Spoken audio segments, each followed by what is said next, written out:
Thank you so much. I thank you on behalf of my child and the mothers within the village. A female dwarf suddenly heard Han Shuo's guarantee when she brought over fruit and was so moved that she immediately thanked Han Shuo with the greatest courtesy of the dwarves. You're dismissed.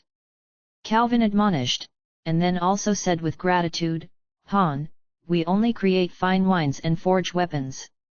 Because we have exceedingly little contact with humans, we don't have that many gold coins. We're willing to make some fine wines and forge some weapons for you in exchange. Otherwise I won't be able to accept your good intentions. Although Han Shuo didn't lust after their wine and weapons, but he understood that with the dwarves' obstinate tempers, they would be unwilling to accept his assistance for no reason at all. He finally accepted after thinking for a while. With the promise of winter rations from Han Shuo, all the dwarves were beyond excited. Even Calvin drank heartily with Han Shuo, a rare occasion indeed. He had to say that the wine made by the dwarves was truly quite sweet. Even the fine wine that Han Shuo had drank last night at the Booze Merchant Guild's banquet couldn't compare. Han Shuo was in an excellent mood after ensuring his Demon Slayer edge, and drank the night away with the dwarves. However, due to him practicing magic, he had already thoroughly sobered under the use of magical yuan when he left the dwarf village. He maintained a state of high alert as he traveled back to the cemetery of death. Before meditating, Han Shuo thought for a bit and decided to once more explore the boundary that had stopped Han Shuo from descending down to the lower levels of the cemetery of death. He wanted to see if he could break through that barrier with his current level of mental strength. After using the round, green ball to open the passageway, Han Shuo focused his mental strength and abruptly burrowed him. A piercing pain immediately filled his mind, but because he was used to the pain inflicted by the round, green ball during training, Han Shuo held up beneath the onslaught. He circulated his magical yuan to its highest and burrowed downwards. Chapter 80. Chapter 80, A Magical Cemetery. Please continue reading on, Ox. Val. M. Han Shuo fell onto solid ground, regained his footing, and took his bearings. He was in a large laboratory. All sorts of containers and large bones were placed everywhere. Several gloomy lights, like green will-o-wisps, were placed on the walls on the side, lighting up the interior, making it slightly brighter. There were also a few rooms in the four corners. Han Shuo went into each of the rooms and discovered that two of them were filled with all sorts of books having to do with necromancy magic, and included a few books on dark magic as well. The books in here were obviously all very old. There was a lot of dust on them, and the number of books greatly exceeded the number of books in the dark studies section of the library in the academy. Many of them were also books that Han Shuo had never heard of. Magical supplies were stored in the other four rooms.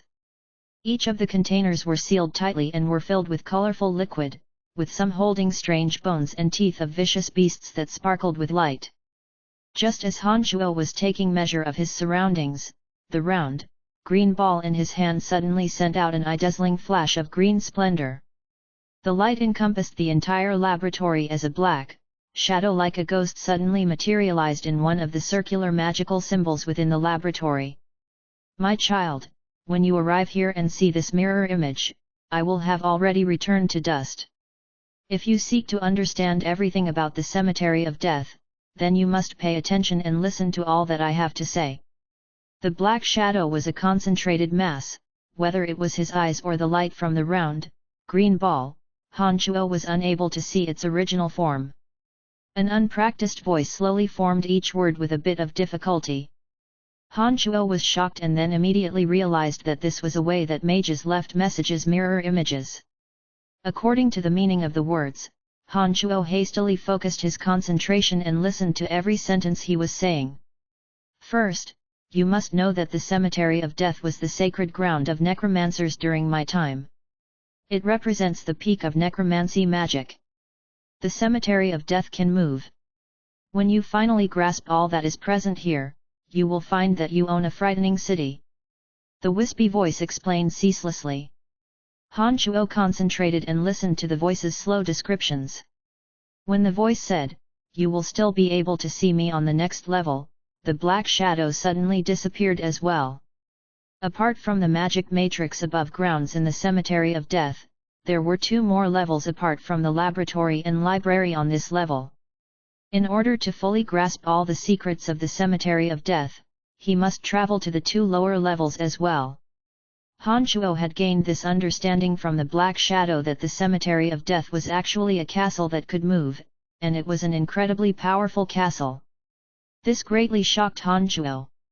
The round, green ball was equivalent to a key to enter the Cemetery of Death. The evil mental brand of a necromancer was held within.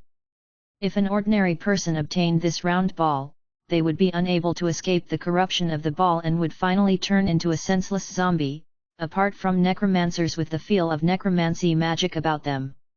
Although Han Shuo was just a magic apprentice, he still had the presence of necromancy magic about him and thus thankfully hadn't been assimilated by the curse, but because he had brashly explored when his mental strength had been too weak, he would have been hard-pressed to escape death that day if it weren't for the help of the magical Yuan. The amazing magical Yuan was different from all energy of this world. It had actually saved Han Shuo when his mind was being invaded by the mental strength, and had bafflingly helped Han Shuo increase his mental strength. Han Shuo had reaped great rewards in the midst of inhumane pain. This was probably something that the creator of the round, green ball had never imagined. From the depictions of the black shadow, Han Shuo received limited information. It seemed that a more in-depth explanation existed in the lower 2 levels. Han Shuo mused silently for a bit, and then re-entered the rooms that were full of magic books. The magic books were the essence of necromancy magic, the product of a time when necromancy magic was at its peak. These were true priceless treasures to Han Shuo. The academy already had quite a number of books, but books truly dealing with necromancy magic weren't that many. Most of them only dealt with beginner or journeyman topics, and ones that dealt with more advanced necromancy magic were exceedingly few. He flipped through the books covered with thick dust in the 2 rooms.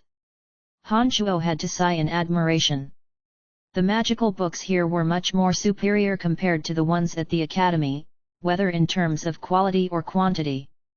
3 of them were called necromancy magic, divided into upper, middle, and lower scrolls.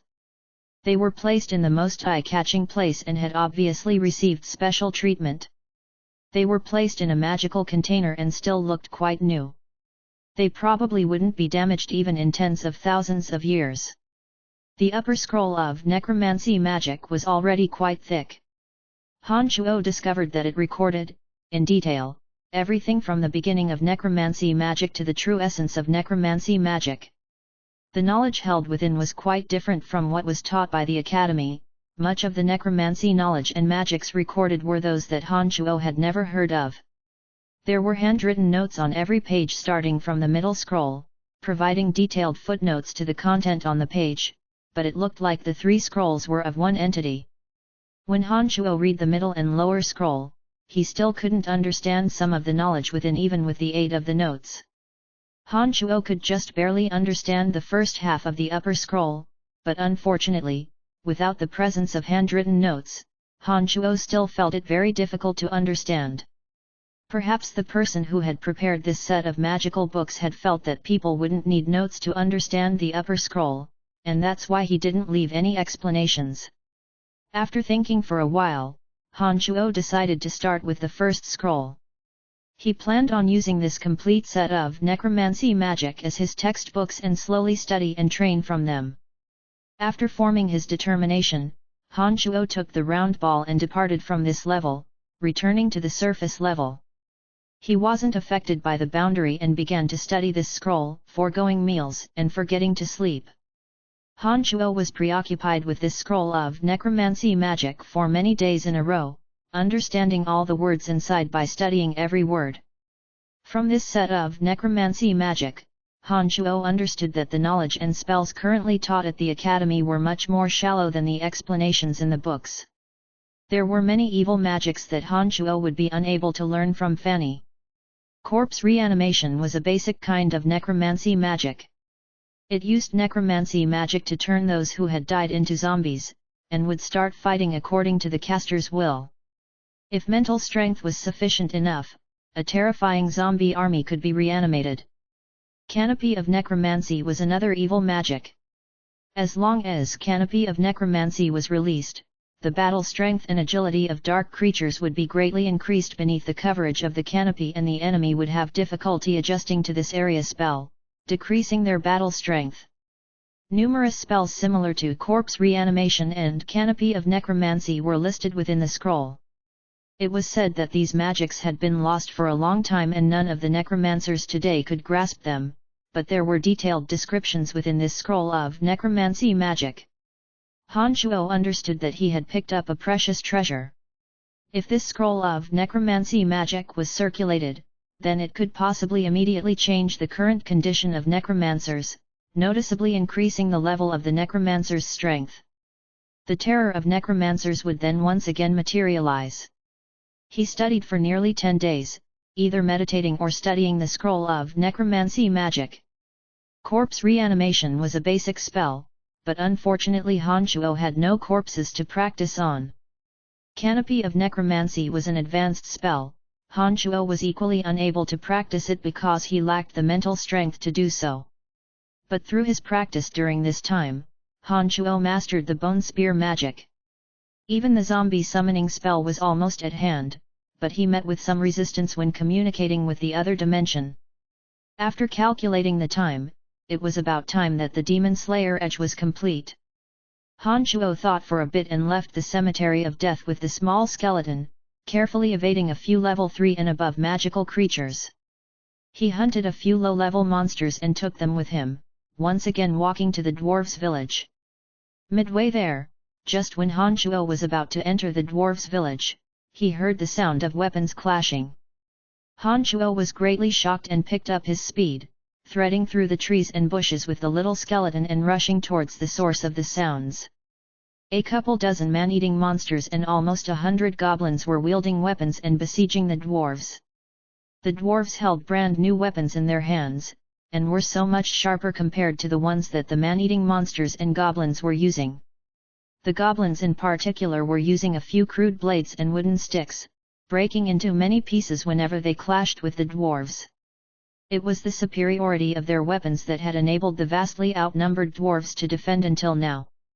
The dwarf village was behind them not too far away, and women and children with no fighting ability were there.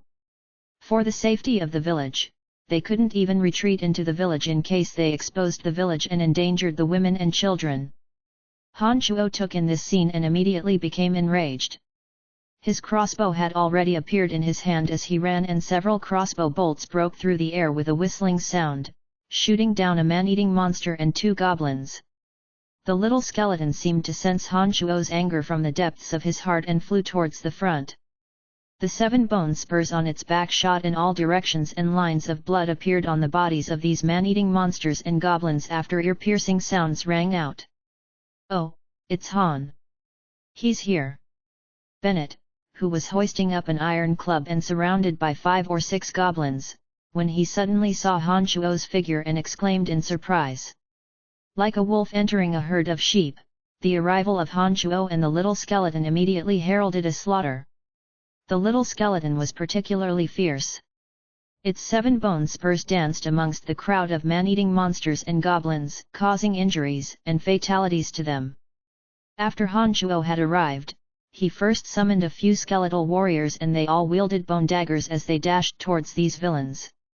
Han Shuo himself rather held his ground and targeted the man-eating monster and goblins who had died, beginning to release the spell of corpse reanimation. After failing a few times, Han Shuo still continued to remain where he stood and repeatedly chanted the incantation, under the surprised looks of the dwarves, attempting to make the bodies, who had just lost their lives, rise again. Finally, an ugly goblin with a crossbow bolt still sticking out of its chest suddenly stood up after Han Shuo cast his spell. It grabbed a metal club and tottered over, starting to attack the goblin next to him that was still alive. With one success under his belt, Han Shuo calmly recalled the steps he had just taken when casting, and once again cast a corpse reanimation spell. He succeeded once again. It was a man-eating monster this time. Under the release of Han Shuo's corpse reanimation spell, another 5 or 6 man-eating monsters and goblins stood up, raising their weapons in accordance with Han Shuo's commands and starting to attack the living man-eating monsters and goblins. When the man-eating monsters and goblins discovered this phenomenon, this immediately caused a strong wave of terror and panic to spread amongst them. These man-eating monsters and goblins were shocked out of their wits seeing their dead companions stand up vacantly and attack them. Saying a few sentences in their own language and pointing at Han Shuo in fright, all of them scattered like the four winds as they fled for their lives. Even the dwarves on the side felt a bit of fear. They all looked at Han Shuo with exceedingly odd looks, different from those they looked at him usually. Han Shuo blanked and then immediately reacted. He dissolved his spell and the dead man-eating monsters and goblins fell down once again. Han, this magic of yours is too evil. Even we are a bit afraid. Bennett walked towards Han Shuo and spoke haltingly. Han Shuo knew that the spell of corpse reanimation was indeed quite evil, and ordinary people would be unable to accept it. He thought for a moment and nodded, saying, "Bennett, I understand what you mean, but I've done so in order to save all of you." "We understand, thank you Han. However, this kind of magic is truly hard to accept. Even the villainous man-eating monsters and goblins were scared witless by you. Ha, let's go. Your weapon is ready and we'll give it to you when we arrive at the village. You guys have finished it." Han Shuo was truly astonished upon hearing that the Demon Slayer edge was ready. He brought up the rear and walked towards the dwarf village. The little skeleton's 7 bone spurs reattached to its spine and didn't head for the dwarf village along with Han Shuo. Rather, it followed Han Shuo's orders and looted the bodies of the dead with a practiced air. Following Calvin, Han Shuo came to the dwarf village and arrived at the site where the Demon Slayer edge was crafted. "Han, this is the weapon that we've forged according to your requirements. Are you satisfied with it?" Bennett pointed with the hammer in his hand at a weapon on the side as he spoke to Han Shuo. The Demon Slayer edge was 2 feet long, and a cold light sparkled along its keen edge. The body was dark brown with 3 raised thorns at the spiky tip. It was heavy in his hand.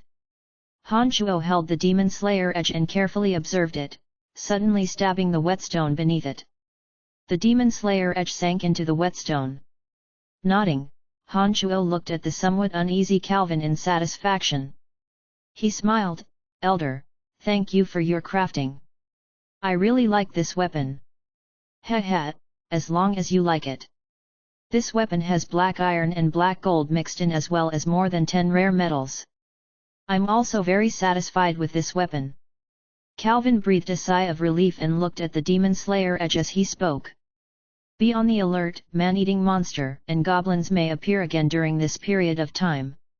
I will leave for a while and will bring your winter rations with me next time I visit. Make sure to take care."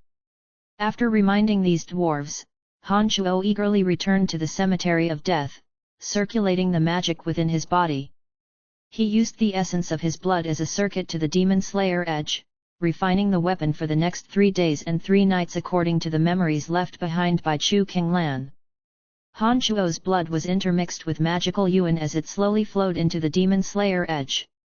After 3 days, Han Shuo was drained and worn out and felt that his magical yuan was running dry.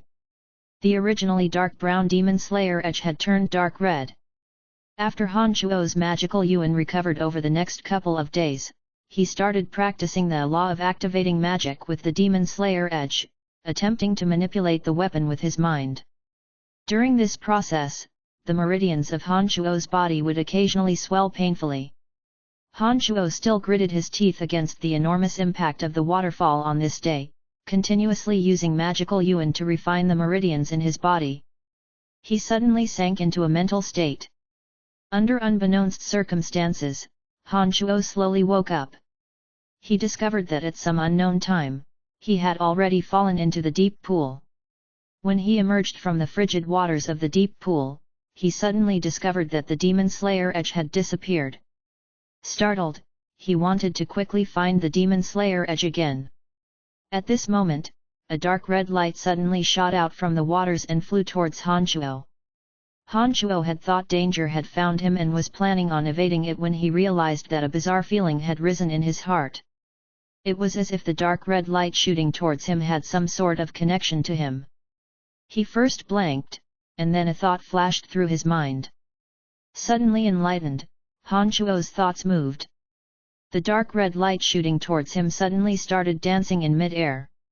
Han Shuo then sensed a fish in the waters of the pool and a thought bubbled up in his mind. The fish was instantaneously pierced through by the Demon Slayer edge. It looks like I've succeeded. Han Shuo's left hand reached out and the Demon Slayer edge shot out from the waters, landing in Han Shuo's palm.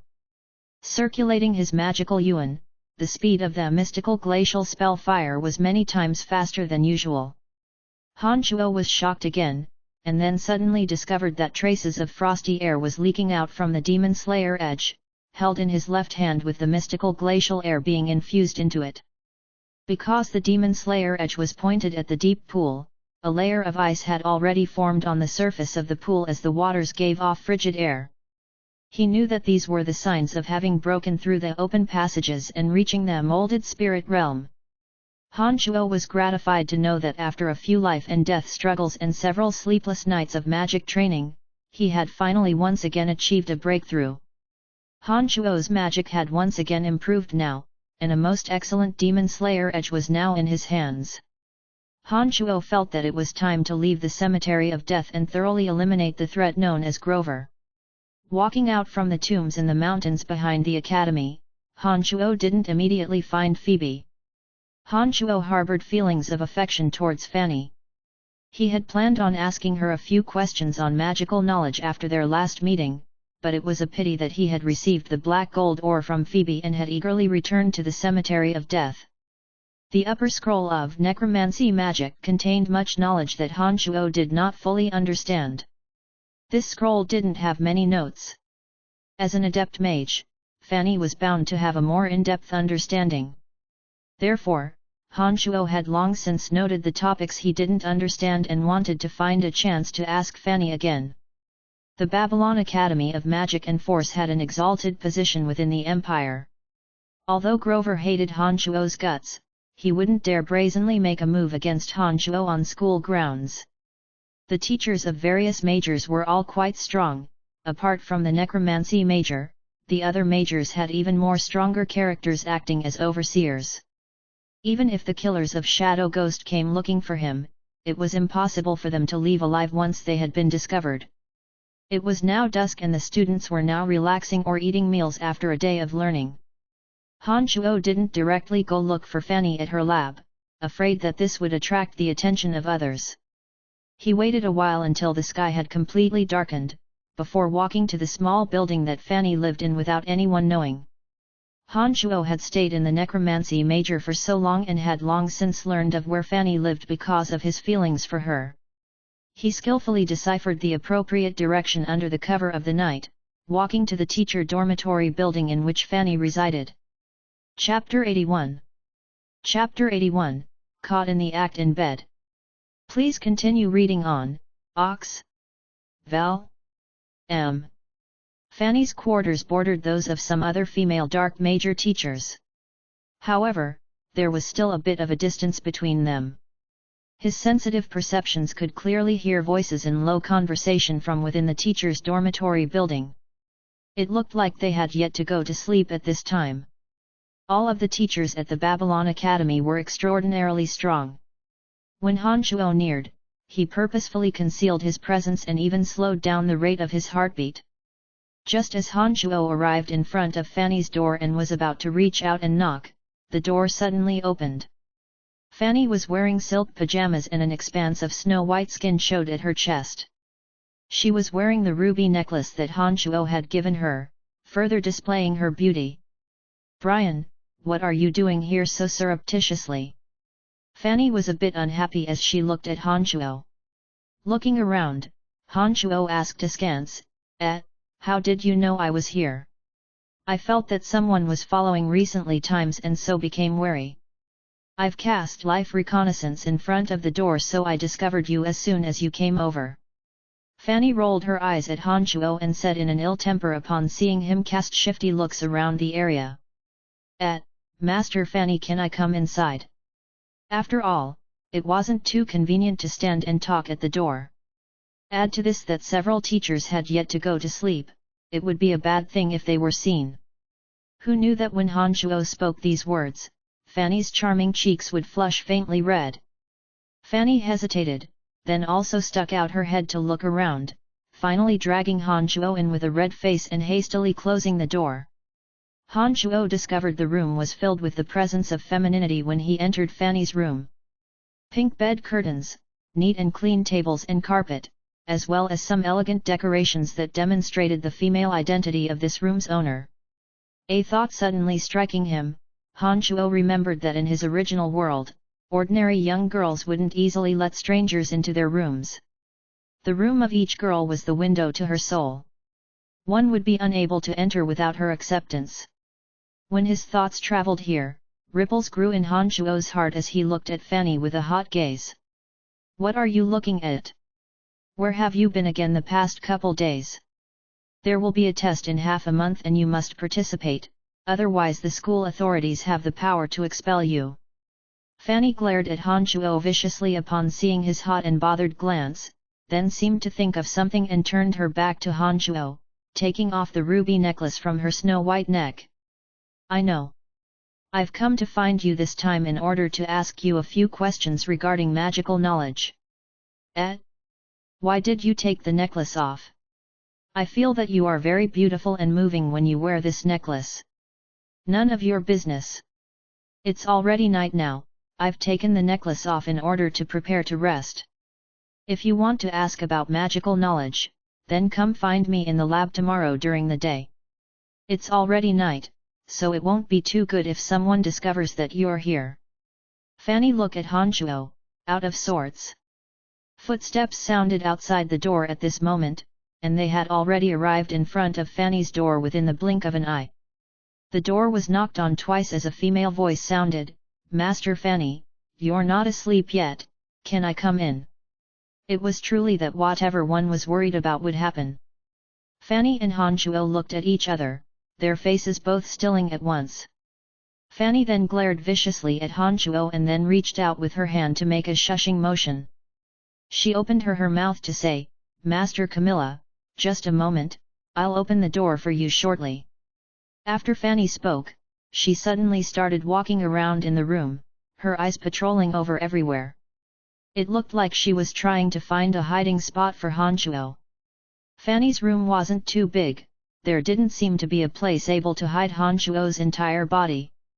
In her anxiety, Fanny suddenly saw her room and pointed at it to Han Shuo, her charming face full of joy. Seeing that Fanny was so anxious, Han Shuo shrugged his shoulders and followed her wishes, standing up from the side of the table and walking towards her bed with the pink bed curtains.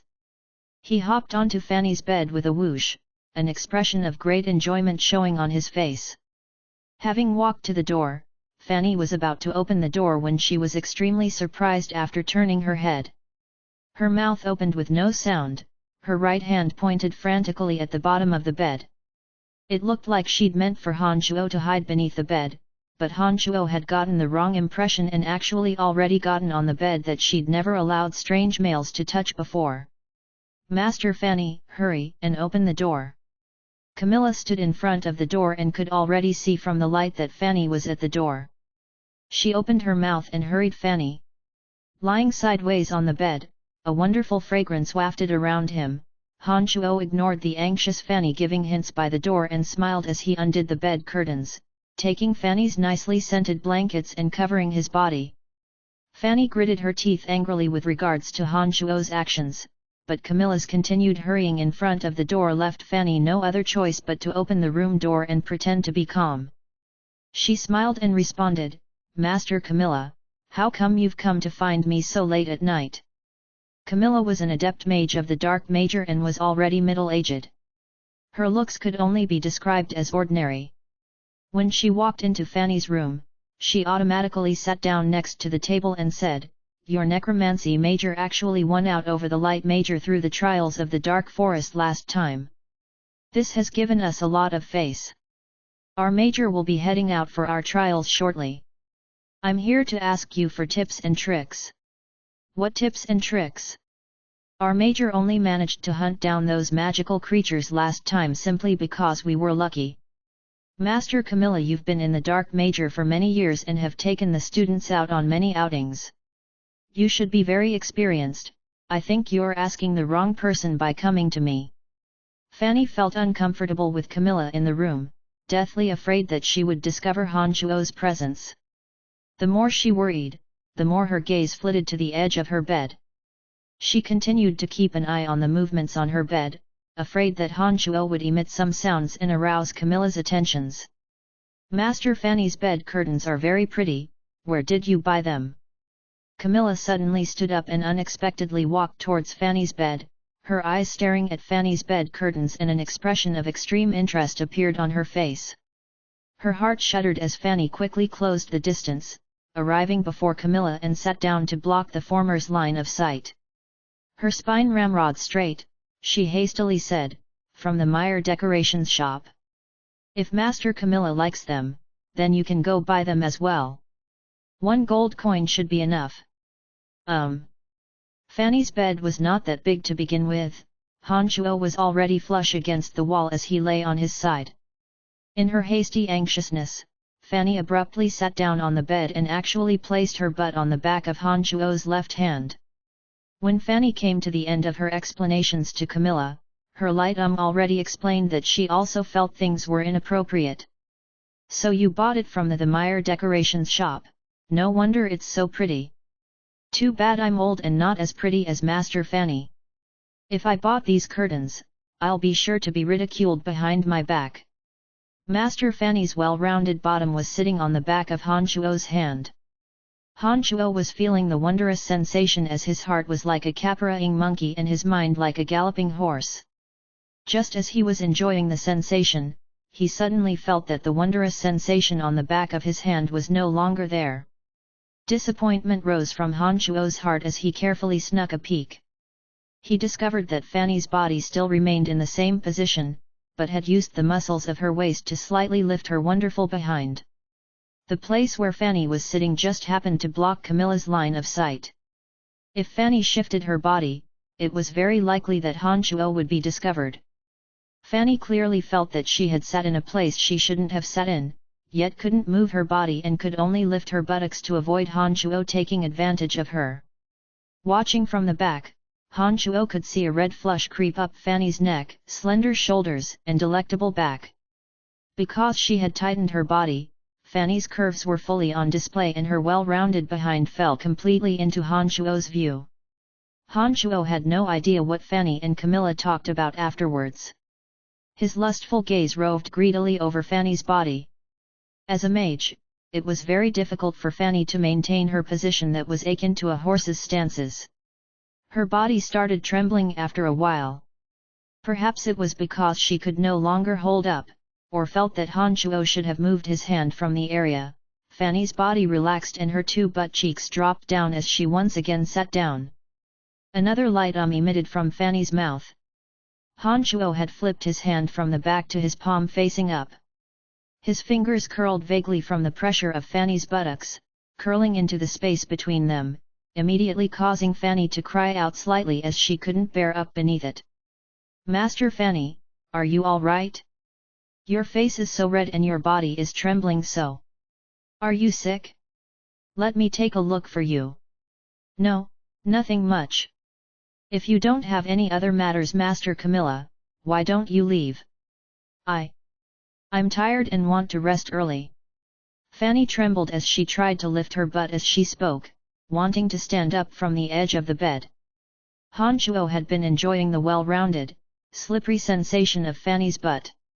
When he lost that touch, he subconsciously reached out his hand and plunged into the area between Fanny's butt that she had just lifted up a tiny bit. Fanny had been about to stand up straight when her body suddenly spasmed because of the abrupt stimulus to her body.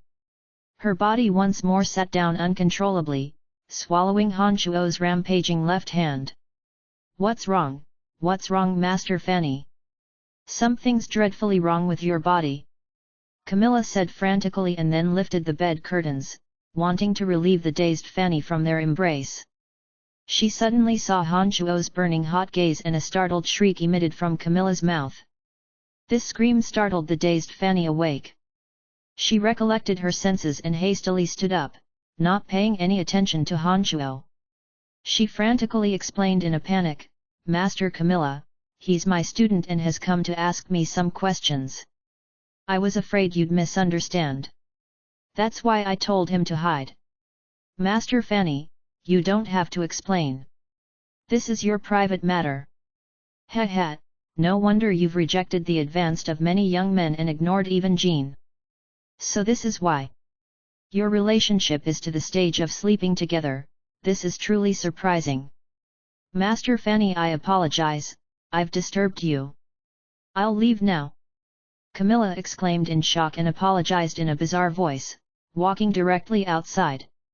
Fanny was in an extreme state of panic and disarray, seeking to hold Camilla back and wanting to explain. But no matter how she explained, Camilla continued to retain an ambiguous expression and display an "I understand" expression. She chuckled merrily as she walked out of Fanny's room. When Camilla had left Fanny's room, Fanny, standing in front of the door, circled the table in her panic and then seemed to remember something. She made threatening gestures at the Han Shuo still lying in bed, crying out, "Damned Brian, I'm absolutely not letting you off the hook today." Fanny had already jumped onto the bed when she finished speaking and commenced a punishment of fists and feet with a face full of wrathful anger, her little fists landing on Han Shuo's chest like rain. As a mage, Fanny had no way to use her fists and feet to attack and cause any damage to Han Shuo, but Han Shuo was utterly mesmerized as he watched the highly aggravated Fanny wave her little fists around, tottering and faltering from her movements and even revealing a portion of her snow-white, slender thigh because her skirt had become hiked up. First reaching out a hand to pretend to stop her, Han Shuo was hard-pressed to bear up beneath the agitation of his heart. In his feverish mind, he pushed Fanny down onto the bed and used his strong body to completely press down on Fanny's well-endowed, perfect body. He kept saying, "Master Fanny, calm down, calm down." Han Shuo paid lip service to asking Fanny to calm down while covering her with his body. Feeling the firm, pert tips of Fanny's breasts on his chest tightly adhered to Fanny's. The friction between the two bodies under Fanny's struggles caused Han Shuo to slowly lose himself. Fanny was breathless with anger. He was the one more impulsive than any other and yet he dared tell her to calm down. The pain in her hands becoming more and more pronounced, she couldn't move no matter how she struggled. As she watched Han Shuo come closer and closer, her heart was extremely agitated as she said continuously, "Damn it, stop already or I won't go easy on you." Chapter 82. Chapter 82, The Eye of Darkness. Please continue reading on, Ox. Val. M. A howl of agony rang out as Han Shuo clutched his lower body, moving off of Fanny. He curled up in pain as his mental state returned completely to normal. Fanny sat up, dusted herself off and got off the bed as if nothing had happened. She flicked a proud glance at Han Shuo and snorted lightly, "Well, do you recognize my strength now?" "Master Fanny, there was no need to be so vicious, was there?" Han Shuo grimaced as he clutched at his abdomen in pain. "Damn it, how dare you say anything? I've let the matter at the pool go, but you've violated me again. I've already gone easy on you by not killing you." Fanny was filled with rage at the thought of what had just happened as she glared at Han Shuo irately. Han Shuo scrambled down adroitly from the bed and sat down next to Fanny, his face full of seriousness. He said calmly, "Let bygones be bygones. I'm going to recite a magical incantation for you." Fanny saw that Han Shuo was all business and knew that he was purposefully shifting topics from what had just happened. A surge of rage grew in her heart and she was about to open her mouth and furiously berate Han Shuo when she suddenly heard Han Shuo's incantation. Fanny paid it no heed at first, but was then astounded when Han Shuo came to the end. A bafflingly excited light shone in her clear eyes as they focused on Han Shuo. She asked with a trembling voice, "This is necromancy magic. I can feel it, but how come I've never heard this incantation before?" This is an incantation for an advanced magic, canopy of necromancy. It's necromancy magic that has been lost for many years. I also gained it unwittingly. Han Shuo explained slowly upon seeing Fanny's overjoyed expression. Just what is going on, explain it to me clearly. And are there any other lost necromancy magics? Hurry up and tell me. Fanny had always been embroiled in the study of necromancy magic and had long since forgotten her earlier rage upon hearing the ancient incantation, that had been lost for ages, come out from Han Shuo's mouth. Rather, she asked him frantically instead. Internally heaving a sigh of relief, Han Shuo first gathered his thoughts calmly and then nodded, saying, "There's also an evil corpse reanimation magic. I found it unwittingly. Master Fanny, you should know that these are all lost magics of our necromancy major, so I need you to temporarily keep this a secret." Master Fanny wasn't dumb, she immediately understood what Han Shuo intended and nodded her head like a chick pecking at rice, urging him on with her eyes. Han Shuo then went over the magical incantation and hand gestures for corpse reanimation and canopy of necromancy in detail for Fanny. He then brought out some knowledge that he had yet to fully grasp and inquired Fanny with them one by one. Fanny was delighted without comparison and had long since forgotten Han Shuo's discourteous actions towards her earlier. She patiently explained and detailed the incomprehension that Han Shuo had run into. Han Shuo understood that he would be casting these spells sooner or later, but he didn't intend to let others know that he knew these secrets before his strength was enough. As an adept mage of the necromancy major and someone Han Shuo admired, Han Shuo hadn't planned on continuously hiding the truth from Fanny. Particularly when she was someone whose bark was worse than her bite, and was actually very caring towards him. After all, there was still some knowledge that he'd have to ask Fanny about in order to gain full understanding.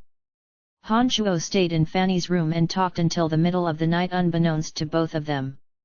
The previously excited Fanny started yawning successively, then discovered that it was late.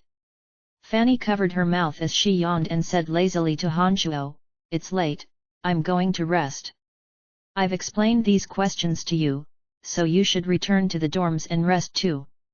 "Oh right, you haven't ever stayed in the dorms I've arranged for you, right?"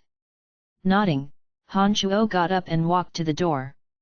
Just as Han Shuo was about to push the door open and leave, Fanny suddenly said, "Brian, don't think I've forgotten what you've done to me. However, if you can apply yourself to your studies and graduate early from the necromancy major, perhaps I will forgive you." Han Shuo started, halting in front of the room door and turned his head to see Fanny looking at him with expectation. Her expression was grave as she said seriously, "Brian, with your talent this shouldn't be difficult. As long as you're willing to work hard, you're sure to become a very strong necromancer, and then you'll be able to get everything you want." "Does that include you, Master Fanny?" Han Shuo asked subconsciously. Fanny's heart trembled as she looked at Han Shuo leering at her.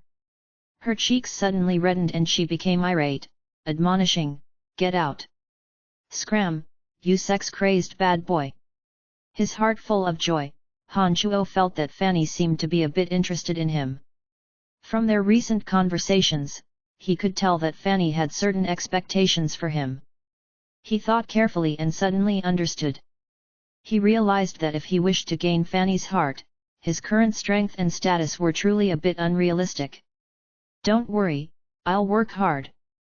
You'll see soon," Han Shuo whispered as he paused in front of the door, then quickly left in the darkness. After he departed from Fanny's room, Han Shuo didn't return to the dorm room that Fanny had arranged for him.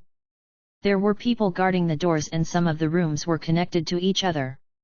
Han Shuo didn't wish for others to discover his tracks, in case he raised the suspicions of Shadow Ghost and Grover. Particularly as he'd just heard Fanny say that she'd felt someone had been following her recently. This made Han Shuo become even warier, afraid to exposing himself in front of others.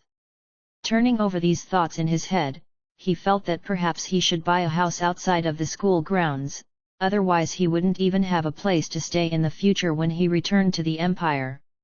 If he had his own personal place, he wouldn't need to travel to the cemetery at the back of the academy every time he wanted to activate the transportation matrix. Just as Han Shuo was quietly weighing this matter in his heart and walking to the side of the dark major library, he suddenly heard the sound of pages being turned. This caused his heart to suddenly contract in surprise as he immediately concealed himself noiselessly in the shadows of a corner around the library.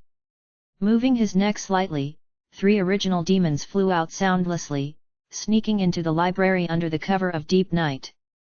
2 figures held faint light in their hands, and Han Xiao saw 2 familiar faces with the help of the feeble light source, the old mage Duke and the senior knight Eric. Han Shuo had originally received the round, green ball, that opened the cemetery of death, from these people in the cemetery in the mountains behind the academy.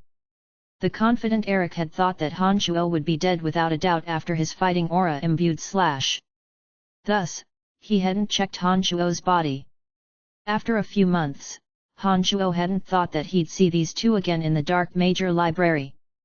Be careful. Strong people are abound in this Babylon Academy of Magic and Force. Don't alert others, or we'll be in big trouble. Duke immediately admonished lightly upon seeing Eric flipping through pages with large motions. We still haven't discovered it. The books of the Necromancy Major have no record of anything to do with the Eye of Darkness. Eric flipped pages with a softer hand as he complained in a low voice. Hey! The Eye of Darkness is the key to opening the Cemetery of Death. We finally obtained it after a great deal of effort. To think that it would suddenly disappear. When Dylan died last time, the item was no longer on him. We went back to his place and searched all of it, but still found nothing. Why would that item suddenly disappear? This is strange indeed. The Babylon Academy of Magic and Force has many books regarding necromancy. Perhaps we can find some clues. Otherwise we can't afford to be targets when the higher ranks throw the blame around. Duke glared at Eric and said lowly. On the outside, thanks to the original demons eavesdropping, Han Shuo could thoroughly eavesdrop on their conversation and expressions. He finally understood that the round ball he held was the Eye of Darkness. It looked like the 2 were making a visit to the dark major library late at night because they, too, had the same mindset as him, wanting to research the secrets of the Eye of Darkness in the library.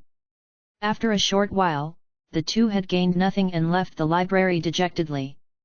They left swiftly using a small road leading to the back of the academy. From their conversation, Han Shuo could conclude that the 2 seemed to be a part of some sort of organization.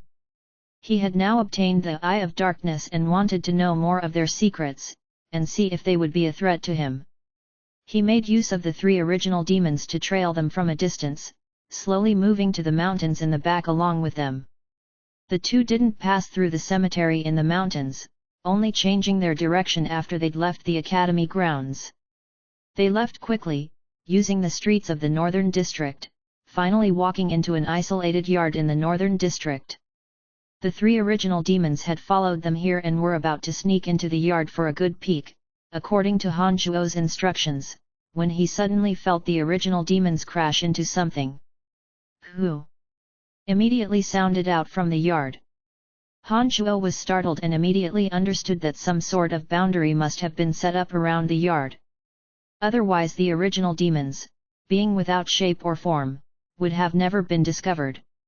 The original demons seemed to sense danger as Han Shuo was recovering from his surprise. They retreated quickly, with Han Shuo hastily manipulating them with his mind, bidding them flee with all possible speed in 3 different directions leading to the northern street. After a while, the original demons returned to Han Shuo's body from 3 different directions, allowing him to heave a sigh of relief. He remembered the yard, knowing that there was a strong expert inside, and temporarily gave up his continual observation. He discovered that these were the streets of the northern district just as he was about to leave. This yard was not too far away from Phoebe's residence. The sky was already growing slightly brighter at the moment. Han Shuo remembered the rations he had promised the dwarves and spent a silver coin for breakfast on the ride, then walked to Phoebe's residence. When Han Shuo arrived at Phoebe's residence, he immediately noticed that the presence of guards around her residence was much more numerous than before. Exceedingly soft sounds of breathing sounded from both sides of the door. It looked like experts were lying in wait inside. Apart from that, there was also a place within the building in which Han Chuo couldn't feel the flow of air. This let him know that a sort of field or barrier had been set up inside. Han Chuo knocked lightly when he arrived on Phoebe's doorstep. Someone swiftly arrived as soon as he'd knocked, but didn't directly open the door, asking softly behind the door instead, "Who is it?" "I'm called Brian, here to see Miss Phoebe." Han Chuo stood outside the door and said softly, "Please wait a moment." The person inside responded as another set of footsteps quickly faded away. After a while, 2 sets of footsteps could be heard from the other side of the door. "Is it Brian?" Fabian's voice rang out through the door. "It's me." Han Chuo responded. Sighing in relief, Fabian instructed, "Open the door, it is indeed Brian." The doors were opened to reveal Fabian, standing beside 2 swordsmen, who wore silver armor. Their faces were weathered and coarse, bearing the traces of many years of standing beneath the wind and sun. It looked like they were 2 experts. "Hurry and come on in. I haven't seen you for 10 days now. Phoebe often mentions you around me, saying that we'll forego a lot of hassle with you on our side and your extraordinary reflexes." Although a smile appeared on Fabian's face, he was obviously quite weary. "It looks like life hasn't been that easy for you. Last time I was here, security wasn't as tight as it is now." Han Chuo swept his gaze over Fabian as he teased him. Sighing lightly, Fabian said, "Don't mention it. Since the banquet, Miss Phoebe has been the victim of assassination attempts 3 times in the past 10 days. Each has been more vicious than the last. These people are from the Battlefire mercenary band. Miss Phoebe has spent a lot of money in order to hire them, but in the last couple of days, they've had 3 of theirs injured and 2 dead. It looks like Grover is starting to become anxious, but our circumstances have become more and more dangerous." They walked towards the main hall as they talked. Han Chuo could sense 2 more mages and 1 warrior in the corners of the surroundings. They seemed to be exceedingly strong. With so many experts protecting her and Phoebe's strength as a sword master, Grover and Shadow Ghost's people must surely be extremely frightening with such a high number of casualties. 3 original demons once again flew out soundlessly from the back of Han Chuo's neck. They avoided the boundary that the Battlefire mercenary band had set and hid in 3 different parts of the room, silently observing everything around them. After a while, Phoebe walked in with a tall beauty with fiery red hair, pinned up in a ponytail. The girl's skin was copper-colored and her body was tall, athletic, and buff. Her breasts, butt, and body were large, and she wore a broadsword on her back. She too looked like a swordsman. "Brian, it's good to finally see you again." "This is great," Phoebe said in surprise as she looked at Han Chuo. "Phoebe, this is the magical Brian that you've talked about." The athletic girl with the fiery red hair looked at Han Chuo skeptically as she spoke. "Yes, Candace. Let me see if he's as amazing as you say." Candace snorted lightly as she pulled out the broadsword behind her in one movement, suddenly slashing downwards at Han Chuo. When the broadsword was unsheathed, red flames immediately crept up onto the surface of the entire blade like a red dragon's breath. It looked like she was also a mage swordsman. Chapter 83. Chapter 83, Existing and Complementing Each Other. Please continue reading on, Ox. Val. M. Han Chuo never would have thought that this woman would make such a move out of the blue. She'd only said 1 sentence before turning to action. The broadsword made its way towards him, its fiery heat already causing some discomfort to his skin. Snorting coldly, the demon slayer edge suddenly appeared in Han Chuo's left hand. He infused it with magical yuan in the manner of the mystical glacial spell fire, making the dark red demon slayer edge suddenly emanate faint amounts of frigid, purple air. The temperature indoors suddenly changed. Candace's side was fiery hot, while Han Chuo's was glacially cold. Their 2 swords hadn't even met when the 2 hot and cold blasts met each other. Clouds of white smoke billowed out, but what surprised Phoebe was that Han Chuo's purple frosty air was different from any other ice magic she had seen before. It rather seemed like something living, and could even proceed in a twisted manner. When Han Chuo and Candace's swords connected, a violent force, interspersed with fighting aura, crashed into Han Chuo's demon slayer edge like an iron hammer. Han Chuo bedraggedly backed up a few steps, but the fighting aura found it difficult to proceed after surging into the demon slayer edge. It couldn't break through the demon slayer edge's resistance to hurt Han Chuo. It was rather Candace who suddenly cried out in shock. When the white fog dissipated and Han Chuo once more looked upon Candace, the broadsword in her hands already had a large chip in it. It looked like the demon slayer edge had harmed it. Candace looked like she possessed the strength of a senior swordsman, and her strength was even more unfathomable because she also possessed fire magic. The broadsword in her hand should have been a magical sword of exceedingly high quality, one that enhanced the power of the fire magics it was imbued with. Who would have thought that such a good quality sword would immediately be marked by Han Chuo's? Just as Candace looked at the broadsword in her hand with a look of shock and anger, seemingly wanting to pursue a fight, Phoebe, standing off on the side, suddenly spoke up. "All right, Candace, Brian's forte isn't his brute strength. I've already said his amazingness comes from his extraordinary senses. He ruined my magical sword." Candace first glared at Han Chuo and then complained to Phoebe. "Silly, you were asking for it. If you don't improve your brash temper, you'll suffer from a lot of disadvantages in the future." Phoebe flicked a resigned glance at Candace and tried to speak a few words out of goodwill. As her beautiful eyes looked over Han Chuo, Phoebe displayed an exceedingly interested expression. She exclaimed in astoundment, "Is this the weapon you wanted to forge?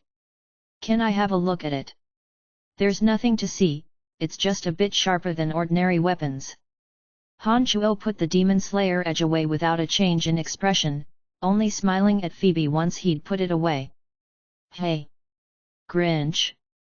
Phoebe exclaimed softly and then pointed at Candace, introducing her to Han Chuo. "This is the vice-captain of the Battle Fire Mercenary Band, Candace.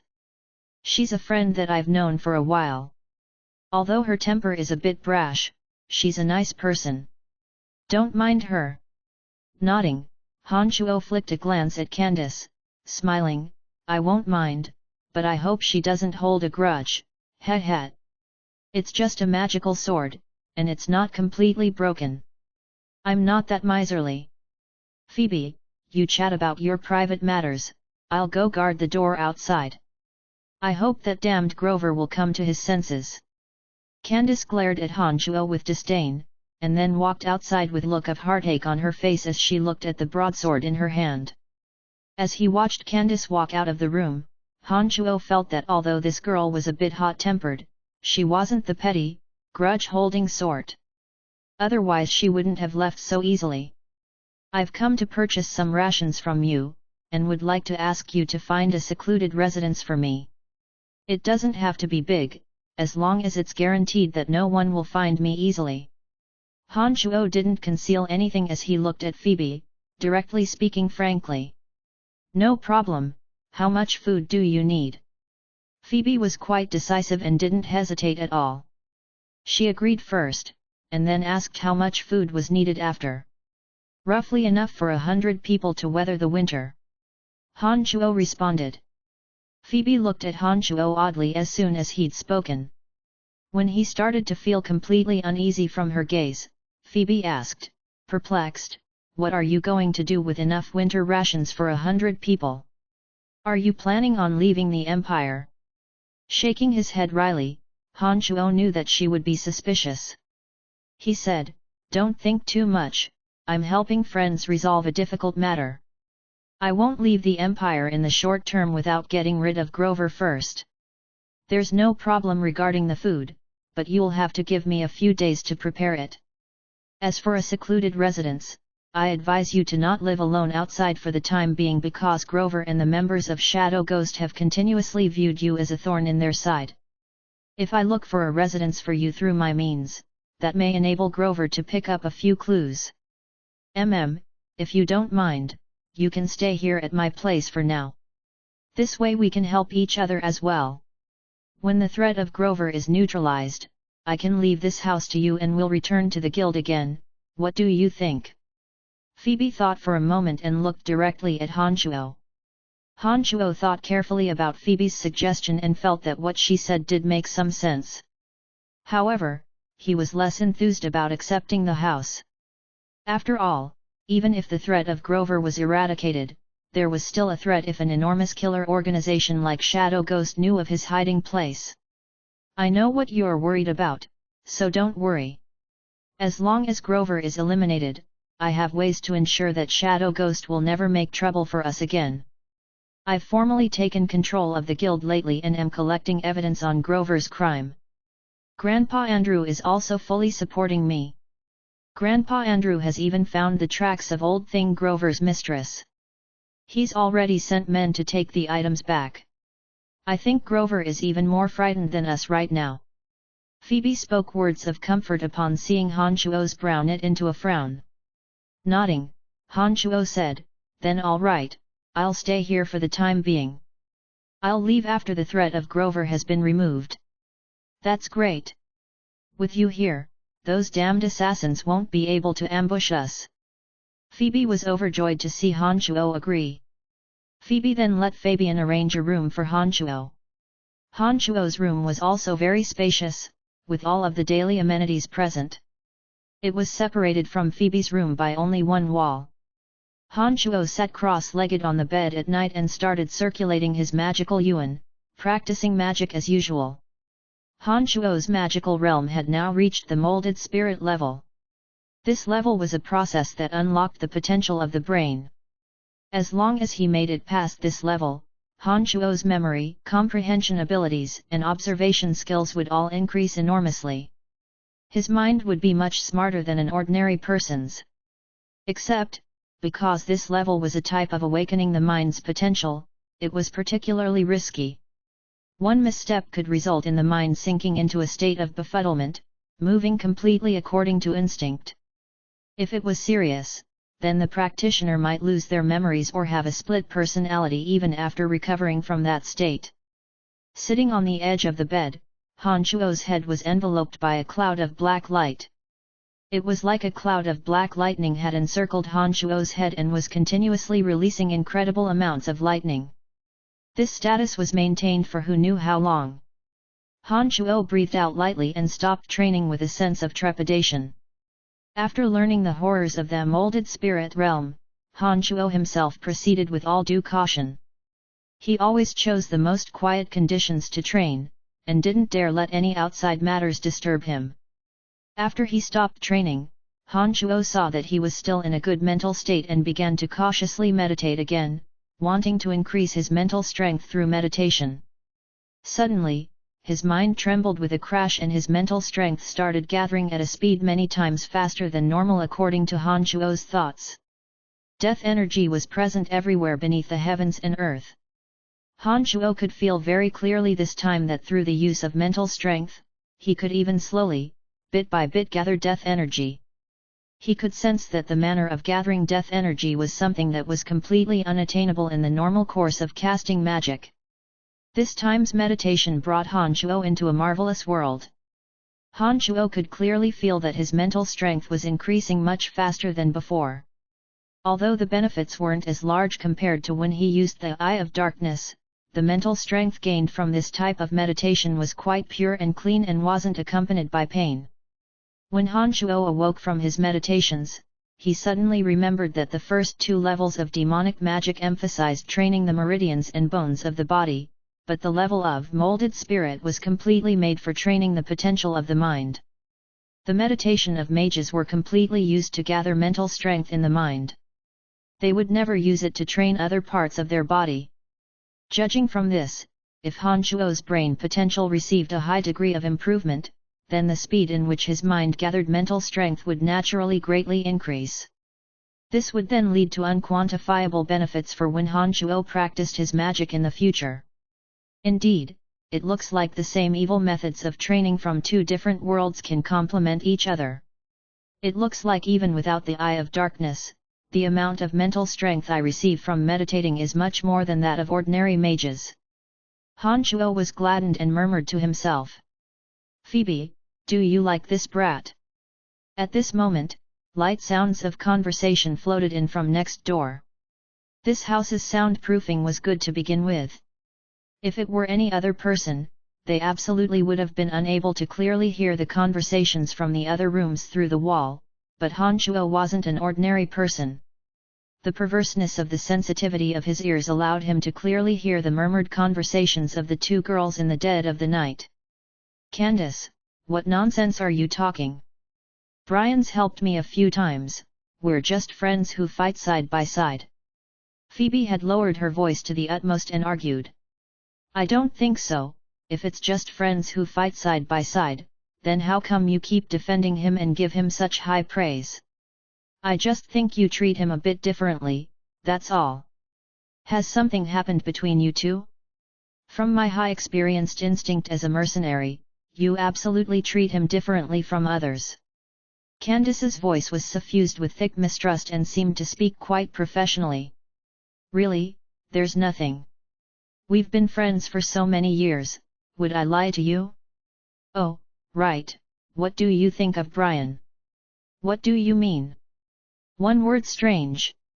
No matter his skills, the weird sword in his hand, or his background, it's all very strange.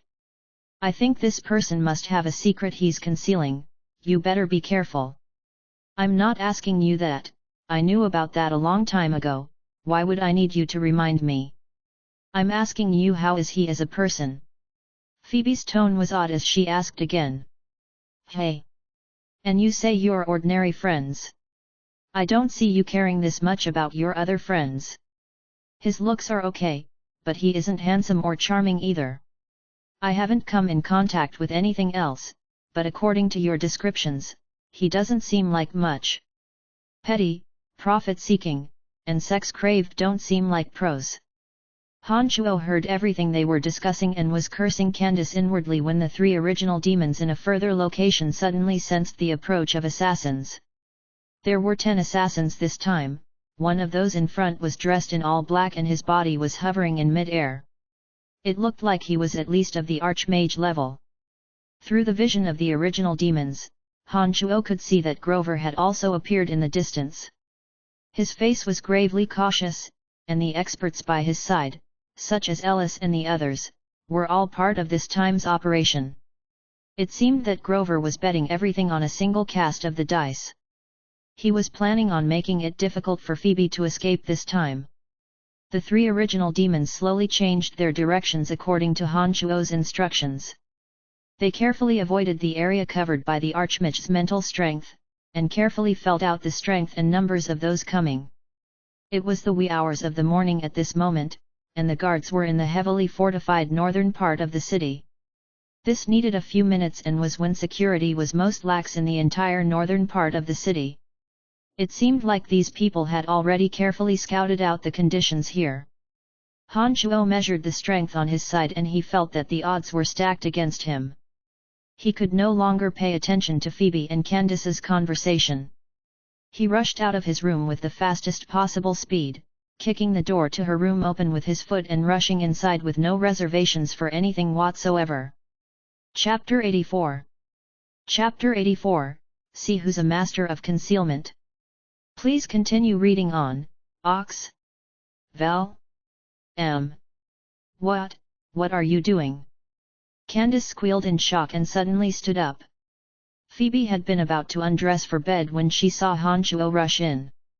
She, too, was startled and hastily pulled her clothes back on, looking at Han Shuo with a face of panic. "Grover and the people of Shadow Ghost are coming. Don't say useless things and think about what we need to do." Han Shuo roared in a low tone at the two frantic women with a darkened face.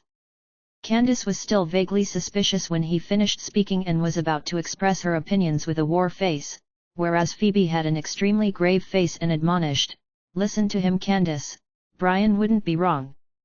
Candace didn't believe Han Shuo, but she believed Phoebe. Upon hearing Phoebe's words, she immediately pulled out the broadsword from her back and nodded to Phoebe, dashing out suddenly like a ball of fiery shadows. Low sounds of warning immediately came from Candace. Phoebe didn't waste any time and grabbed a robe from the edge of the bed, flinging it onto herself. Her space ring suddenly brightened and a long sword sparkling with cold light materialized in her hand. Nodding to Phoebe, Han Shuo quickly dashed outside of the house and saw that Candace was standing outside, giving orders in a low voice. Using the vision from the original demons, Han Shuo closed his eyes and said, "3 people are approaching from the left, 130 meters away. 2 warriors and 1 mage. The mage is the wind adept mage Ellis. An archmage along with 4 warriors and an archer is approaching from the front, roughly 130 meters away. There are most likely people from Shadow Ghost on the roof. Several people are lying in wait in an alleyway 50 meters to the right, and they seem to be laying down some sort of trap." As if he was watching the action from above, Han Shuo continuously and swiftly detailed the particulars of the people approaching swiftly. Candace hadn't believed it at first, and would have never believed that he could clearly detect the oncomers' movements from so far away, but Phoebe had immediately asked Candace to arrange people according to Han Shuo's descriptions as soon as she walked out of the room. "Miss Phoebe, I hope you make the preparations to retreat this time. According to my estimations, I think even with you as a sword master, we are still possibly not their match.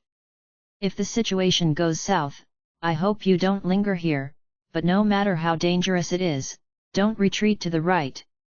It's a dead end there." Han Shuo suddenly opened his eyes and stared at Phoebe as he said gravely, "Thank you, Brian, I know what to do. You be careful as well." Phoebe trusted Han Shuo a great deal, and when she saw him warn her with such a serious face, she immediately understood that it would be a dangerous battle this time. She immediately nodded gravely at Han Shuo, indicating her understanding. Breathing in deeply, Han Shuo willed the demon slayer edge out of the heart of his palm and checked the dagger concealed on his body, and the steel needle strapped to his legs. He then wielded a crossbow in his left hand and bounded up a nearby tree. The shadows of the house happened to completely conceal his body. Han Shuo stared calmly towards the left, not moving an inch. "And so they've come, everyone be careful and spread out." As a sword master, Phoebe finally heard the footsteps and inwardly rejoiced for trusting Han Shuo. She cast a gaze at Candace on her side. It was only now that Candace looked in shock at the Han Shuo, who was concealed in the shadows. She had never thought that Han Shuo would truly be this amazing. Not only could he detect movement from a distance of 100 meters, but it was as if he had a pair of eyes in the sky, thoroughly deducing all of the enemy's movements. Candace was a mercenary who had experienced hundreds of battles after all. After a short duration of shock, she looked at Phoebe and the 2 of them leapt up together. The 2 of them concealed themselves on either side of Han Shuo and also hid in the shadows. "Br. Brian, can you tell me slowly the movements of the enemy, so I can inform the people below?" Candace was about a meter away from Han Shuo when spoke in a soft voice. Maintaining his position without even a flicker of change in his expression, Han Shuo's voice was low as he faintly summarized the details of the enemy's movement. Candace held a magical item in her hand, utilizing it to give her commands to the mercenaries hidden amongst the yard. The 3 people from Grover's side, with Ellis in the lead, were the first batch to arrive. They paused on a nearby roof. Han Shuo and the others didn't move until the floating archmage appeared at the front door with the other experts from Shadow Ghost. It was only then that they held their breaths, focused their concentration, and prepared to make a move. No one saw how the archmage moved, only that his body was completely enveloped in a black robe. He muttered a few lines of incantations in an almost inaudible voice, and fierce magical pulses suddenly emanated towards Phoebe's residence. The rooms all began shaking violently as if a large earthquake was taking place. At the same time, the 4 warriors behind him swiftly spread out. One archer shifted to a roof on the side, observing the surroundings from a high vantage point. Ellis nodded to the 2 warriors after seeing the ground tremble and shake like a great beast awakening. The 2 of them leapt off and descended towards the yard. Whoosh whoosh whoosh whoosh whoosh. 5 arrows suddenly appeared in the darkness, like 5 violent vipers submerged in deep waters. They sped swiftly to bite the 2 descending warriors. The 2 had concealed their movements and had never expected that they would face such a fierce attacks as soon as they'd leapt off. They were quite shocked and frantically waved their swords to block the arrows. 3 of the arrows were smashed to pieces, one of them was evaded by both of them, with only the one that Phoebe had shot out nailing directly into one of the warriors' calves. When the 2 landed, they triggered the field that had been laid out there and 3 bolts of lightning suddenly appeared in the air. Under the illumination of the lightning, Han Chuo could clearly see multiple strands of metal wire as thin as hair tangled together. When the 2 landed, their ankles were caught in the metal wires. The lightning crept amongst the metal wires, turning the area into a brilliant silver net with strong electricity flowing through it. The 2 people's bodies spasmed as they emitted ghastly howls. The one who wasn't injured quickly reacted after being electrocuted and thrust his sword out to cut through the metal wires and escape. The other one, with an arrow in his calf, foamed at the mouth and his hair was a burned mess as he slowly fell down into the metal net. This is bad, an ambush. Ellis had been about to descend like the others, but suddenly cried out upon seeing the 2 warriors had been hit, raising a hue and cry to warn the shadow ghost killers who were attacking from the front. The door cracked into 4 or 5 pieces with 2 loud cracks, and 4 warriors dressed in black came rushing in. They started searching the 2 sides of the yard. The archmage floated into the yard, the magic staff in his left hand was wrapped in his long black sleeves. The rooms on the sides started collapsing from the severe earthquake in accordance with his motions. Out of those of the battle fire mercenary band lying in wait in the neighboring rooms, 2 directly died from the impact of the collapsing house. There were also 3 who had no choice but to rush out as well. They all held their weapons and stood in the yard. Han Chuo took a quick look and noticed that there was only a senior swordsman, a thunder journeyman mage, and an archer left. Hello reader, if you're not reading this on http://volaritranslations.com, then please be advised that this work has been stolen from the original translator. The archmage waved the staff in his hand and a large surge of magic once again ripped outwards. 3 earth dragons suddenly erupted out of the earth, like pistons of ice, slashing towards the 3 battle fire members, who had appeared. The senior swordsman and journeyman mage evaded in time, adroitly dodging to the side before disaster struck. The other archer raised his bow, gathered his concentration, and aimed at the archmage, but he didn't have the chance to release the arrow before the earth dragon, rising beneath his feet, crushed his chest. The strong force of impact immediately caused him to lose his life. Calmly controlling his breathing, Han Chuo could clearly sense that Phoebe and Candace on either side of him suddenly started breathing more heavily. It looked like that with the death of this person, the calm stance that the 2 had always kept vanished completely. Afterwards, Phoebe and Candace both shot out crossbow bolts at the same time and sent them flying towards the Earth Archmage who released the Earth Dragons. The crossbow bolts had fierce momentum, but it was a pity that a wall of earth suddenly rose from the ground with a wave of his left hand. Their crossbow bolts collided with the wall and didn't cause any damage to the killer. In the shadows of the big tree, Ellis didn't disguise his voice this time and suddenly spoke with his original voice. The whooshing sound of a wind blade attack accompanied his voice. When Phoebe and Candace heard the sounds of an imminent wind blade attack, they immediately jumped out from Han Chuo's side. Phoebe held a long sword that dazzled with eye-catching light and dashed at the archmage with the fastest speed possible. Candace's broadsword flared with tongues of fire licking at the skies, turning her into a fiery elf in the darkness as she swiftly charged Ellis. Wielding a crossbow, Han Chuo didn't move as he lay covertly in the shadows of the big tree. He didn't even raise a hand to fend off the incoming wind blades. Several wind blades ripped through the tree branches, and another 2 connected with Han Chuo's waist. However, he grit his teeth and bore it all, staying there unmoving, maintaining even his breathing and heartbeat at a very stunningly steady rate. Phoebe and Candace flew out from the tree, their flames of battle thoroughly stoked. Because the Earth Archmage had toppled all the houses with a huge earthquake as soon as he'd arrived, this caused many of the traps that the battle fire mercenary band had set up, to become ineffective. Phoebe was well aware of the horrors that an archmage was capable of and thus had her sights set on him, immediately rushing forward, bringing all her strength to bear. When Phoebe made her move, the two senior swordsmen from Shadow Ghost immediately converged on the archmage's location, presenting a combination of 2 melee and 1 mage to Phoebe. Off in the distance, the Shadow Ghost archer also coordinated with the other 2 swordsmen along with Ellis, starting their attacks on those of the battle fire mercenary band. Wielding her broadsword, Candace sent a tongue of fire licking out with every swing of her weapon. The broadsword sent out dazzling light in the night sky, forcing the wind mage Ellis to continuously back up. Ellis' actions were extremely agile as he leveraged the power of the wind. As he quickly backed up, several columns of wind blade tornadoes rushed towards Candace. When one of the journeyman swordsmen rushed to Ellis' side and combined their efforts in battling Candace, even the imposing Candace suddenly seemed to be under a lot of pressure. At this moment, whether it was Phoebe's side or Ellis and those of Shadow Ghost, everyone had fully revealed themselves in the broken and battered yard. Only Han Shuo still remained hidden within the darkness, still holding on after taking 2 direct hits from the wind blades. He was waiting for the best moment to attack. Phoebe and Candace were both in disadvantageous spots, but a few traces of expectation arose in their dejected hearts upon seeing Han Shuo continuously fail to materialize.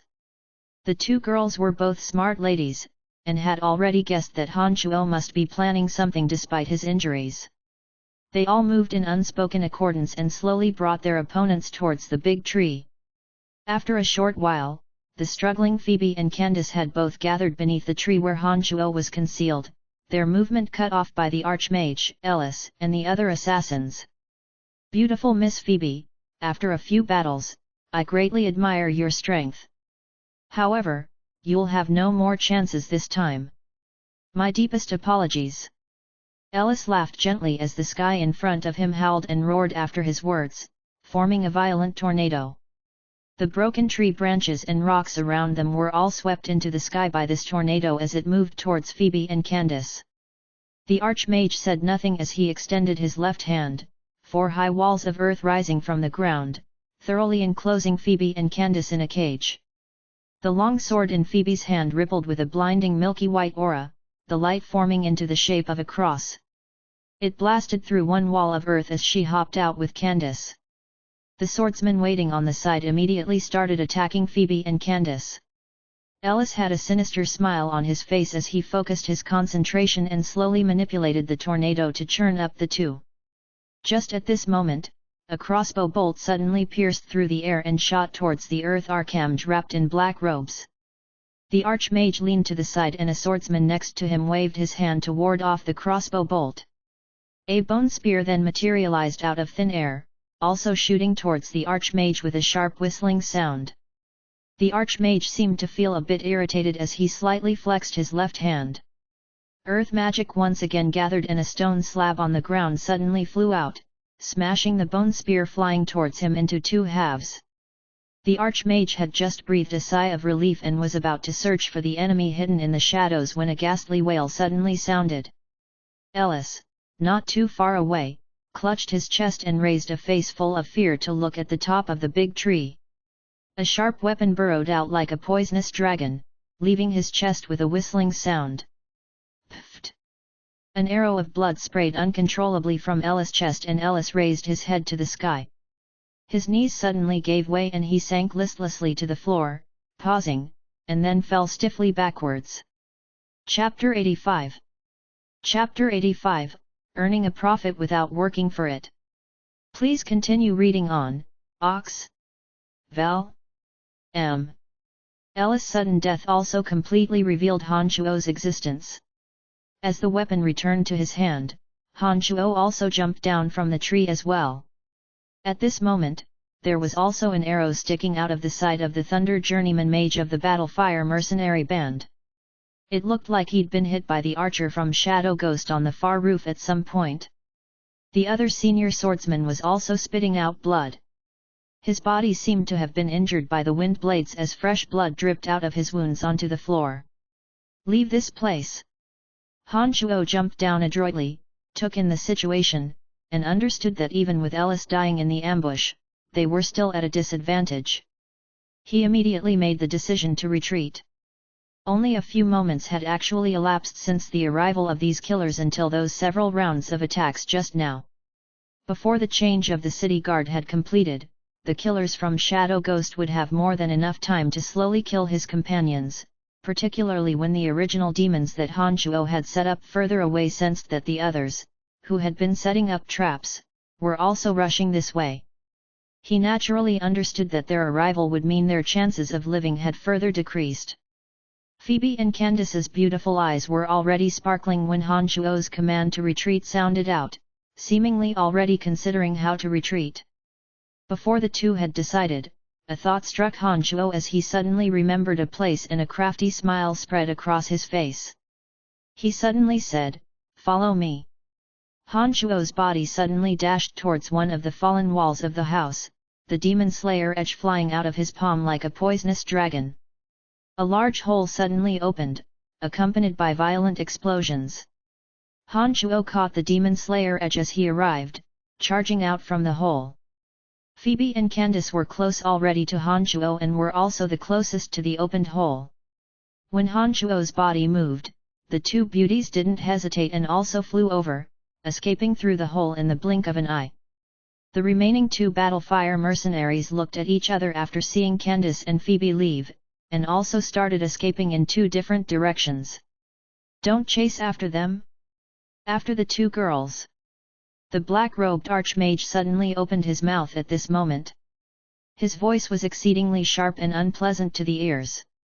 Thus, all the killers gave up on the remaining two Battlefire members and quickly squirmed through the hole, under the archmage's instructions, and started chasing Han Shuo and the others. Having trained in magic, Han Shuo was extremely speedy as he furiously dashed. As warriors, the two beauties Phoebe and Candace didn't lag behind either. The two of them paid attention to nothing else, setting their sights on Han Shuo, and chased after him. One of the original demons was one step ahead and had concealed itself in Han Shuo's path. With an additional set of eyes up ahead, Han Shuo would especially pick isolated areas to flee to as he threaded through various yards and alleyways. With the existence of the original demons, Han Shuo could map everything into his heart and wouldn't take a single wrong path. Gradually, Han Shuo's band of three slowly widened the gap between them and their pursuers by leveraging the terrain. A fork in the road suddenly appeared, one led in one direction in a more twisting and turning fashion, whereas the other was wider and didn't offer that many areas of concealment in the middle of the road. Following behind Han Shuo, Phoebe and Candace were incredibly astounded by Han Shuo's familiarity with this region.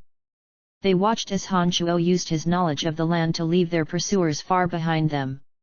When the fork in the road appeared, the two of them naturally thought that Han Shuo would dash into the more twisty and turning road and use that opportunity to completely shake off their pursuers.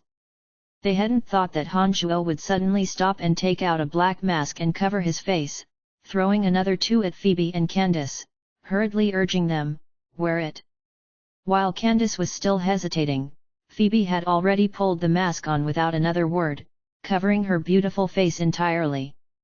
Seeing that the pursuers had already appeared in the corner of the street, Phoebe rushed Candace, "Hurry!" Candace no longer hesitated after Phoebe spoke up. She frantically put on the mask and then took out another set of black Nightwalker clothes from her space ring, seemingly planning on wearing them as well. "Don't put on the black clothes. Let's move," Han Shuo suddenly said as he looked at their pursuers behind them.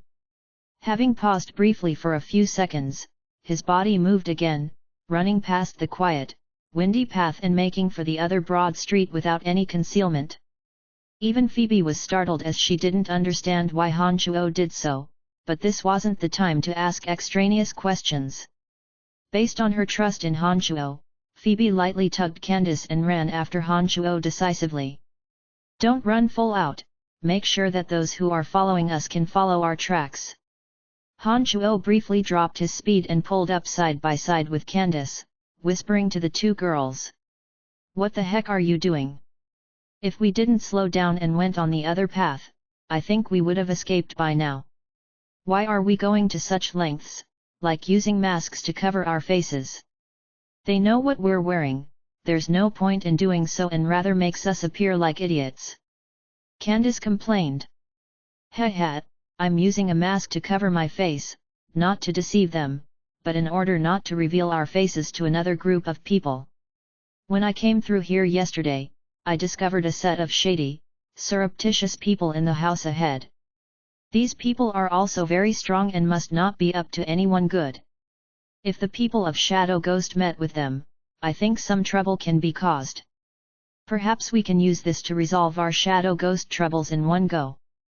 Han Chuo explained simply with a sinister tone. You're so depraved. Candace blurted after a moment of stunned silence. Brian, we can't bring danger to innocent people. Are you sure they're not good people? Phoebe started and asked Han Chuo. Don't worry, I'm sure they're not good people. I even saw them creeping around the academy grounds yesterday to steal things. How could they possibly be good people when committing such crimes?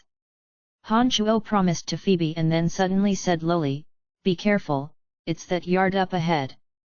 I'll attack from the distance in a moment and then we'll immediately flash behind that yard. Be careful not to reveal yourself at all costs. His speed suddenly picking up, Han Chuo, Phoebe, and Candace rushed towards the yard that lay before them. Han Chuo suddenly took out a crossbow when he arrived at the front of the door and fired off a crossbow bolt without aiming. He then took out a metal needle and randomly flung it into the yard as well. After doing all this, Han Chuo grabbed Phoebe and Candace once again and found a hiding place that an original demon had already scouted out, a square, stone box that was a trash dump behind the house that didn't have a lid. Ew, it stinks. Candace immediately covered her nose and cried out lowly. Phoebe also covered her nose, a morass of disdain and discomfort surfacing in her eyes. This place was very narrow and there were also a few trash bags present. Han Chuo crouched down in the middle, with Phoebe and Candace crouching down on either side of him. The three of their bodies all pressed tightly together. Han Chuo naturally couldn't avoid the stink that Candace and Phoebe were smelling, and could only use the mask on his face to cover his nose. Han Chuo didn't say anything and used his hand to make a shushing noise, indicating for the two to talk less and closely observe their surroundings. Enemies. A low call came from inside the yard and slight footsteps sounded from inside, seeming to search for traces of the invaders. At this moment, the crouching Han Chuo, Phoebe and Candace saw that the Archmage, that had been floating in midair, had caught up with a few killers from Shadow Ghost. They went inside this yard. A swordsman immediately reported to the Archmage when they arrived. The Archmage nodded and waved the magic staff covered by his long sleeve. A strong magic pulse once again appeared suddenly, and the earthquake spell that had been used on Phoebe's house once again showed itself in this yard. All the structures and buildings collapsed one by one as the Archmage cast his earthquake spell. A noisy din of curses and yells suddenly sounded out from inside. Duke and Eric, as well as some of the other people in the yard, flared out their fighting aura and magic without a second warning, attacking the black-robed Archmage. Duke also floated in mid-air, he was an Archmage as well. An ornate magic staff accompanied the conclusion of his wind magic incantation as hundreds of wind blades formed a tornado, churning towards the black-robed Archmage and the other. The tornado, made of wind blades, possessed a frightening force. The sand, little rocks, and small trees in its path were swept up and crushed to dust. Damn it, why is there another Archmage present? Grover didn't tell us about this. A shrill exclamation came from the black-robed Archmage's mouth as he raised an earthen wall in front of him and hastily retreated. The swordsman from Grover's side and an archer from Shadow Ghost didn't react in time and were dragged in by the tornado. Endless rounds of ghastly screams rang out as the two were ripped apart in a mass of blood and flesh. They were transformed into a mist of blood and signs of life ceased to exist. After them. Duke snorted coldly and dashed out of the shambles of the yard with Eric and a few others, chased after the other members of Shadow Ghost who had already started fleeing in the distance. Magics crashed against each other along the way as endless pili-pala sounds of explosion were emitted. Where are these people from? They're so strong. Candace murmured with a face of shock after they'd left. This yard is in ruins and there's no one inside. We don't have to stay here anymore. Phoebe hastily jumped out and stayed far away from the stone box that had been used to store trash.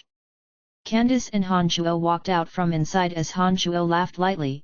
At this moment, the city guard should have finished changing shifts. I wonder if these two groups of people will alert the guard. You're sinister indeed. What should we do next? At this moment, Candace had started treating Hanchuo as the leader at some unknown time. Now that the danger had been resolved and he had brought Shadow Ghost and Grover's people a huge amount of trouble, she opened her mouth and asked Hanchuo. Miss Phoebe, I think I may know where Grover's mistress is. At this moment, Hanchuo suddenly opened his mouth. Her face showed an overjoyed expression. Phoebe looked at Hanchuo with a look of excitement and asked hurriedly, where is she? Follow me. It looks like we won't be resting much tonight.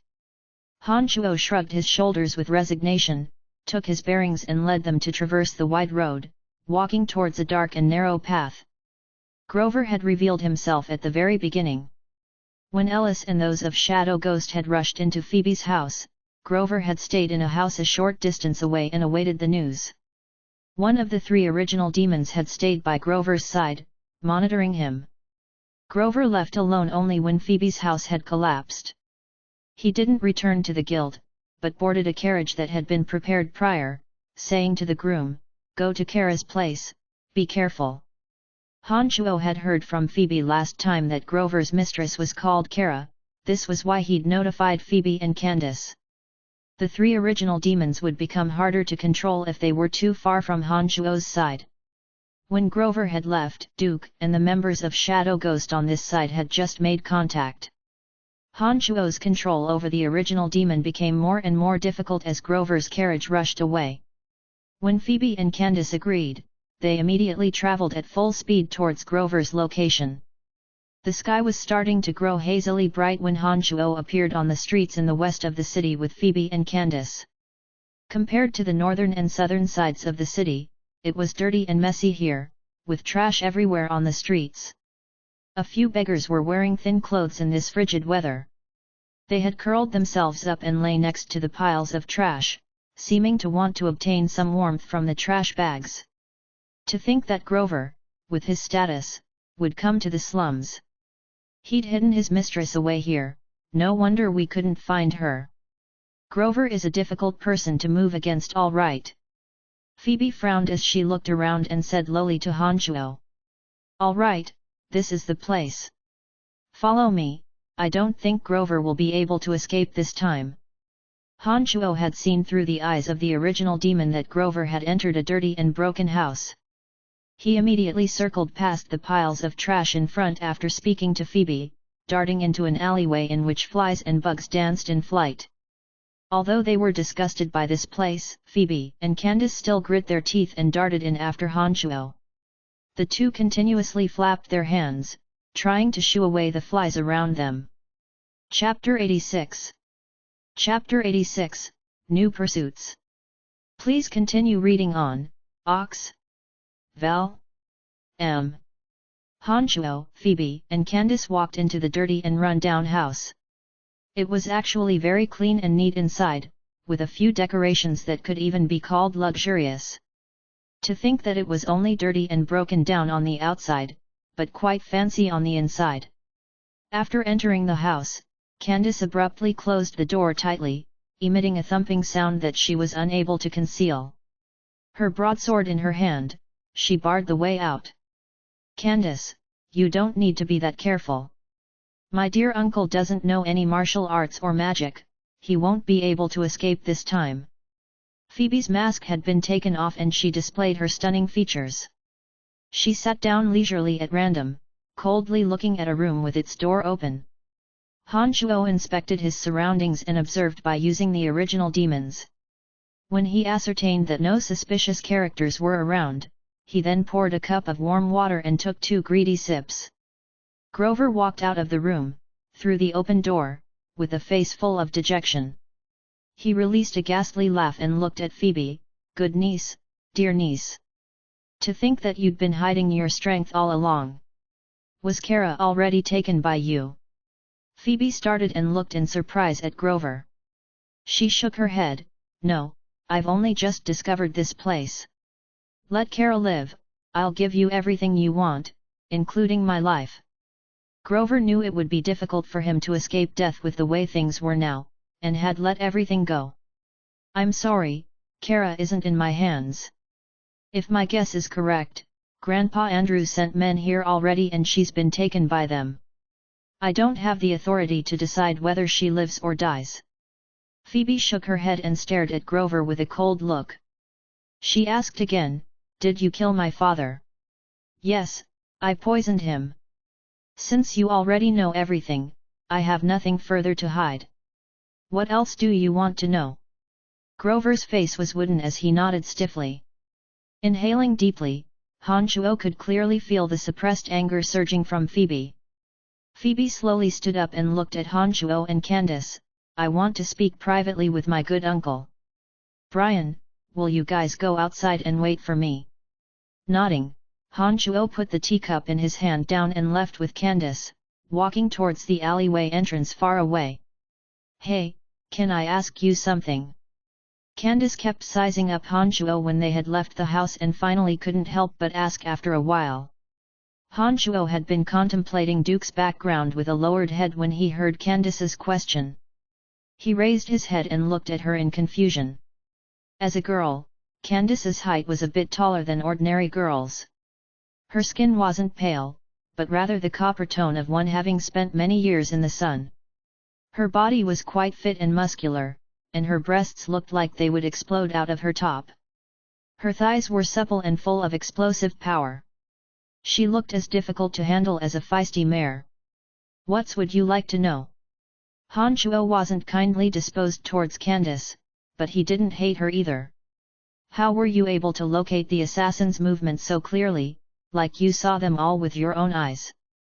A heavy sense of curiosity permeated across her face as she looked at Han Chuo with every expression of interest. There's a magic called Eye of the Sky, you must have heard of it. My method is similar to that one. Of course there are some differences, but I can't tell you the exact details. Han Chuo flicked a glance at her and said faintly. 2 archmages were unable to detect the disturbances from your method. It's wondrous indeed. Can you pass this method on to us? If our mercenary band knew of this method, it would greatly increase the success rate of our missions. We are willing to offer a hefty reward for this. I've heard that you're a merchant, you can name your price. We can negotiate no matter how high it is. Other forms of payment will work as well as long as our mercenary band can do it. Candace looked at Han Chuo with sparkling eyes and discussed very earnestly with him. Shaking his head firmly, Han Chuo rejected her resolutely. My apologies, there are something I won't sell. My apologies, Miss Candace. Then will you join our Battlefire mercenary band? As the vice captain of the band, I can directly approve your application. With your strength, you will surely accomplish great deeds if you join us. Candace seemed to know that Han Chuo would reject her and wasn't discouraged at all. Rather, she invited him to join them and become a member. I'm sorry, I don't plan to for the time being. Han Chuo rejected politely again. All right, when you plan to, please remember to come find us, the Battlefire mercenary band, when you want to. I will greatly welcome you with open arms. Candace promised solemnly. Phoebe walked out of the house with a cold and remote expression at this moment.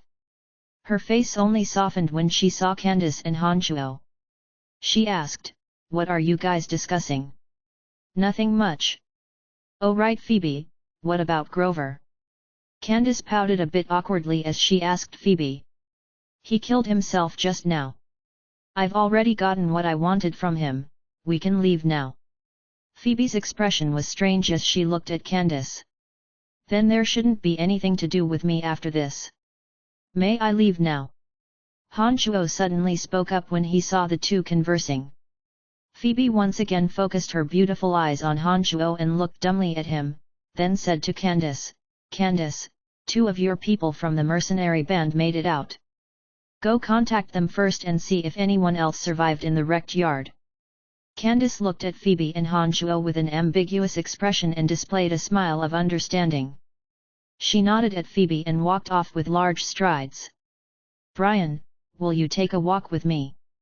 Phoebe blushed after seeing Candace's meaningful gaze and slowly returned to normal only after she'd left. She looked at Han Shuo with a face of expectation. Sure, where would you like to go? Han Shuo thought and he asked. Let's walk around the southern district. I think the booze merchant guild no longer poses a threat to me anymore. Han Shuo didn't say much else as he accompanied the beautiful Phoebe on a slow walk down the dirty streets. There were people who had obviously fallen on hard times on the streets and they shot admiring glances at the richly dressed Han Shuo and Phoebe. In this world, our guild actually doesn't have much status. Although merchants earn some gold, our status is basically the same as ordinary citizens. Phoebe's voice was far away as she said introspectively to Han Shuo by her side. Miss Phoebe, you don't see the gazes of the other people on you. They're actually full of admiration and envy. To them, your current life is what they dream to have. What else are you unsatisfied with? Heh, we almost died yesterday. They can't even imagine a life filled with unknown dangers. Perhaps they worry over living out their daily lives, but we worry about our lives. I wonder who admires who. Phoebe sighed self-deprecatingly. She suddenly stopped walking and concentrated her gaze on Han Shuo. Brian, with your abilities, you are certain to climb quite high as long as you are willing to work hard. I had thought to ask you to manage the guild with me, but I've thought through this clearly. I think the small booze merchant guild would be insufficient to hold you. You should have more expansive skies. Brian, have you thought about how you should live in the future? Han Shuo started as he remembered his status.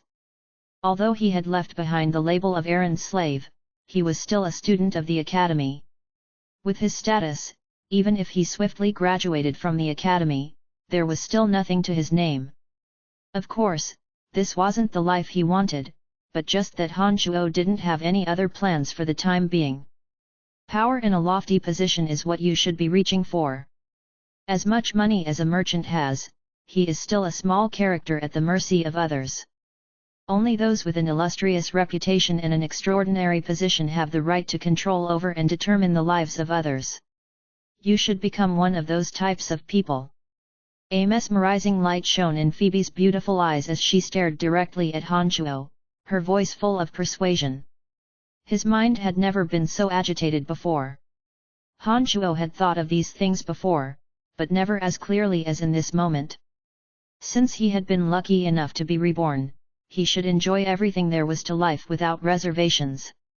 Why didn't he use the strength that was available to him?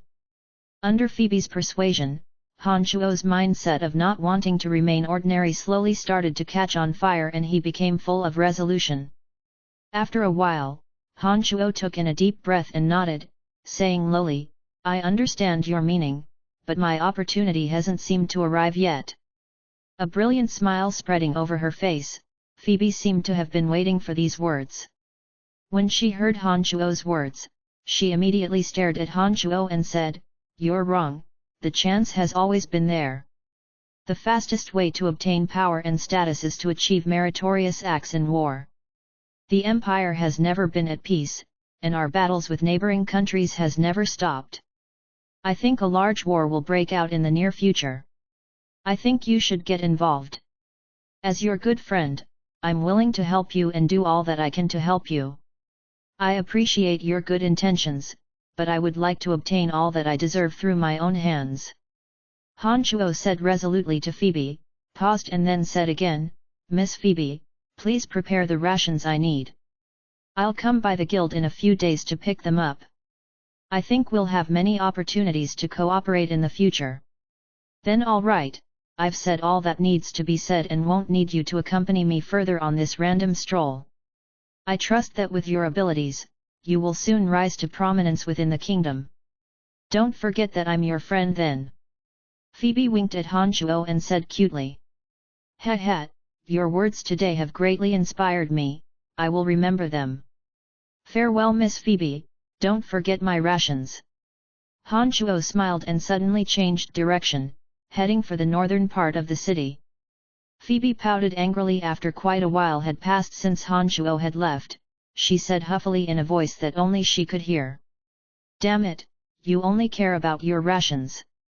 Chapter 87. Chapter 87, Joining the Dark Mantle Organization. Please continue reading on, Ox. Val. M. After parting ways with Phoebe, Han Shuo returned directly to the academy. However, he once again avoided entering through the front gate and decided to enter through a secluded corner from the mountain in the back. Han Shuo suddenly became wary in the woods that he had spent time with Phoebe last time, an unexplainable feeling of unease rising in his heart. This shock made Han Shuo immediately release his 3 original demons. They flew out from the back of his neck and patrolled the entire woods, but didn't find anything. The feeling of unease didn't vanish after the original demons failed to find anything. That exceedingly uncomfortable feeling grew stronger and stronger, making Han Shuo incredibly wary. The Demon Slayer edge appearing in his hand, Han Shuo took a deep breath and readjusted his facial expression to be at his best. He tried using his own senses to detect the abnormalities around him and called out, "Who is it? Come on out." Han Shuo had only randomly called with this line and hadn't actually thought that anything would happen, because if it was an enemy at this level definitely wouldn't appear just because Han Shuo had called out. But unexpectedly, a low, eerie laugh rang out from the thick woods as soon as he'd finished speaking. A human shape slowly took form in front of Han Shuo within the shadows of the large trees. "Kid, you have a good level of awareness. How did you discover my existence?" When the figure within the shadows of the tree had materialized, a ruthless-looking old man, who was exceedingly tall, skinny, and wearing grey clothing, walked out. The old man's beard was grey and his eyes were the color of ash. They looked completely lifeless. "Due to my instincts, who are you?" Han Shuo gripped the Demon Slayer edge firmly and watched the approaching old man with a hostile gaze, ready to make a move at any moment. "I can give you the opportunity of a lifetime. I'm acquaintances with Phoebe's master and mean you no harm, you don't need to be so nervous." Han Shuo could feel a strong sense of danger exuding from this person. This was probably the strongest person he'd met since coming to this world. Han Shuo even felt that if the old man were to make a move, he'd be hard-pressed to escape. "Phoebe? So Phoebe sent you, what do you mean by all this?" Han Shuo reined in his impulse to flee from this person and asked with a darkened face. The old man suddenly halted in his tracks and didn't continue forward. He just stood there, sizing up Han Shuo, like he was observing an item he expected to sell at a high price. He kept nodding his head and a smile blossomed on his face after a while, but when this smile floated out from his ruthless features, it only made one feel that his face became even more sinister. "Phoebe doesn't know of my existence, but I know everything about your recent actions. I heard the conversation between you and Phoebe just now and have an offer to make you, but if you choose this path, you can obtain all that you want, but you may also die very quickly," the old man said slowly as he looked at Han Shuo. "Who are you?" Han Shuo was a bit lost and had no idea what the old man wanted. He immediately asked again. "Brian, parents died when he was young and was then sold off to the necromancy major of the Babylon Academy of Magic and Force by his uncle to become a slave. 6 years as an errand slave. Started displaying extraordinary abilities during an outing to the Dark Forest and seems to possess another wondrous way of training in addition to training necromancy magic." Han Shuo's heart sank slowly as the old man started listing details from his life. Apart from a few secrets having to do with the little skeleton and the cemetery of death, most of the doings that he'd experienced in this period of time were all ferreted out. This made Han Shuo feel that a pair of eyes had been fixed on him in the darkness, and a sense of fear rose in his heart. "Who are you?" This was the 3rd time that he asked about the old man's origins. "I'm called Candide and I belong to the Empire's Dark Mantle organization that directly answers to His Majesty." "There's a covert organization behind every nation. I think you understand the need for such an organization's existence. The people of Shadow Ghost have appeared in the Booze Merchant Guild several times now. You guys have caused such a great disturbance. Did you really think that we wouldn't know anything? Old man Candide looked at Han Chuo with a vague smirk as he said slowly. Han Chuo was greatly startled after he heard these words and heaved a silent sigh as he finally realized that he really was still too naive. He'd never heard of Dark Mantle, but immediately understood after Candide's explanation that this organization must be similar to the Western Depot and the Eastern Depot of the Ming Dynasty, government agencies that directly answered to His Majesty, the Emperor. All right, what do you want from me? I'd like to absorb you into our Dark Mantle. I've carefully investigated your birth and think there shouldn't be a problem. I've also kept my eye on you lately and feel that your working style and special abilities will enable you to handle the jobs of Dark Mantle with competence. If you join the Dark Mantle and achieve exemplary accomplishments for the Empire, you can obtain everything you want. Candide looked at Han Chuo and gave this invitation. Han Chuo's brows knit together and considered it carefully. Candide's invitation wasn't as simple as it appeared on the surface, but with Han Chuo's status and strength, if an enormous organization like Dark Mantle wanted to make a move against him, only death would be in his future. There was a path in front of him now, and although it was dangerous, the destination remote, and full of uncertain factors, it was indeed an opportunity. This presented quite a bit of strong temptation to the now hotly ambitious Han Chuo. After weighing his gains and losses, Han Chuo felt that he didn't seem to have much choice. Han Chuo nodded firmly after a while and said lowly, I accept. Wonderful. Although you might be placed in more dangerous situations in the future, as long as you can climb high enough, you'll have the chance to see beautiful sights that many will be unable to ever see in their lives. Candide laughed lightly and took out an iron badge, handing it to Han Chuo. This is the badge that symbolizes our status as members of the Dark Mantle. Put it away carefully, you're under my command from today onwards. Your first mission is to keep an eye out for Duke's movements. Oh, he's the Wind Archmage that came flying out of the house that you guys brought the members of Shadow Ghost to last night. There was a certain heft to the black iron badge, with the words Dark Mantle carved on the back. There was also an image of the crown carved in back. The crown was floating above a patch of black clouds and was also black colored. Who is Duke, where is he now, and how should I keep an eye on his movements? Han Chuo was greatly startled and wondered how astonished Duke would be if he discovered that Han Chuo was keeping surveillance on him. He might even guess that the Eye of Darkness was with Han Chuo. If Han Chuo were to keep tabs on Duke, then he himself would also bear greater risk. Hesitating, Candide explained, Duke isn't a person from our Lancelot Empire. He's from the Kasi Empire and is here as a representative of the Maya School of Magic from the Kasi Empire. He's here to conduct an exchange of magical knowledge with your Babylon Academy of Magic and Force. Of course, these are all excuses that they've come up with. Their true goal must not be this, but they've hidden it well. We don't know what they're up to at the moment. That's why we need someone to keep an eye on them. Therefore, he'll visit your academy often during this time. As a student within, you're the most convenient person to keep a watch over him. Oh, right. Since you've joined Dark Mantle, no more killers from Shadow Ghost will bother you. I will tell them to behave themselves. Nodding, Han Chuo said, I see. All right then, I'll keep an eye on Duke's movements. How should I find you if I discover something abnormal? These are our 3 strongholds within the Empire. Destroy this after you look at it. This badge represents your identity and you can use it to exchange information with others in the strongholds. However, your level is too low thus far and you won't have the right to ask about many things.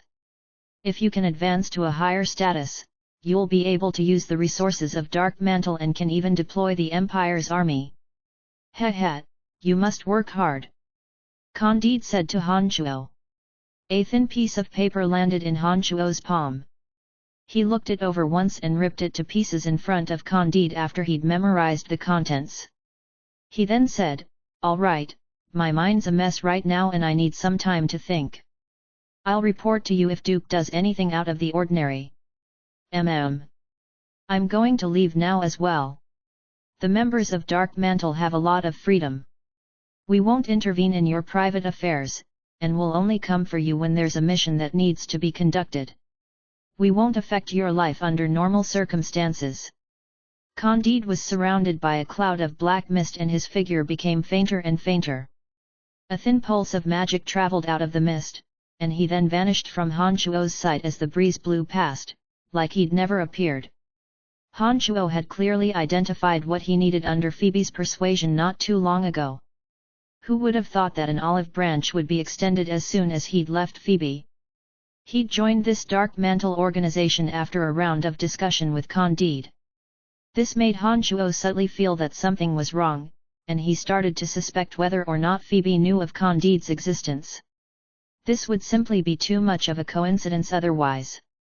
However, even if Phoebe and Candide were acquainted with each other, then Grover wouldn't have been anything in the face of Candide's enormous power. Phoebe wouldn't have so many troubles either. This made Han Shuo quite confused as well. Han Shuo carefully sorted out his thoughts within the woods and went over everything that had happened recently in his mind. He then set off towards the academy grounds again with a look of resolution. Chapter 88. Chapter 88, But I Have a Guilty Conscience. Please continue reading on, Ox. Val. M. Han Shuo had been worried that he would be found out by Duke, but had thoroughly dispelled these worries a few minutes after arriving at the Necromancy Major. The reason was because when Han Shuo arrived, he naturally greeted Borg and Carrie when he saw them cleaning off the stone sculptures along the path. However, the two didn't recognize Han Shuo and were at a loss of what to do with their profound respect and humility. When Han Shuo identified himself and Borg and Carrie cautiously recognized him, they spoke to him with an even more fearful attitude. Han Shuo was no longer an errand slave of the Necromancy Major now. He'd turned into a student and his status was naturally higher than these two errand boys. Add to that the fact that the Necromancy students had purposefully exaggerated Han Shuo's aid when they returned from the Dark Forest, this made the two previous enemies, Carrie and Borg, even more afraid that Han Shuo would come looking for them. However, Han Shuo didn't pay attention to the two and rather took out a bronze mirror and admired himself in it, full of bliss. He'd suddenly discovered that his features had indeed gone through tumultuous changes compared to a few months ago. His originally frail and thin frame had become much stronger and taller. His weak facial features had become much more resolute after a series of life-threatening experiences.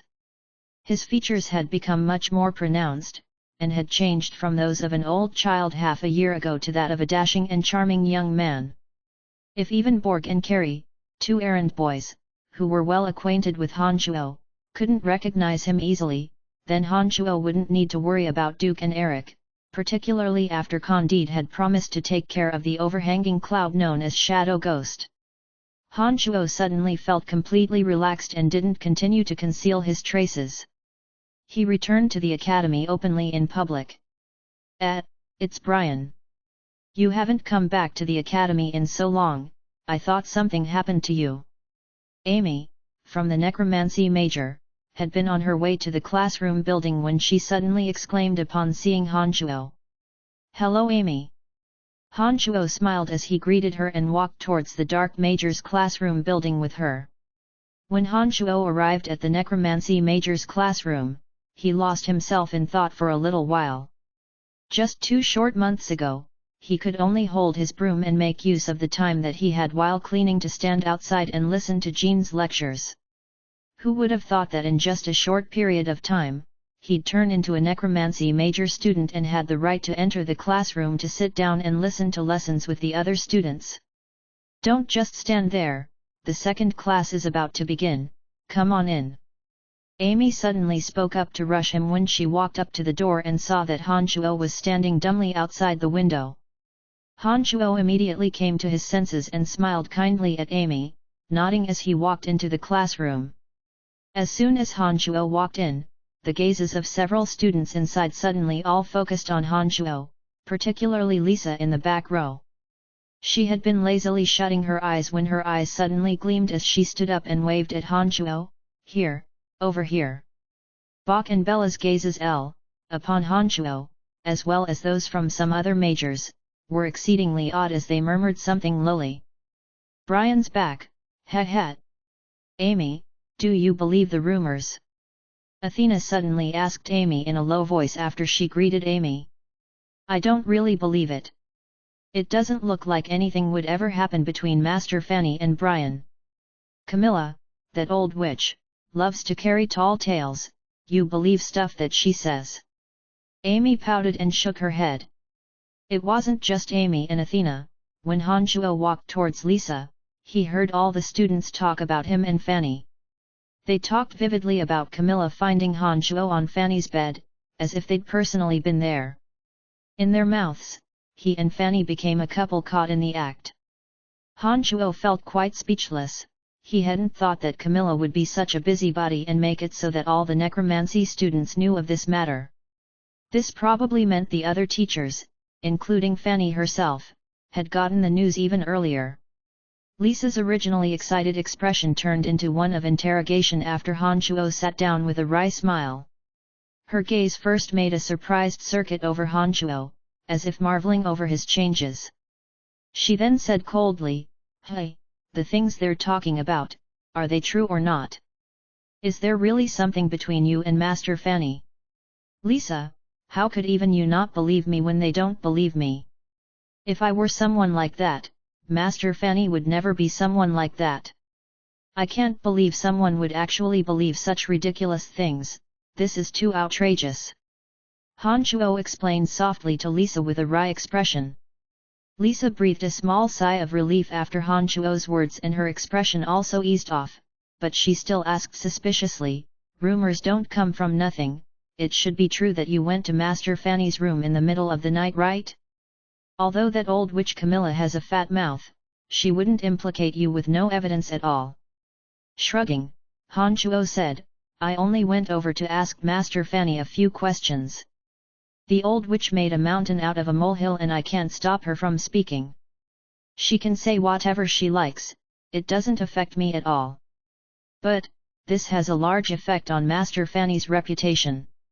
Everyone will surely think that Master Fanny's life is a bit unclean, particularly since you're her student.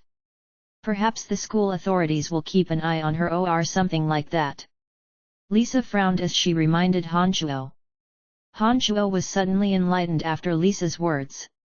He suddenly felt that he really was very selfish in only thinking of himself and never considering Fanny's position. Just as Han Chuo was inwardly berating himself, Jean walked into the classroom with a thick stack of magic books. He swept his gaze around the room when he entered and saw Han Chuo sitting in the back row. His face suddenly chilled. The class had just begun when Jean suddenly stopped and looked at Han Chuo in the back with an evil smile. Brian, you've never attended class since you became a necromancy major student. Is the knowledge I'm going over too advanced for you? Do you understand what I'm talking about? After the trials of the Dark Forest, Han Chuo understood that Jean wasn't a bad person. He just made things a bit difficult for Han Chuo because of Fanny, but Jean was still a refined, cultured person. He didn't make life too obviously difficult for Han Chuo, and thus Han Chuo didn't bear a grudge difficult to resolve against Jean. This time, because of those ugly rumors about him and Fanny, Jean must have been eaten alive by the green-eyed monster. This was why he was seizing upon this pretext to embarrass him. Master Jean, I've learned the knowledge that you're going over when I read books, and have mostly grasped a proper understanding. Therefore, I think I can understand the class lessons, please don't worry about me. Han Chuo leaned back and said with a slight smile to Jean. Oh, if you could grasp magic through self-study of books, then why would our Babylon Academy of Magic and Force still exist? Heh, since this is the case, I'll ask you this, how many ways can magic be cast? They can be divided into the 4 ways, incantations, magical items, hand seals, and magical matrices. Incantations use words to communicate with the magical elements in order to reach the purpose of release magic. Magical items include scrolls. Han Chuo retained his lazy posture and smoothly reeled off a bunch of definitions, including some of his own reflections. Jean was noticeably surprised by his words. He started slightly at first and then nodded. Very good, it looks like you already know all the basic knowledge within the books. Then I'll ask you some more questions. Jean frowned and then asked Han Chuo a series of questions. He started with the most foundational magical knowledge, and then started asking points that only novice mages would be able to grasp. Han Chuo spoke fluidly, explaining the answers to all of these questions. Jean and the other students within the classroom all looked at Han Chuo with faces full of surprise throughout this process. It seemed that they hadn't thought that Han Chuo could fully grasp so much knowledge this deeply in such a short amount of time. Traces of sweat shone on Jean's forehead as he appeared a bit agitated. He then snorted lightly and asked another question. I don't know how to answer this. Han Chuo blanked and answered honestly. This question had surpassed the knowledge that a journeyman mage would know, and he truly didn't understand it. Jean finally smiled and was about to say a few words to regain face when Lisa said impatiently, Master Jean, if he knew the answers to everything, then what would be the point of coming to your lectures? Lisa's words stopped him in his tracks when he heard them. Jean obviously felt a bit awkward and slapped the table with a dry laugh.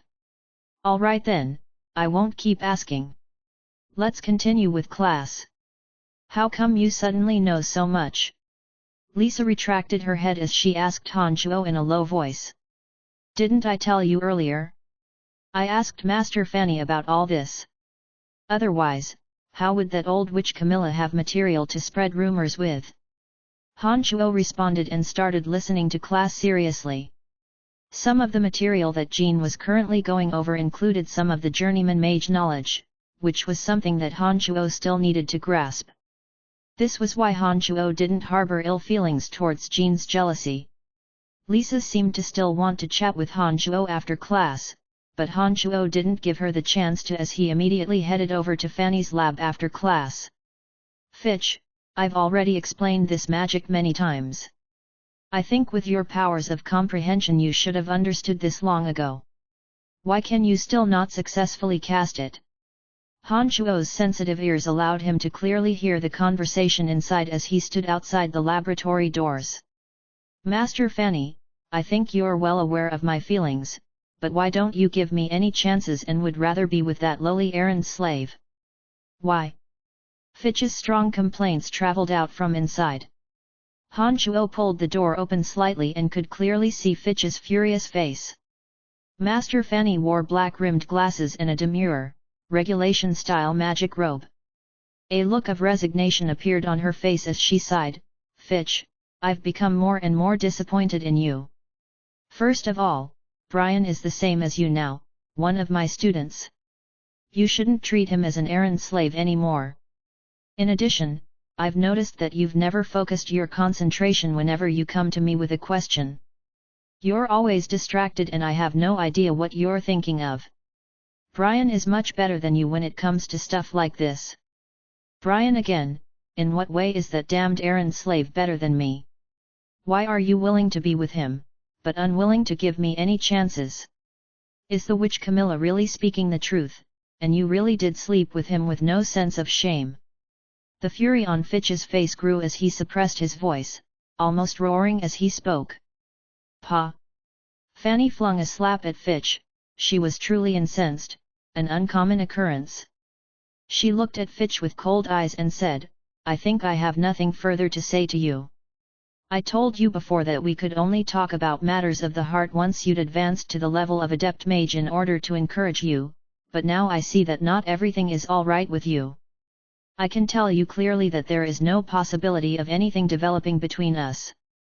I hope you can let go of all illusions. If you still have questions regarding magic in the future, please come find me within the training fields or the classroom. You are no longer welcome in my laboratory. Please leave immediately. So you've been lying to me all along. Haha. Good. Very good. You wanted me to reach the level of adept mage first before discussing matters of the heart, but that errand slave Brian has already become an exception for you. Hypocritical shameless woman, I'll never believe you again. Fitch held his face as he laughed ghastly, walking outside of the laboratory. Han Chuo backed up a few steps and hid himself in the corner until Fitch had left. He looked coldly at Fitch's passing figure, paused for a moment, and then walked into Fanny's laboratory with a natural expression. Han Chuo saw that Fanny was a bit lost in thought as he walked towards her. She propped herself up listlessly on the round table with her two hands, sighing lightly with a lowered head. She murmured to herself with an exceedingly weak voice. Perhaps Fitch is right, I really am a hypocritical, shameless woman. I seem to have truly violated some principles. Han Chuo clearly heard all of Fanny's low murmurs, but he didn't understand the meaning behind her words and didn't know who her words were intended for. After thinking for a while, Han Chuo cocked a finger and rapped on the surface of the round table. Get out of here! Fanny suddenly lifted her hand and glared at Han Chuo. When she saw that the person in front of her had turned into Han Chuo, her expression became very odd. She first blanked and then started in shock, her eyes seemed like they wanted to hide something. Her expression finally went back to normal and she rolled her eyes, obviously in a bad temper, at Han Chuo. What are you doing here? Nothing much, I just have a few questions to ask you. Han Chuo looked oddly at Fanny and responded. What did you hear? Did you see everything just now? Fanny's charming features changed as she suddenly glared at Han Chuo. Your ears are so perverse that you must have heard everything. Don't you know that eavesdropping is very rude?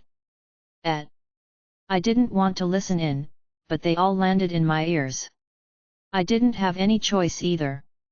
Han Chuo spread out his hands like a rascal, indicating that he really hadn't meant to. His expression then turned grave as he turned to Fanny and said seriously, that Camilla really is very evil. I don't mind, but she slandered you and negatively impacted your reputation. Do you intend to let her off the hook like this? Forgot it, the old witch is just like that.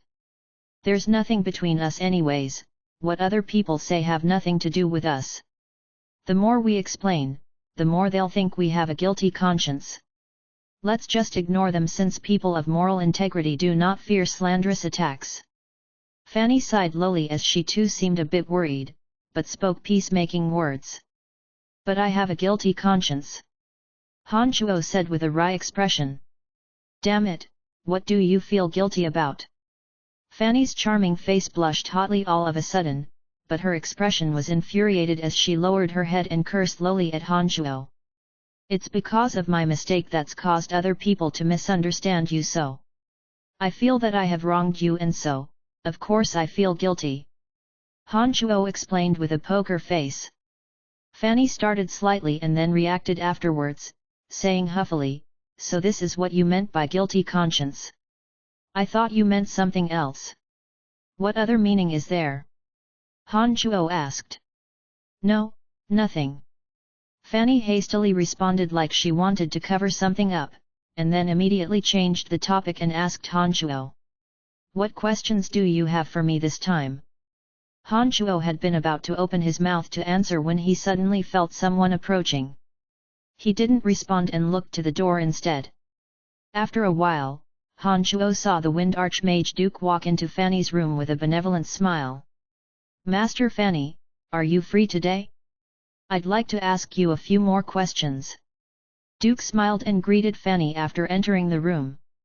His brow then furrowed as he turned to look at Han Chuo. Han Chuo was startled, but kept a very normal expression on his face, looking at Duke with an expression of surprise and confusion, like it was the first time he'd seen Duke and wanted to know about his origins and background. Chapter 89. Chapter 89, An Odd Phenomenon in the Molded Spirit Realm. Please continue reading on, Ox. Val. M. Mr. Duke, you're too polite. Go ahead and ask whatever you'd like to know. Fanny passed a chair to Duke and smiled faintly. Duke glanced over Han Chuo's body and then naturally looked back at Fanny, as if not minding Han Chuo at all. He didn't take the chair that Fanny passed over and only said politely, I won't be sitting, I'm just here to ask you a small question. I'll leave after I've asked it. Master Fanny, you've studied necromancy magic all this time. Have you ever heard of the Eye of Darkness? On the side, Han Shuo silently observed Duke and noticed that after he said these words, his gaze was tightly fixed on Fanny, as if was trying to glean some clues from Fanny's facial expression. Shaking her head, Fanny's expression was perplexed as she asked Duke instead, "What is this Eye of Darkness? Does it have something to do with the necromancy major?" "Heh, it's just a small tool. I'm not too certain of the specifics either, that's why I wanted to ask you. Since you don't know as well, forget about it. My apologies for disturbing you." Duke wore a gentle smile having delivered this line after entering through the door. He nodded towards Fanny and walked towards the door again. When he reached the door, he seemed to suddenly thought of something again and asked carelessly, "Oh right. Master Fanny, I've heard that the library of your necromancy major is shared with the dark majors? The necromancy major was once greater than the dark major many years ago. Do you not have your own stand-alone library?" "Heh, Mr. Duke, you've said so yourself that it was many years ago when the necromancy major was at its peak. The magics that necromancers can now grasp are limited and there aren't that many books on display." Fanny laughed lightly and then paused. She said indifferently, "Oh, right, I've heard that there's a secret library within our school. There are forbidden texts from all the various majors within that library, preserved secretly with authorization from the Empire.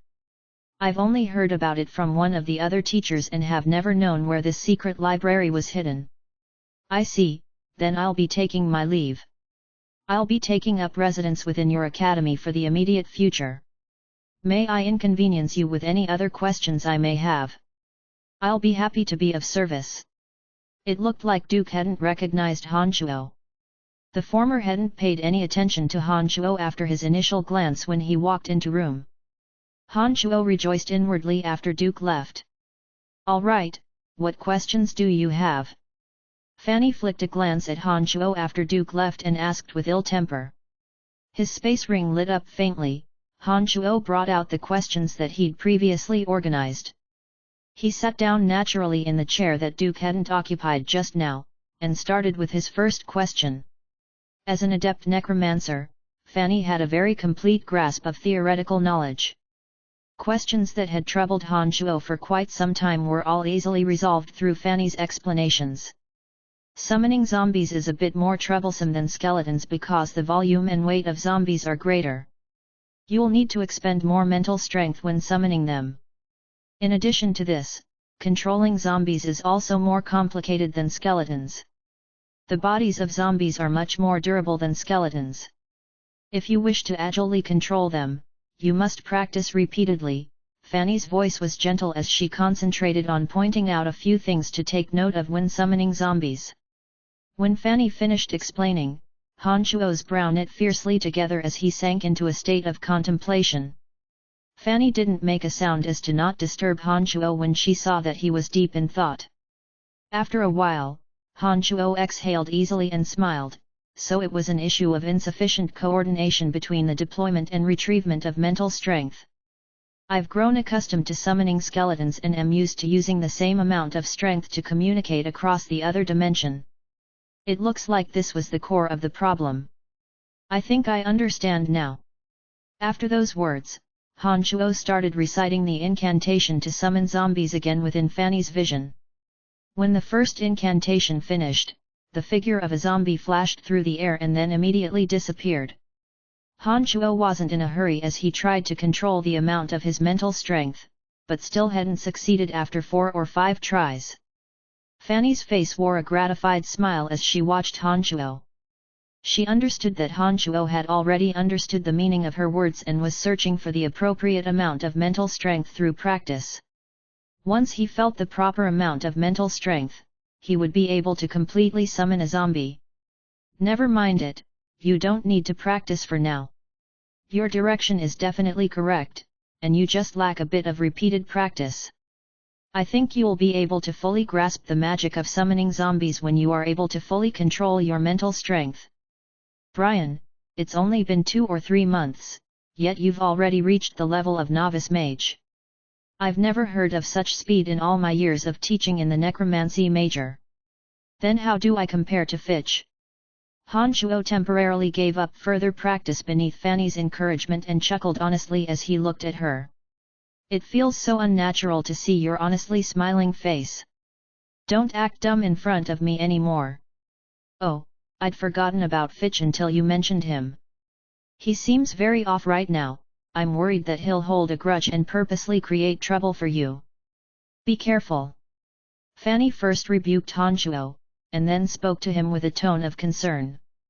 Don't worry, if Fitch is really that gullible, I think the person who would end up worse off will surely be him. Han Shuo shrugged his shoulders and paid Fitch's grudge no mind. To be honest, he really didn't think much of the journeyman mage Fitch now. Brian, I knew that you'd be here, come here. Master Fanny, I have a few matters to discuss with him, hee. Lisa's voice traveled in from outside at this moment as she walked towards Han Shuo as soon as she came in. She grabbed Han Shuo's wrist and dragged him outside. As Fanny watched Han Shuo get pulled away by Lisa, a bit of anger seemed to grow out of nowhere in her heart. It was as if someone had seized something precious to her, and she didn't feel quite happy about it. How do you know my cousin? Lisa asked as she dragged Han Shuo to a little courtyard behind the school library. Han Shuo liberated his shoulder from Lisa's hand and looked at her in confusion. Your cousin? Who is he? Lawrence. He's learning martial arts in our martial arts school. He came looking for you previously, but you weren't here. Who would have thought that he'd immediately come looking for you as soon as you'd returned this time? How do you know him? So it was him. This Lawrence was a bit odd. He had the same master as Phoebe, but attended class at the academy. Also, he currently possessed the strength of a journeyman swordsman. Han Shuo weighed all of this privately. As he lowered his head, Han Shuo happened to see Lisa's chest next to him. Her chest had originally been quite flat, but now blossomed into shapely curves. The well-rounded look noticeably illustrated that she had quite a figure. Lisa, are you wearing more clothes than usual today? Why do I get the feeling that you've filled out quite nicely? Han Shuo snuck a glance at Lisa's chest and unknowingly let these words slip. What do you mean by that? Lisa had been walking when she heard Han Shuo's words. She was so startled that she almost fell over. Her little face then reddened as she stared at Han Shuo with her question. Your chest was flat before, with nothing there, but now it looks bumpy. Did you pad it with something? Han Shuo thought internally, but his words were directly reflected in his speech. He opened his mouth and responded with this incredibly honest internal dialogue. Extraordinary rage. Lisa glared vehemently at Han Shuo and reached out her small hand and gave Han Shuo a firm pinch. She gritted her teeth and said, You said such a thing and now suspect that I've padded my chest. Do you want to die? Han Shuo was horrified as he suddenly realized what he said. He thought those words had only stayed in his heart just now, and according to his modus operandi, he would have only kept them in his heart. He would never have caused so much trouble for himself by voicing thoughts that would only anger the other person. But who could have known that reality would be so strange? It was his inner thoughts, but Han Shuo hadn't given any thought to the consequences and just let it all out. This made Han Shuo feel exceedingly odd. At the same time, a strand of cool sensation suddenly suffused with his mind. Han Shuo's body shuddered slightly, and he then understood why such words slipped out from him before. It must be because the magical Yuan had started creating some strange phenomenon after entering the molded spirit stage. He smiled wryly at Lisa with her teeth gritted as he calmed himself down inside. He privately admonished himself to be careful and to not say anything random again. He finally laughed dryly at Lisa. I'm sorry Lisa, I was just joking with you. I hadn't thought that you really started developing. I'm truly happy for you. You're such a bad person to say such things to someone. Lisa immediately blushed and explained in a low voice, I should be the one thanking you instead. I followed the methods that you prescribed. This is so embarrassing. Anyways, that's what happened. Shaking his head in silent laughter, Han Chuo had completely forgotten the ways he'd imparted onto Lisa before for developing her breasts. Who would have thought that they would actually have an effect? This made Han Chuo feel rather awkward and put on the spot. "Hi Brian, how are you?" At this moment, Lawrence happened to see Han Chuo and Lisa from across the courtyard and greeted them from afar. Lisa hastily took in a few breaths to calm her reddened face and snuck a glance at Han Chuo, saying softly, "Lawrence's father is a great finance minister of the empire. He is on very friendly terms with His Majesty. It will benefit you greatly if you have increased contact with him. I won't be disturbing you then." Lisa seemed to be greatly afraid of Lawrence seeing her reddened face, and after saying these words she fled towards the training fields with small running steps. The son of one of the empire's finance ministers. Han Chuo gave a slight start as he thought privately that the academy was indeed full of hidden dragons and crouching tigers. It would seem that many future nobles would be training in the various majors of the academy. "I'm quite good. I've heard that you came looking for me twice?" "Heh, were you planning on spending 5 gold coins for me to get beaten by you all day?" There wasn't only Han Chuo and Lawrence in the courtyard, there was also a few students from other majors in the distance, reading books in groups of 2 or 3 or leisurely tanning themselves in the sunlight. "If you're willing to, I don't mind spending another 5 gold coins, but I think you would definitely not be willing now." Lawrence leaned against a stone railing and was quite at ease as he spoke to Han Xiao. "Who says I'm not willing? The only thing is I don't need 5 gold coins. As long as you're willing to let me fight back, I'll agree to practicing with you. I was beaten up quite severely by you last time and really want to save face." Han Chuo smiled faintly and also leaned leisurely against the railing as he spoke to Lawrence with an interested expression. "Oh, that's not a problem. I can practice with you after we've concluded our business here and see if you're really as strong as Phoebe says." Lawrence also looked quite interested as he stood up straight and smiled. "All right then, I'd like to hear what business you have with me. The two of us shouldn't have any interaction at all, so what have you come to discuss with me?" Looking around, Lawrence kept his voice down when he discovered that no one was paying them any attention. He looked at Han Chuo with bright eyes. "My little junior sister said that you seem to be able to get your hands on black iron ore. If this is truly the case, I'd like to purchase some from you. It doesn't have to be much, just an amount at the size of a fist will do. I was going to ask little junior sister to buy some for me, but I felt that since we got to know each other last time and I'm truly curious about you, I'd like to be friends, so I've come to find you myself." Han Chuo looked at the very sincere Lawrence and thought that since he was the son of a great finance minister for the empire, he must have a lot of money. Chapter 90. Chapter 90, 3 Pairs of Eyes in the Darkness. Please continue reading on, Ox. Val. M. I can get the black iron ore for you, yes, but you also know that it's not that easy to obtain. How many gold coins do you intend on spending to buy it? Han Chuo weighed things up internally as he spoke slowly with a calm expression. His mental state sharpening, Lawrence drew himself upright and said with some excitement, "So you can get it." "Heh, I only need the size of a fist to forge weapons. The black market currently has a shortage, so name your price." Rubbing his chin, Han Chuo remembered a conversation he had with Phoebe last time and hesitated, saying faintly, "How about this? Give me 5,000 gold coins and I'll try to get a piece for you." "No problem, although black gold ore is even more rare, a black iron ore the size of a fist is indeed worth 5,000 gold coins. If you can get a piece of black iron ore, you can come find me at the night school. We'll do an exchange of goods and money," Lawrence said joyfully. Nodding, Han Chuo remembered how he'd been beaten up by Lawrence a few months ago at the night school. His eyebrow flicked upwards as he chuckled. "I'll get you a piece of black iron ore within 10 days. Why don't you practice with me again right now?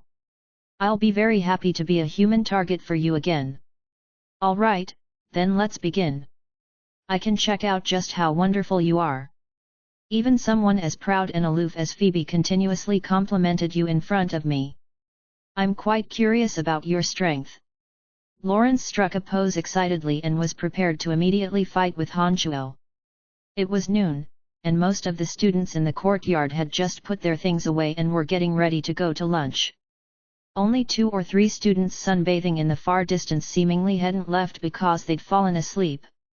Han Shuo swept a glance around the perimeter and smiled, "Let's go to the left. There aren't that many people there and we won't affect anyone." Han Shuo lifted his head provocatively at Lawrence after he spoke and walked to an empty clearing behind the railing to the left. Lawrence tightened his fists and chuckled lightly, following behind Han Shuo and also making for the empty lot on the left. When he arrived, Han Shuo circulated the magical yuan throughout his body and started adjusting his bodily condition. Lawrence was a few steps behind Han Shuo and had just walked down the stone steps when Han Shuo had already doubled back like lightning, bringing a fist crashing down on Lawrence without giving him time to react. Lawrence hadn't anticipated that Han Shuo would make a move so quickly. The punch with frightening momentum had already arrived in front of Lawrence before he'd had time to react. His facial expression changing slightly, Lawrence suddenly backed up a step after putting his feet down, returning to the stone steps again and shunted his body to the side, avoiding the punch that Han Shuo had suddenly flung his way. The punch whistled past Lawrence's face and frigid air emanated from Han Shuo's left fist, giving Lawrence a bit of a fright. Han Shuo retracted his left arm before Lawrence had time to react, then suddenly curved it and slammed his elbow into Lawrence's chest. Lawrence grunted lowly as his body was forced into the railing by Han Shuo's elbow, his face reddening slightly. "Ha, Lawrence, your sense of alertness isn't good enough." Han Shuo didn't follow up his elbow blow to Lawrence's chest with another attack. He backed away with an odd smile instead, teasing Lawrence in a sing-song tone. The two of them were only practicing and not fighting to the death, so Han Shuo hadn't used his full strength in that strike. He'd only released the barest hint of frigid air from the glacial mystical spell fire. As a sergeant knight, Lawrence had fighting aura protecting him internally and hadn't suffered any injuries. "You were the one who suddenly ambushed me. This punch doesn't count, I'll make you pay later." Lawrence wasn't mad as he elaborated on the truth with a wry expression. He then walked down the stone steps again and suddenly faced Han Shuo with no hints of levity. Pale green fighting aura suddenly blossomed from Lawrence's hands as his footsteps sped up. He approached Han Shuo like lightning, the fighting aura from his left hand suddenly formed into the shape of a sword of light and hurtled down towards Han Shuo. Lawrence had just experienced Han Shuo's speed and strength and understood that the current Han Shuo couldn't be compared with who he had been before. This was why he was using his fighting aura, but his movements were quite cautious as he obviously pulled his punches. A trace of a slight smile curved at Han Shuo's lips as he watched Lawrence's movements. He measured up the strength of Lawrence's fighting aura and completely failed to dodge. He circulated the glacial mystical spell fire in his right hand as a thin beam of faint, red light materialized in the path of Han Shuo's waving right fist. It crashed down into the sword of light coalesced from Lawrence's fighting aura along with Han Shuo's right fist. Bam sounded out dully as Lawrence's sword of light, made from fighting aura, dispersed in a mass of light spots. Lawrence's strong forward momentum was halted in its tracks. Han Shuo also felt a wave of soreness and numbness overcome his right hand as his body backed up 2 steps involuntarily. "Lawrence, how much of your fighting aura did you use in coalescing your sword of light just now?" Han Shuo looked at Lawrence with burning eyes as he asked. 60%. Lawrence responded and then looked askance at Han Shuo. "Your speed and aura is noticeably different compared to a few months ago. It looks like you were definitely acting on purpose last time, except, why would you be willing to be beaten up for 5 gold coins?" Han Shuo had been a rookie who hadn't been tried in combat a few months ago, and his magical yuan had only been at the first level of the solid realm. He had done so to earn gold coins, but most importantly to train his body and thus hadn't held himself back. It looked like Lawrence was misunderstanding Han Shuo. 60% of his fighting aura. Han Chuo thought briefly and went over the amount of magical yuan he had infused just now. He finally concluded that his own strength should be slightly stronger than Lawrence's because he had only infused his punch with about 40% of his magical yuan. This already had the effect of being at equal strengths with his opponent. After testing his strength through the direct collision of one fist, Han Chuo didn't continue colliding head-on with Lawrence. He used the agility and nimbleness of his body instead to battle Lawrence in much more efficient ways. The two of them traded blows back and forth for a while on the empty lot and both of them suffered from a few attacks. Han Chuo's body was obviously much stronger than Lawrence's, and he emitted low grunts when punches of equal strength landed on his body. Han Chuo's body was stronger than Lawrence's to begin with, not to mention that the initial stage of training magical yuan had been self-inflicted torture, so he had endured all sorts of pain. He was already used to this kind of pain, so these blows didn't even register on his body when they landed. Spots were dancing in Lawrence's eyes when he voluntarily stopped after a while. He smiled wryly, "No more, enough. You're quite a strange person. I can't feel any fighting aura from you at all, but why is it that your strength is much greater than mine? Is your body made out of steel? Why does it feel like I'm punching a stone wall when I hit you? Don't you feel pain at all?" Chuckling evilly, Han Chuo said, "Don't you worry about this. My body is naturally odd. Can't my body be strong? Do you have the blood of barbarians running through you, or can you go berserk like the berserk warriors?" Phoebe was right, "You are a marvelous person." Lawrence first asked in astonishment and then murmured to himself. Han Chuo also understood his deficiencies after the two had sparred. His body and magical yuan was indeed wondrous, but Lawrence had obviously been trained in martial arts and there was quite a rhythm in his punches and evasive maneuvers. Han Chuo had never learned martial arts, and his attacks were always the simplest methods. Compared to Lawrence, he lacked effective attacking methods. He made a mental note of this deficiency. Han Chuo planned on thoroughly pondering this when he had time and see if there were any other attacking styles left behind in Chu Kinglan's memories. "I don't know. Alright, let's stop here for today.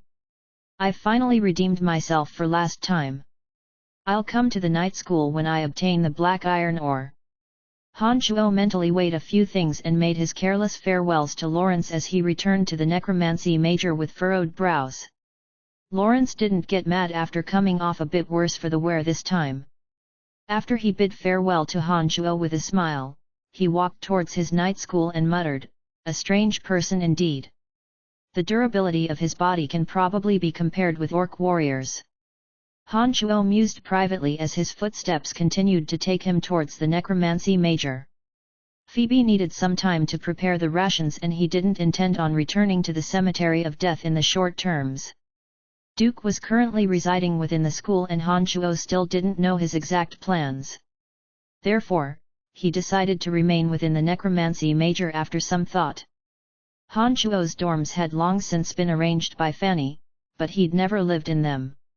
Now that he'd decided on temporarily staying within the academy, the dorms were finally proving to be of some use to him. The Babylon Academy of Magic and Force was the largest institution of learning within the empire. Its facilities were very comprehensive, and it was no wonder that a high tuition was enacted from every student. Han Chuo's quarters were in the corner of the second floor and were roughly 50 to 60 meters squared. It included a bedroom and a bathroom, with tables, chairs, and mirrors. It was the difference between heaven and earth compared to the warehouse Han Chuo had stayed in before. It was already past noon after he'd arrived at his dorms. Han Chuo had missed mealtime and could only take out a few chunks of meat jerky from his space ring to pad his stomach. Han Chuo didn't leave the dorms after he finished eating. He closed the room door tightly and sat on the bed, taking advantage of a quiet lull to practice his magical yuan. The magical yuan started circulating and slowly began to coalesce in his mind from all parts of his body.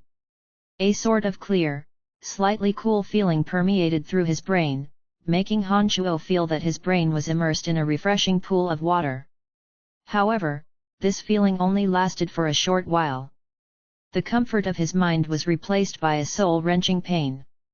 The training of the molded spirit level caused Han Shuo's brain to continuously switch between comfort and pain. He would feel lazily at ease 1 second, and so much pain that it felt like someone was digging through his brain with a sharp knife the next. What was most agonizing about this for Han Shuo was that every time the pain surged, his mind would become immensely clear-headed. This would cause the pain to be suddenly magnified 10 times. The clarity of his mind was specifically for him to suffer through even greater pain.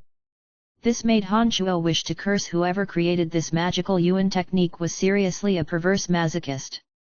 After a long time, Han Shuo breathed out lightly and halted his magical Yuan training. Hot air rose from his body like he'd just taken a hot shower and a strong sense of manliness rolled off his body. Training his magical Yuan had taken Han Shuo from afternoon directly to night. The night scenery outside his window was captivating as the cool night breeze blew in. It was desolate and silent all around. Sitting up from his cross-legged position, Han Shuo turned on the hot water in the bathroom and laid back leisurely in the tub, enjoying this rare moment of carefree ease. He even hummed a small tune. The dead of the night was the perfect timing for those with ulterior motives to come skulk around. 2 small sounds suddenly sounded in Han Shuo's ears, just as he was lazily showering. One of them came from within the dormitory building, the other outside the window. 3 original demons flew out, without a sound, from the back of Han Shuo's neck. 2 of them went out the window to check what was going on outside. One of them floated towards the origin of the sound, while the other stayed near the window, silently observing any abnormalities. The last original demon floated out the crack in the door and arrived in the hallway of the dormitory building, moving forward along the hallway and floating to where the sound had come from. The one that had gone outside finally discovered Duke surreptitiously floating around the sides of the buildings after traveling for a while. Duke hadn't used Nightwalker clothes this time. He appeared like a ghost in the darkness, floating to the Dark Major's classroom buildings without any weight at all. The original demon within the hallway had discovered one of the dormitory room doors had been lightly opened, with Fitch tiptoeing out quietly with a sinister face. He was walking towards Han Shuo and, judging from his facial expressions, seemed to bear ill will. Han Shuo immediately jumped out from the bathtub and quickly toweled himself off. He put his pants back on and lay down on the bed with his back facing the door, even breathing sounds emitting from his mouth. Chapter 91. Chapter 91, A Game of Hot Potato with Lingerie. Please continue reading on, Ox. Val. M. Fitch fancied himself clever as he tiptoed like a thief up to Han Shuo's door. He looked around shiftily and then used an exceedingly low voice to summon a wraith, bidding it to enter Han Shuo's room through the crack beneath the door. Han Shuo's original demons had been refined from wraiths to begin with, so wraiths could also be another set of eyes for the summoners. However, as summoned creatures from necromancers, they carried a faint hint of death about them and had a greyish-white outline. Anyone with a slightly higher level of alertness would easily discover traces of them. Han Shuo's original demons had undergone specialized magical Yuan refinement and thus didn't have any magical ripples emanating from them. Their form was also indistinct. As long as they didn't come into contact with a magical boundary, it would be very difficult to discover them. Add to that the fact that original demons were one of the demon generals and had a mental connection to the mage, they could be deployed to far distances and had uncommon attacking capabilities. Therefore, no matter how one viewed it, an original demon was much more practical than a wraith. After Fitch's wraith entered Han Shuo's room, it circled around inside and then stopped in front of Han Shuo's window. It seemed to be silently observing Han Shuo's movements. Breathing evenly, Han Shuo was on his side and appeared to be in a deep sleep. He seemed to be completely oblivious to everything happening around him. Fitch used the wraith to probe around from the outside before placing his hand on the door handle, exerting a small amount of force. Han Shuo's room door creaked open with a small squeak. A bag of powder suddenly appearing in his hand, Fitch opened the paper wrappings and blew on it in front of the door. The powder dispersed into the air and emitted a light fragrance. Soul Temptation Powder. Han Shuo had some understanding of poison powder now and had already recognized the fragrance when it dispersed just now. He laughed coldly inside and didn't hold his breath. He continued to naturally inhale and exhale. With the strength his body acquired after entering the third demonic realm, low-level powders that would cause him to sink into a drugged state had absolutely no effect on him at all. A sinister and venomous smile on his face, Fitch had a bit of a gleeful expression on his face right now as he walked lightly towards Han Shuo, glaring at him fiercely. What he was thinking, no one knew. Leveraging the line of vision from the original demons, Han Shuo still fully viewed Fitch's expression even with his eyes closed.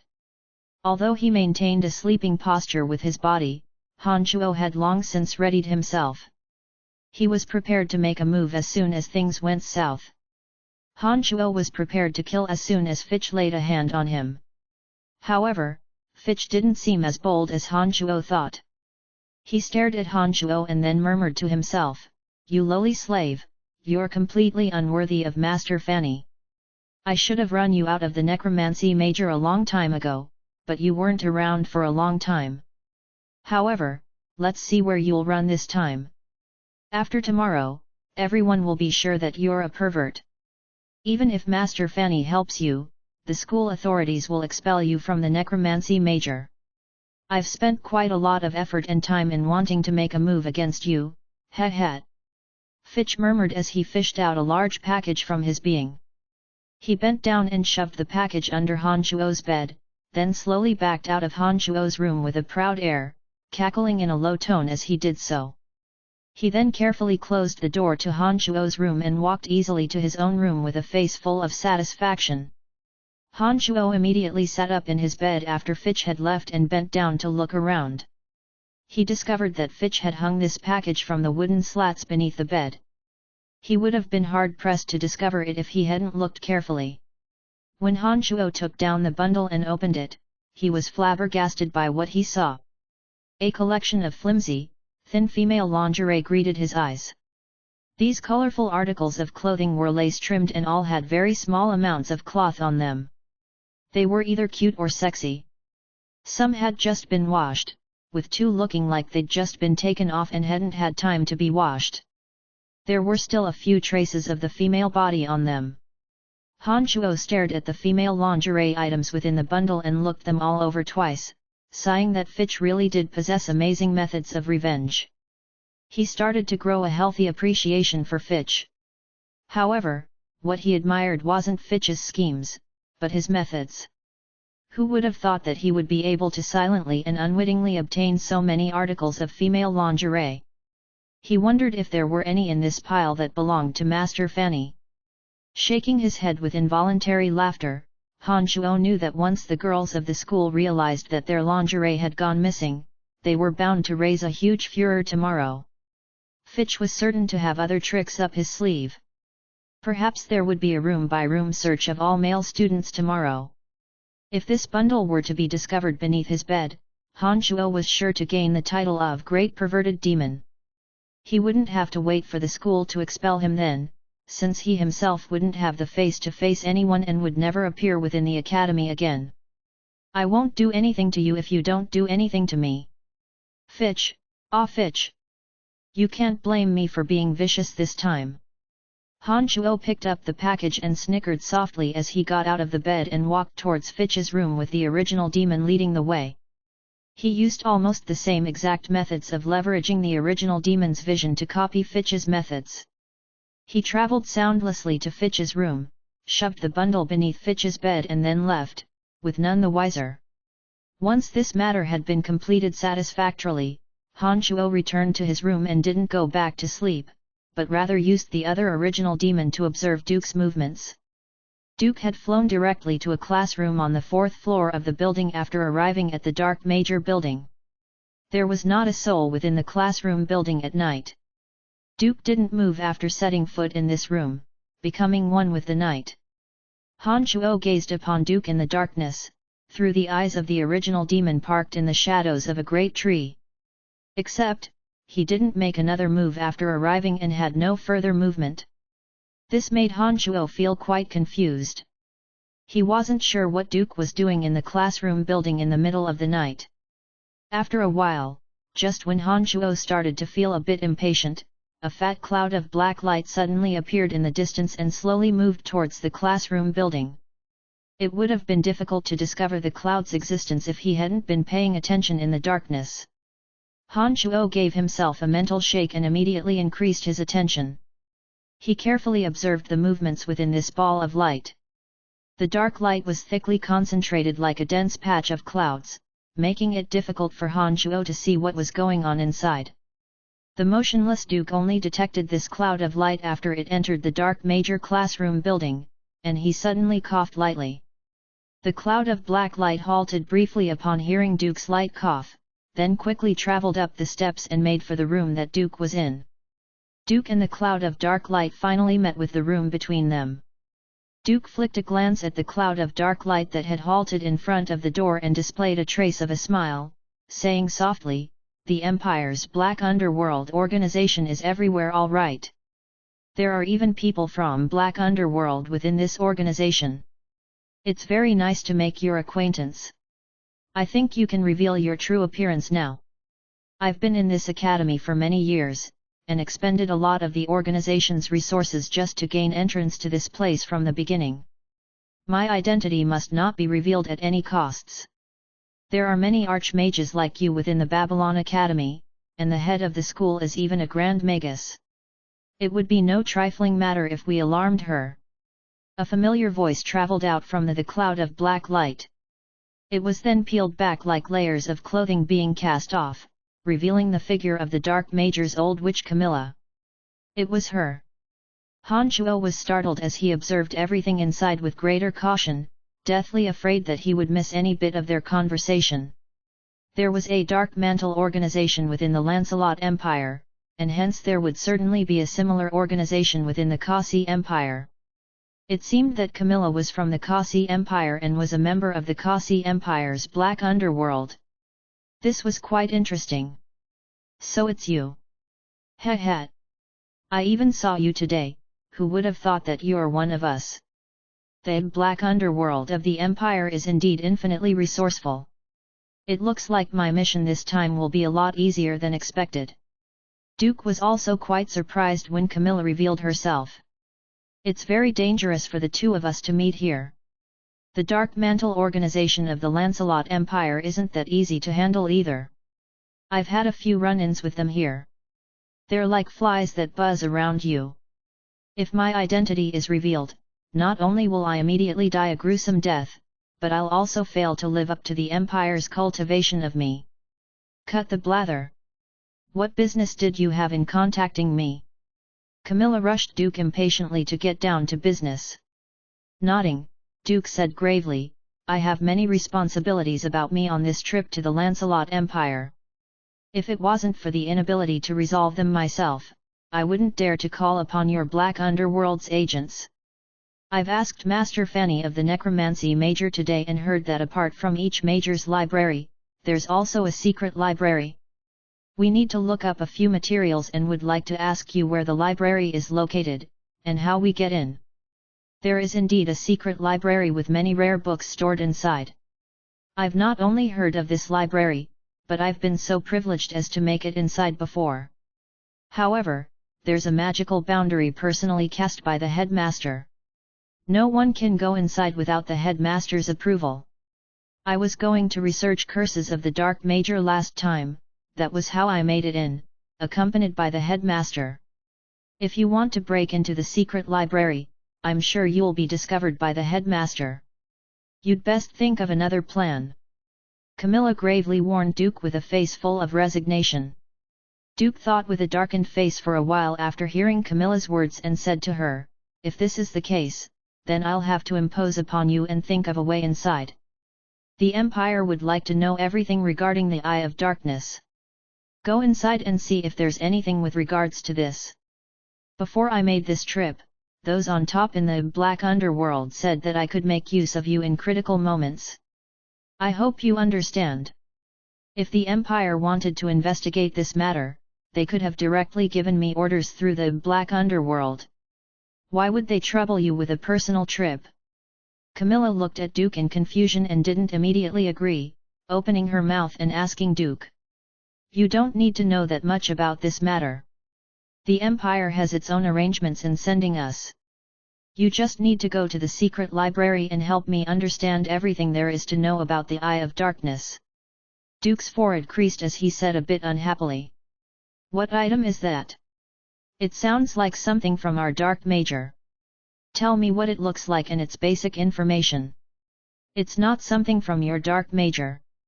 It was created by the necromancers in an era when necromancers were strong.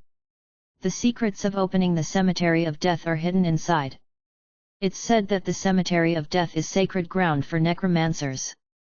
Many years ago, when necromancers rampaged over the lands, the Cemetery of Death was a place of evil that no one dared to mention on the continent. The tomes of frightening necromancy secrets may be kept inside. The Empire needs the secrets inside, so you need to comprehend the secrets of the Eye of Darkness to the best of your abilities. Camilla's face changed slightly as she thought briefly and then said, since this is the case, then I'll think of a way to get inside. However, the headmaster is always present whenever we go inside, so I can only do my best. Alright then, let me know as soon as you go inside, whether or not you make any discoveries. I'll be staying at the Wind Major for the foreseeable future, exchanging some knowledge of wind magic. You can make use of other excuses to openly come find me. Duke nodded and said to Camilla. The two had reached an agreement by this point and didn't continue further discussions afterwards. The two of them left the classroom building one by one after dispersing. After Han Shuo retrieved his original demons, he went through their conversation in his mind and contemplated a bit with a furrowed brow, finally slowly drifting off to sleep. Chapter 92. Chapter 92, Are You Really a Mage? Please continue reading on, Ox. Val. M. Early the next day, Han Shuo could already hear the topic of the stolen lingerie outside the window before he'd even gotten out of bed. Under the efforts of a conscientious person, this person was quickly found out and the topic immediately spread to every corner of the necromancy major. Jean and Fanny were utterly exhausted from overworking early in the morning and were worrying over this matter. The students had quickly gathered within the training fields. Expressions of anger and fright were apparent on the female students' faces, whereas the male students were also full of astonishment. Some were also delighting in the misfortunes of others. Han Shuo had also been gathered in the training fields. He listening to the noisy chatter of the crowd as his eyes constantly flitted towards Fitch. Fitch looked normal, but his eyes kept dancing and also swept towards Han Shuo every now and then. The fallout from this matter is exceedingly devious. Nothing like this has ever happened in our necromancy major before, but now that this matter has cropped up, it must be thoroughly investigated. Jean also had a face full of fury as he expressed his opinion. Lisa, you girls truly lack alertness. How could you have let the thief so easily succeed, and not pick up any disturbances whatsoever? Fanny lectured Lisa with a furrowed brow. This is the Babylon Academy of Magic and Force, we didn't think that the thieves would be so bold either. Nothing happened in the necromancy major for such a long period of time, add to that the fact that dirty clothes are nothing valuable. Who would have thought that such a perverted lecher would appear? Lisa said with a pained expression. Amy, Athena, Bella, and the other girls all wore expressions of rage as they chattered and complained ceaselessly. They called out loudly that when they found the thief, they would surely exact a harsh punishment upon him. Such a thing happening in our necromancy major has already caused an extremely negative impact. The school authorities have already taken over the investigation. I wonder who has been so shameless and bold as to commit such an infuriating act. Fanny was a bit irritated, but much more enraged as she said angrily. Many animated discussions took place within the training fields, and those who'd had their lingerie stolen were incredibly angry and couldn't be calmed. Han Shuo calmly observed everything and waited for further developments. Who do you think did it? Lisa had drifted next to Han Shuo after some time and opened her mouth to ask him. Shrugging, Han Shuo smiled. How would I know? But the person who's done this should be quite familiar with our territory, Otherwise, how could he have succeeded so easily?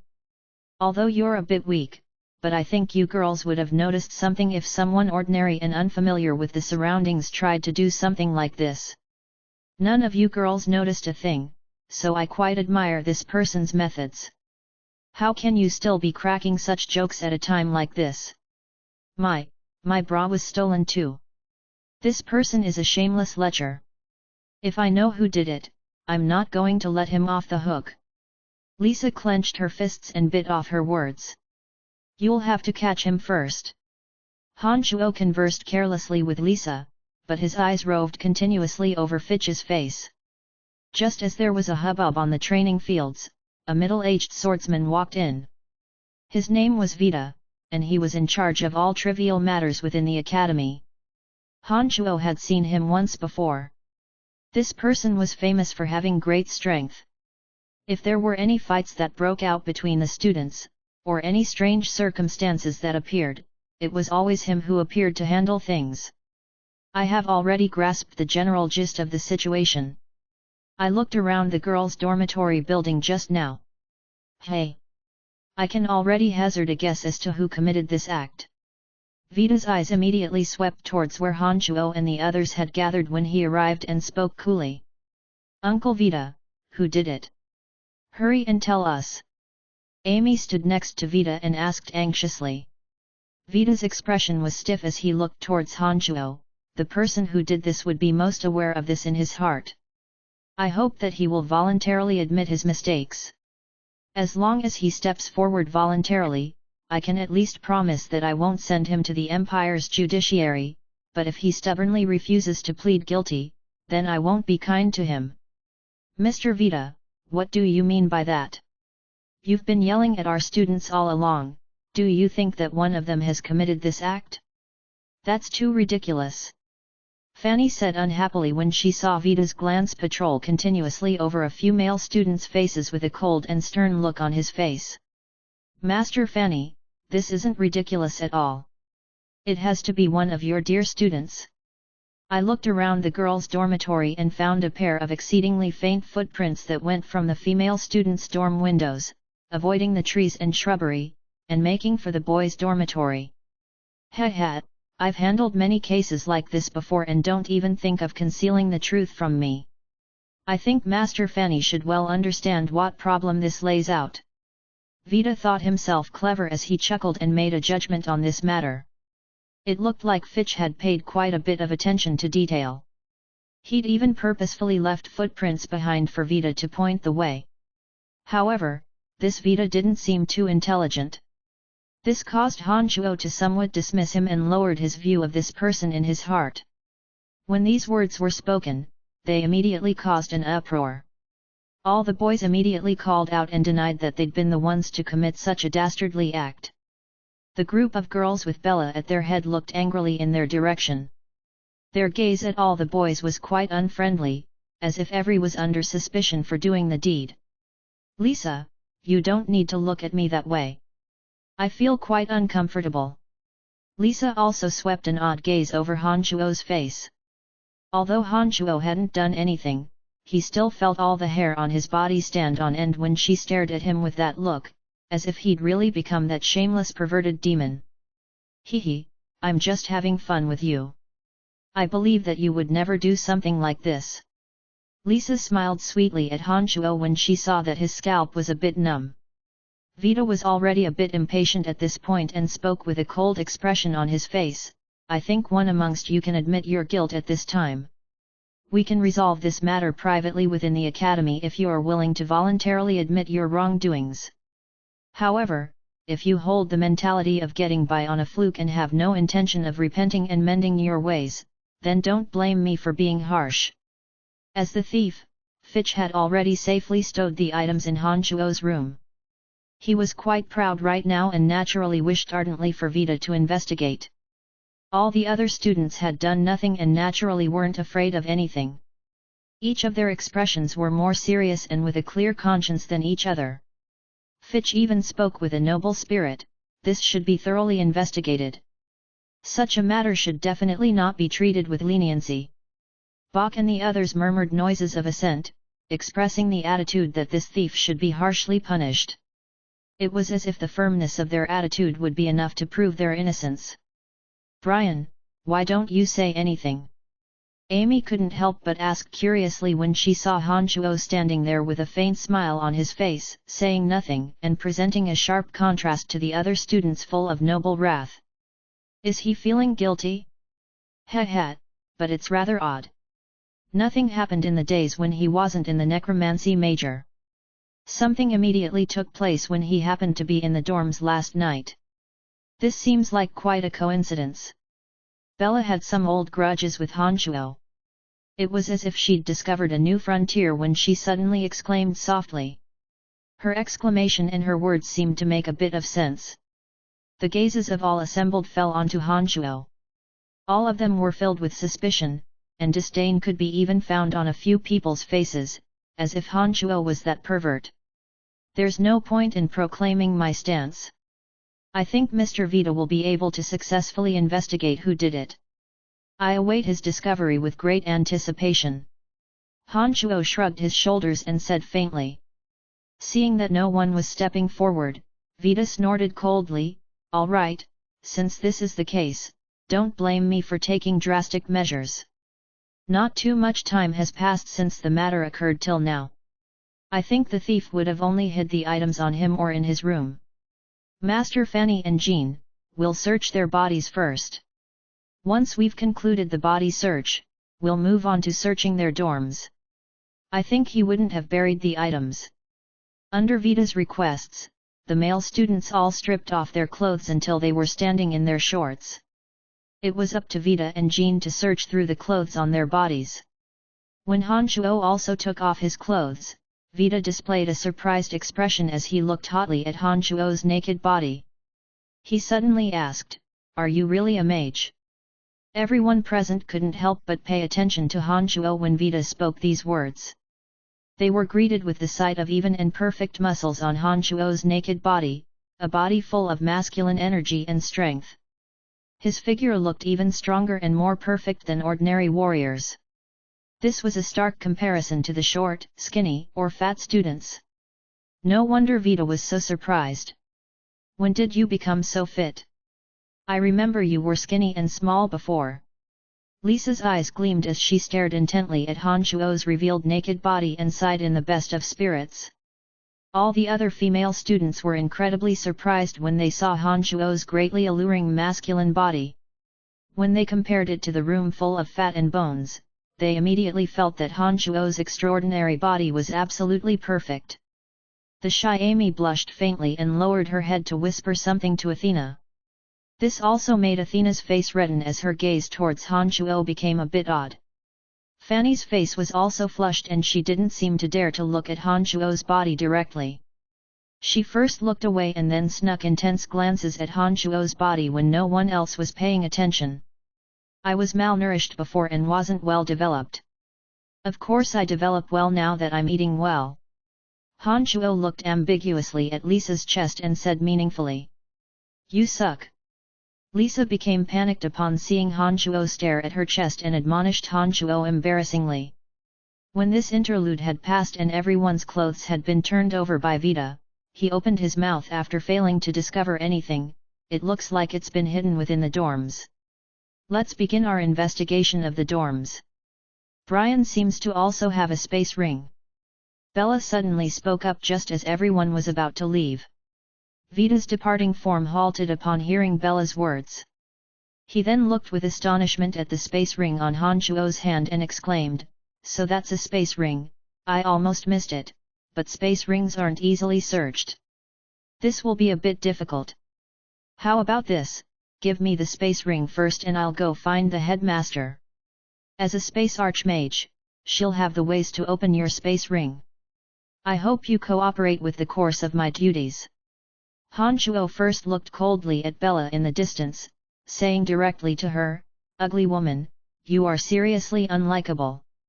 Bella first displayed an expression of extreme fury, but then remembered Han Chuo's berserk rage in the dark forest when she saw the ruthless chill in his eyes.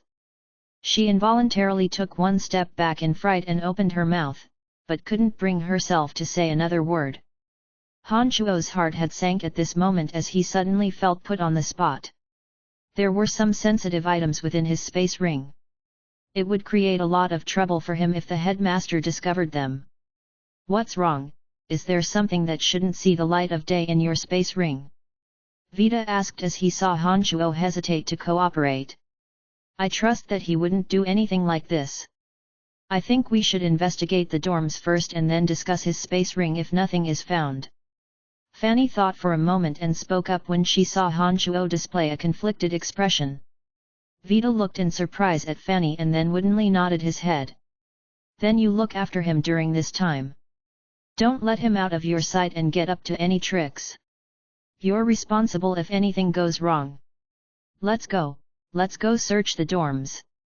Jean smoothed over the situation with his suggestion and took the crowd of people towards the male student dorms. All the students stayed below Fanny's watchful eye. Jean and Vita entered the dorm and sounds of things being rifled through and upended rang out.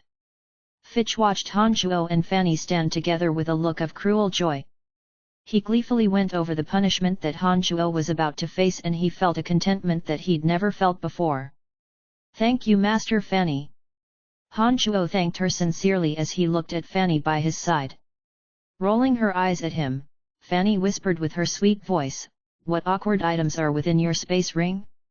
Even if the headmaster saw them, she wouldn't have you detained for having them. What are you afraid of?" "I kept a bit of the weapons and medicines from the town of Dral last time.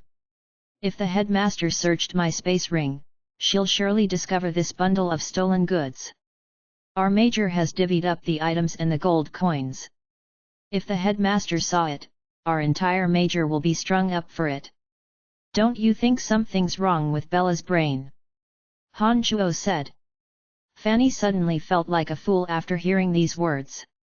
Her brow then knit together as she contemplated this matter with a face full of anxiety. Suddenly, Jean and Vita walked out from the building towards the arrogantly smirking Fitch.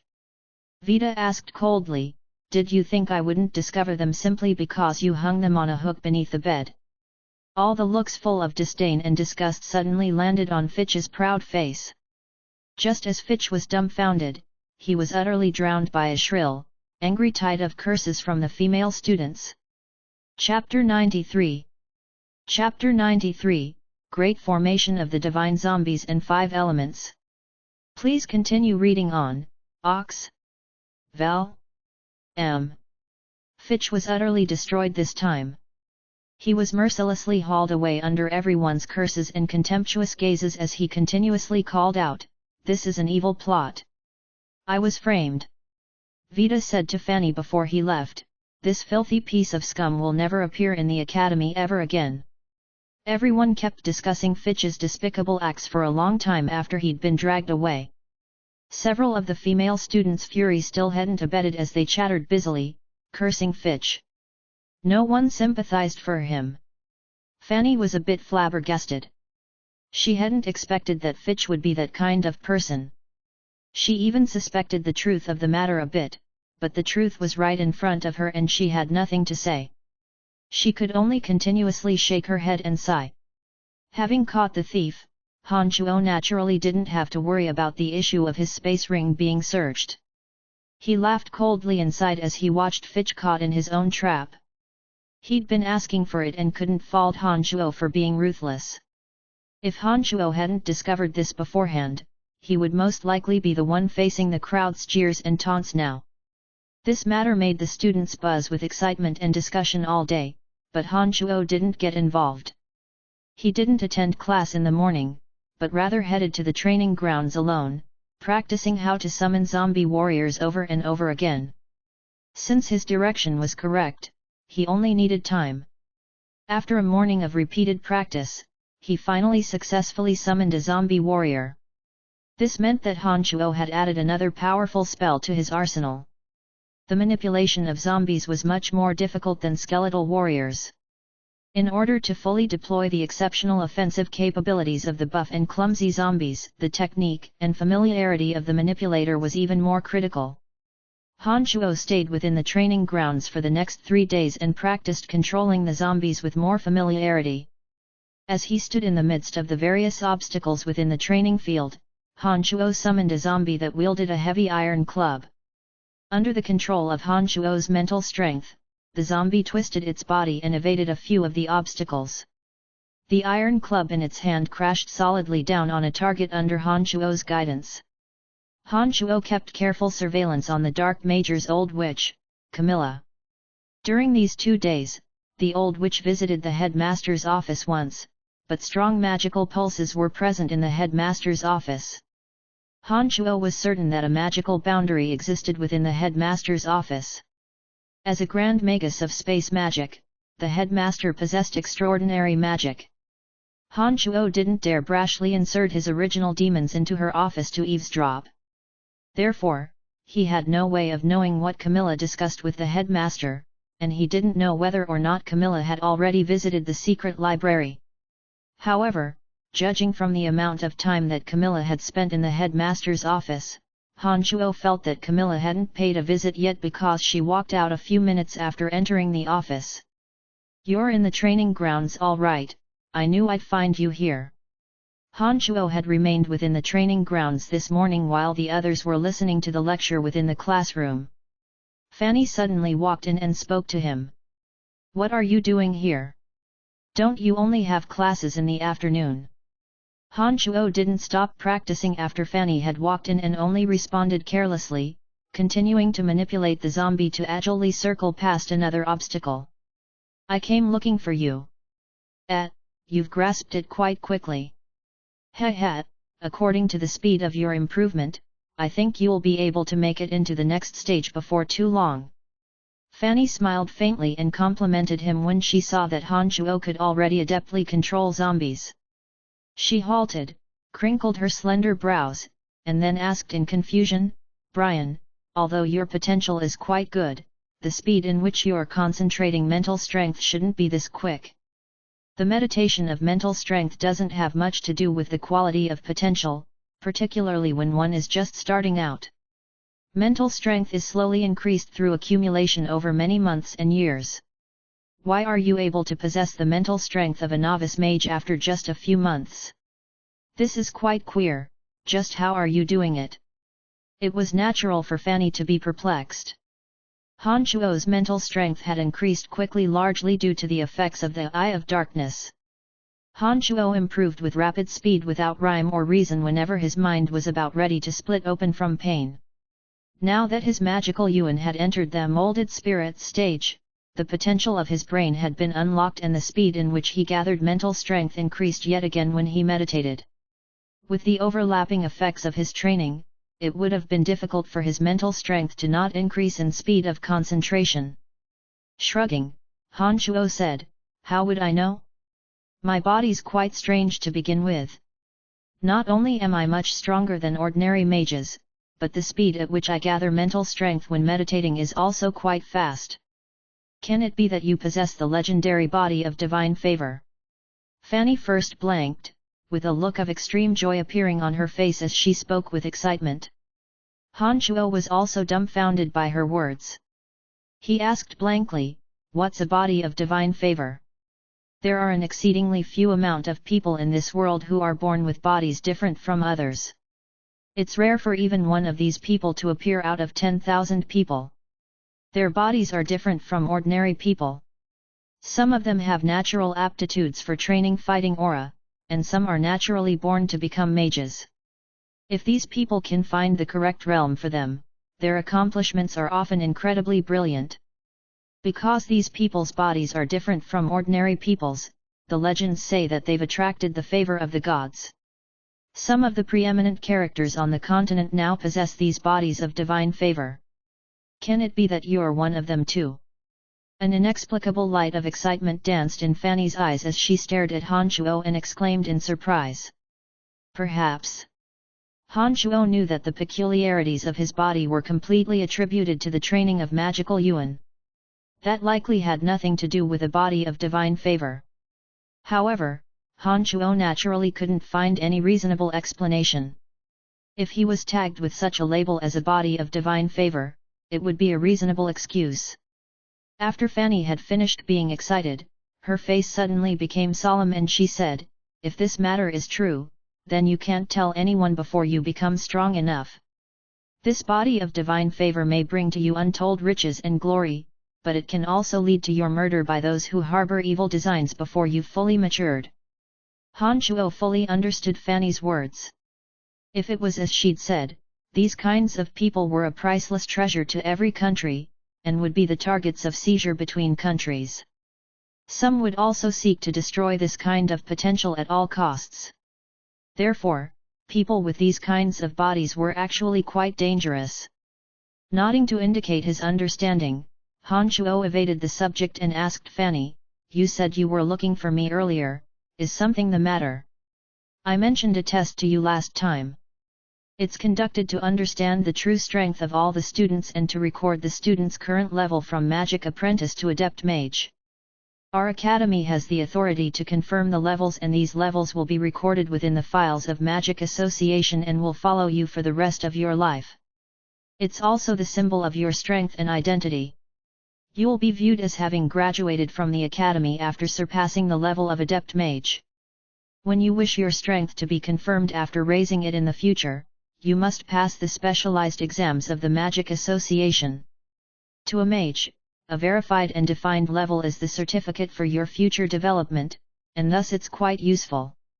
Fanny explained with a smile when she saw Han Shuo inquire about it. "So this is the case, when will the test start?" "Tomorrow morning. If students feel that their strength has increased, they will voluntarily participate in this test. You've never participated in the test, so I think it won't be too hard for you to pass the test for Novice Mage. I've already signed you up. The test will be conducted on the Dark Major Training Grounds early tomorrow morning. I'll be there as well, so don't forget." Fanny reminded Han Shuo. "No problem. Oh right, Brian, the magics of corpse reanimation and canopy of necromancy that you mentioned to me last time, never, ever tell anyone about them no matter how you obtain them, and don't use them in front of anyone. These magics may bring a large amount of trouble to you before your strength is strong enough, do you understand?" Fanny suddenly gravely reminded Han Shuo before she was about to leave. Han Shuo understood this even without Fanny's reminder. He nodded and said, "Master Fanny, be at ease. I haven't mentioned them to anyone aside from you. I know you're quite good to me and that's why I told you without reservation. No one else can even think of obtaining any trust from me. Who's good to you? You only know how to speak nonsense." Fanny's face blushed as she looked a bit happy. She walked outside with a small smile after rolling her eyes at Han Shuo. "Our beautiful and kind Master Fanny with a perfect body, of course," Han Shuo said flirtingly as he watched Fanny's departing figure, chuckling as he spoke. However, Fanny paid no more attention to Han Shuo, finally speaking lowly just before vanishing through the door, "You brat! You're becoming more and more unbridled." Han Shuo didn't continue practicing how to manipulate zombies after Fanny left. He thought for a moment and left the training grounds, using the original demons to scout out the four corners, and then moved to the concealed corner in the Tomb of the Mountains at the back of the Academy grounds, returning to the Cemetery of Death. Since he'd promised Lawrence to get a piece of black iron ore for him, Han Shuo wouldn't go back on his word, even if he was doing it only for the 5,000 gold coins.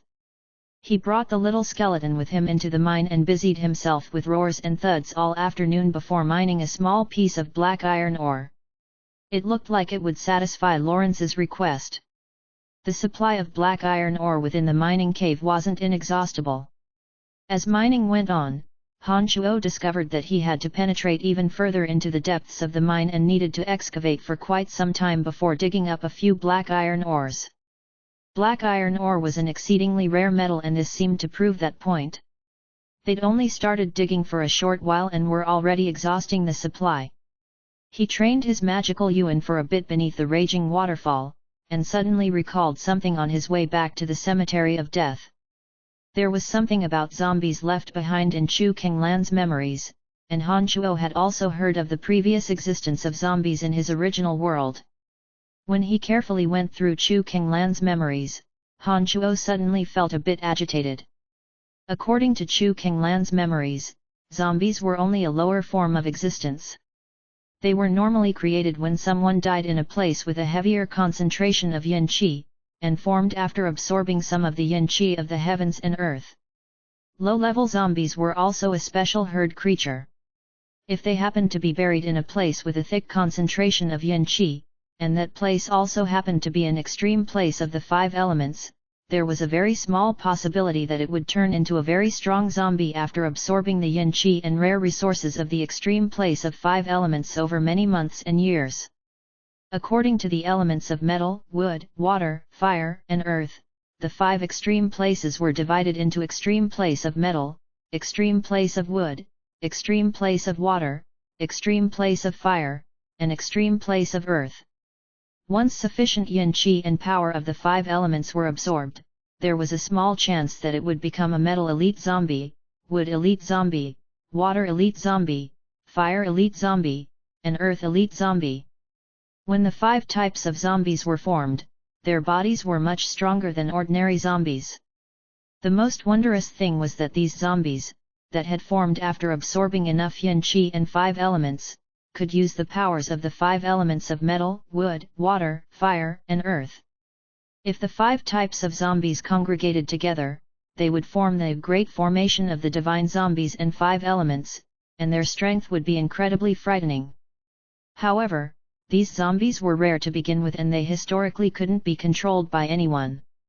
They even viewed each other with enmity and were hunted down by practitioners. Therefore, it was exceedingly hard for a scene of all 5 elemental zombies gathering together to appear. Detailed descriptions of the 5 elemental zombies were present in Chu Qinglan's memories, including his secret methods to encourage the birth of these zombies. He seemed to have researched this topic. When Han Chuo received all this, he felt that he'd received a priceless treasure and immediately wished to refine these 5 types of elemental zombies. With the constraints of necromancy, these zombies would unequivocally obey Han Chuo after creation. Han Chuo had long since discovered that the location of the cemetery of death was an extreme place of earth. The other 4 extremes could be searched for slowly. He only lacked a few of the materials needed in Chu Qinglan's secret methods to quicken the development of these zombies before he'd be able to refine Earth elite zombies. Han Chuo immediately made up his mind after this thought appeared, and he planned on trying to see if he could refine these 5 unique zombies to create the great formation of the divine zombies and 5 elements. Chapter 94. Chapter 94, Wondrous Speed in Meditation. Please continue reading on. Ox. Val. M. The next day, within the training grounds of the Dark Major.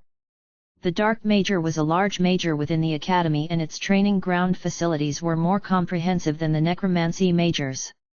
Its surface area was also more vast. When Han Chuo arrived at the Dark Major training grounds, he discovered that some people had already gathered inside. There were those who were ready to undertake the test and others who were just here for the show. A loud din of noises prevailed inside. As the teacher of the necromancy major, Fanny sat with a few other teachers from the Dark Major and was busily registering the information of students who were going to take the test. The old witch Camilla of the Dark Major was still within the Dark Major, under the observation of Han Chuo's original demons, and hadn't made a showing. Han Chuo looked around after entering and discovered that Amy and Athena from the necromancy major were the only familiar people there. He began to walk towards the 2 girls. Are you also here for the test? Amy waved her hand in greeting when she saw Han Chuo approach from afar. Nodding, Han Chuo said, "Yes, I've yet to pass the test. What areas should I be looking out for?" "There's nothing much to be concerned about with these tests. It's just a matter of testing your mental strength and then releasing a few magics for them to see." "Oh, right. Us necromancy majors also need to demonstrate manipulating summoned creatures. There's nothing terribly complicated about it, only the more advanced tests, like the one for Adept Mage, are more complex. Apart from these basic tests, you'll needs to know all sorts of techniques and grasp certain magical concepts. Finally, you'll have to complete a mission. Only after you meet all these requirements will it count as you having officially graduated. Athena flicked a glance at Han Chuo as she explained in detail for him.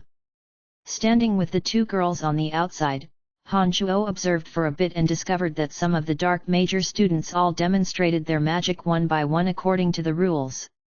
Some teachers then quizzed them on their comprehension of certain magical concepts at their current level, finally giving them a grade based on their performance.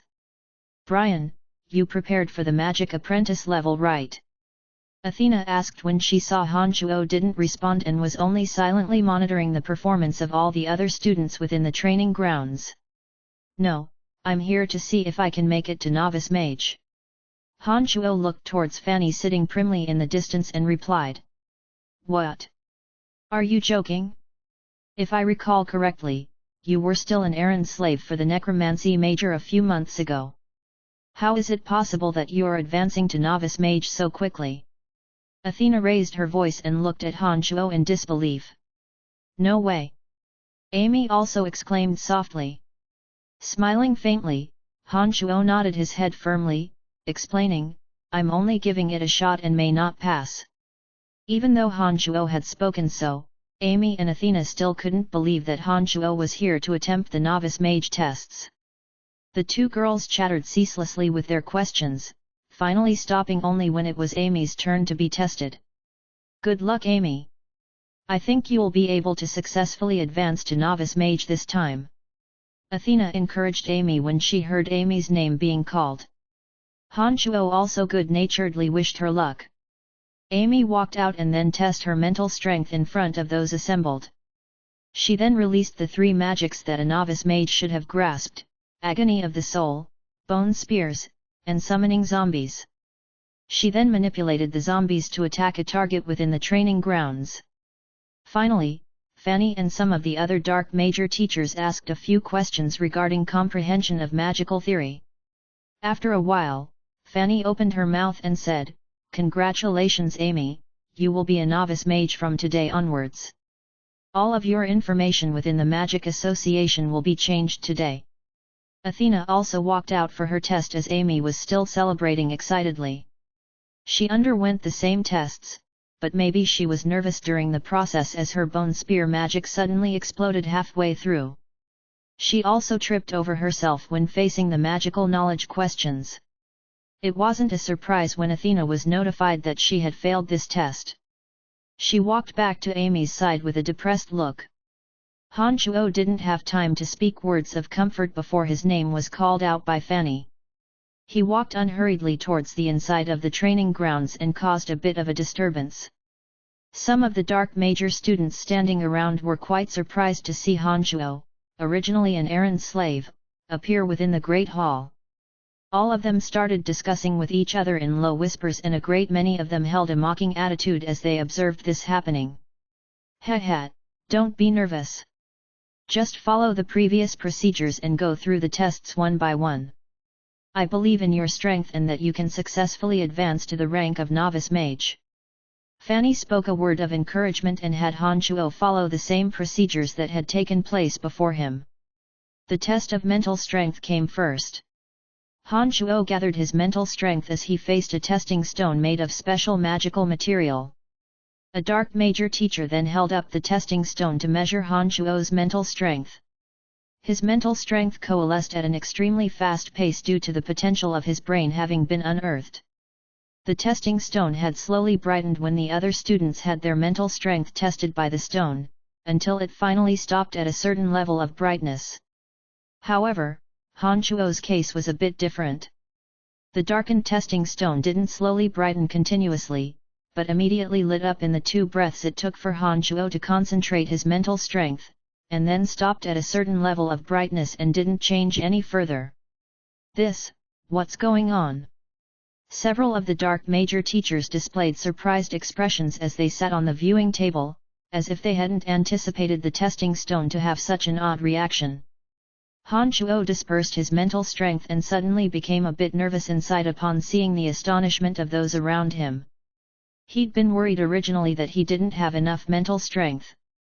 This is why he's used his entire strength. In addition, Han Shuo also didn't know that his speed in gathering mental strength was truly that speedy. He'd planned on keeping a low profile after listening to Fanny last night. He could only smile wryly and say, "Perhaps there's something wrong with the testing stone, why don't you try another?" "Don't voice nonsense, how could something be wrong with the testing stone?" The dark major teacher holding the stone glared at Han Shuo and spoke firmly. His mind was hit by the necromancy magic of the agony of the soul before, and sank into a period of mental confusion for a while. This may have caused some oddities in his brain. "I think we don't need to pay this much attention to it." Fanny glared at Han Shuo ferociously on the stage, seeming to blame him for wanting to show off, and then said with a faint smile to those assembled, "So this is the case. I think I've also heard of this before. To think that the agony of the soul magic of your necromancy major has such marvelous effects, it seems a bit interesting." The teacher holding the testing stone said with a frown and an odd tone. "Master Alex, if you're interested, I can cast it on you too." "Heh, but I can't guarantee that you won't lose your mind." Fanny chuckled lightly and teased him. "No, never mind. I don't have that kind of guts. All right, this test is over. We can commence to the next stage of this test." The Dark Major's Master Alex didn't tarry much more and nodded at Han Shuo. Athena had made mistakes because she was nervous. Han Shuo now had weathered some hardships and the training of his mental state was even more extraordinary. He naturally wouldn't get cold feet. The three magics that a novice mage should have mastered were deployed very smoothly by Han Shuo, with not the slightest bit of unfamiliarity. After the zombies had been summoned, Han Shuo's manipulations were even more adept than Amy's. The movement of the zombie in everyone's eyes wasn't clumsy, but rather gave people a feeling of nimbleness. Han Shuo handled the last section of magical theory questioning even more easily. The main questioner was Fanny. Fanny knew of Han Shuo's level in grasping magical knowledge and didn't ask much at all. She carelessly asked a couple of the questions that Han Shuo had asked her 2 days ago and let him easily pass. Han Shuo smoothly obtained the qualifications for the rank of novice mage without any mishaps. Fanny smiled, "Congratulations Brian, from this day forth your information will be recorded in the Magic Association. Heh, although there are many novice mages, you'll be able to garner a good occupation for yourself in the future. However, I think with your potential, this won't be the limit of your ability." Han Shuo left the training grounds dashingly with Fanny's blessings, walking directly towards the night school, intending on exchanging the black iron ore with Lawrence's gold coins. Chu Kinglan had left instructions for a combination of special ingredients for forming the 5 elemental zombies. Han Shuo had heard of some of these materials and knew that they were quite expensive in this world. This made Han Shuo realize that he would have to pour in large amounts of gold coins if he wanted to refine an Earth elite zombie. Gold coins became an issue that he had to consider. However, when Han Shuo was halfway there, the original demon that had been monitoring Duke, who had stayed put in the Wind Major area all this time, suddenly notified Han Shuo when he left around noon and also made for the night school. Having originally intended to find Lawrence, Han Shuo had to temporarily put aside his idea and used the original demon to keep an eye on Duke's movements. After Han Shuo followed Duke to the night school, Duke met up with Eric, who'd gone missing for a few days. Apart from Duke and Eric, there was another person with them. It was the Earth Rider Knight Clark, whom they'd met in the dark forest. This greatly surprised Han Shuo. Chapter 95. Chapter 95, The Dark Mantle Stronghold. Please continue reading on, Ox. Val. M. Clark had expressed his obvious love for Fanny during the trials within the dark forest, but had been forced away by Han Shuo's evil scheme. Who would have thought that Han Shuo would soon see him again within academy grounds a few months later? Duke and Clark spoke within a house in the night school, with the senior swordsman standing guard in front of the door as if deathly afraid of someone coming over and bothering the two. Duke personally set up a wall of wind within the house. When Han Shuo's original demon approached, it could only keep an eye on senior swordsman Eric standing guard outside, because they felt a faint pulse of magic. The original demon didn't dare to brashly enter, and thus was unable to overhear what the two were talking about. When Duke and Camilla had met last time in the classrooms of the Dark Major, they had chosen to meet in the middle of the night. They must have surely thought that no one would discover them, and so hadn't taken these extra preventative measures, but it was daytime now, not to mention that they were in the middle of the night school. No wonder Duke took such precautions. Duke and Clark walked out from the house after a while. Duke retraced his steps and left the night school alone. The original demon followed behind Duke and Eric and discovered that Duke returned to the Wind Major buildings, whereas Clark remained within a training ground of the night school to practice his techniques. This was precisely the time of day when night students would practice their techniques, and Han Chuo didn't stay in the same place to continue observing. He headed directly towards one of the training grounds to find Lawrence, according to the directions he had previously left. Apart from a variety of weapons in the training grounds, there were also several batlests, fully clad in heavy armor, that looked quite fierce. The biggest difference between knights and swordsmen was that knights relied heavily on horses during battles. Ability in controlling horses was an important skill that knights had to master. They could make use of a battlesteed's force and speed to deploy an even greater amount of strength. Lawrence was dressed in bright silver armor and wielded a long spear, dashing to and fro within the training ground. The batlest beneath his leads leapt over several high obstacles. As they charged forward, the spear within his hand was like a flash of lightning as glorious fighting aura blossomed from it in midair. "Hi Lawrence!" Han Chuo stood in front of the door, observed for a while, and suddenly opened his mouth in greeting. Lawrence turned his batlest around after a shrill whinny, using the long spear in his hand to start a fierce attack towards Han Chuo. Lawrence's spear stabbed directly towards Han Chuo's chest, accompanied by the clopping sounds of the horse's iron hooves. Although the attack was unparalleled in ferociousness, Han Chuo was unmoved until Lawrence had dashed in front of Han Chuo on his batlest. It was only then that he suddenly whipped out the Demon Slayer edge, infused it with raging, violent demonic chi and stabbed it towards the long spear. Under the impact from the Demon Slayer edge, the long spear was broken into two, starting from its point. It was a good thing that Lawrence let go of it in time, otherwise the Demon Slayer edge might have injured his hand after decimating the long spear. However, the combined force and speed of the batlest also made it a bit difficult for Han Chuo to withstand this attack. The irresistible force of the charge also made his arm, that grasped the Demon Slayer edge, tremble uncontrollably. Hauling back on the reins and stopping the horse, Lawrence leapt off and arrived excitedly in front of Han Chuo after taking off his heavy armor. His two eyes were focused on the Demon Slayer edge in Han Chuo's hand as he exclaimed in astonishment. "What kind of strange weapon is that? It's so sharp." "Heh, black iron ore, black gold ore, and many rare metals were mixed in to birth this weapon.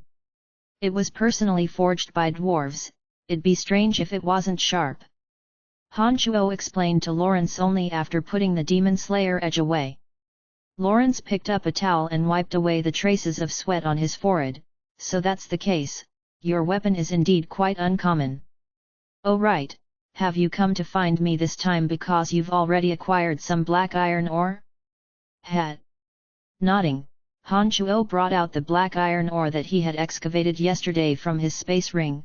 "That's right, this piece of black iron ore should satisfy your wishes. Let's wrap up our business." "No problem, give me your crystal card, I'll transfer 5,000 gold to you." Lawrence looked joyfully at the black iron ore in Han Chuo's hand as he said, too impatient to wait.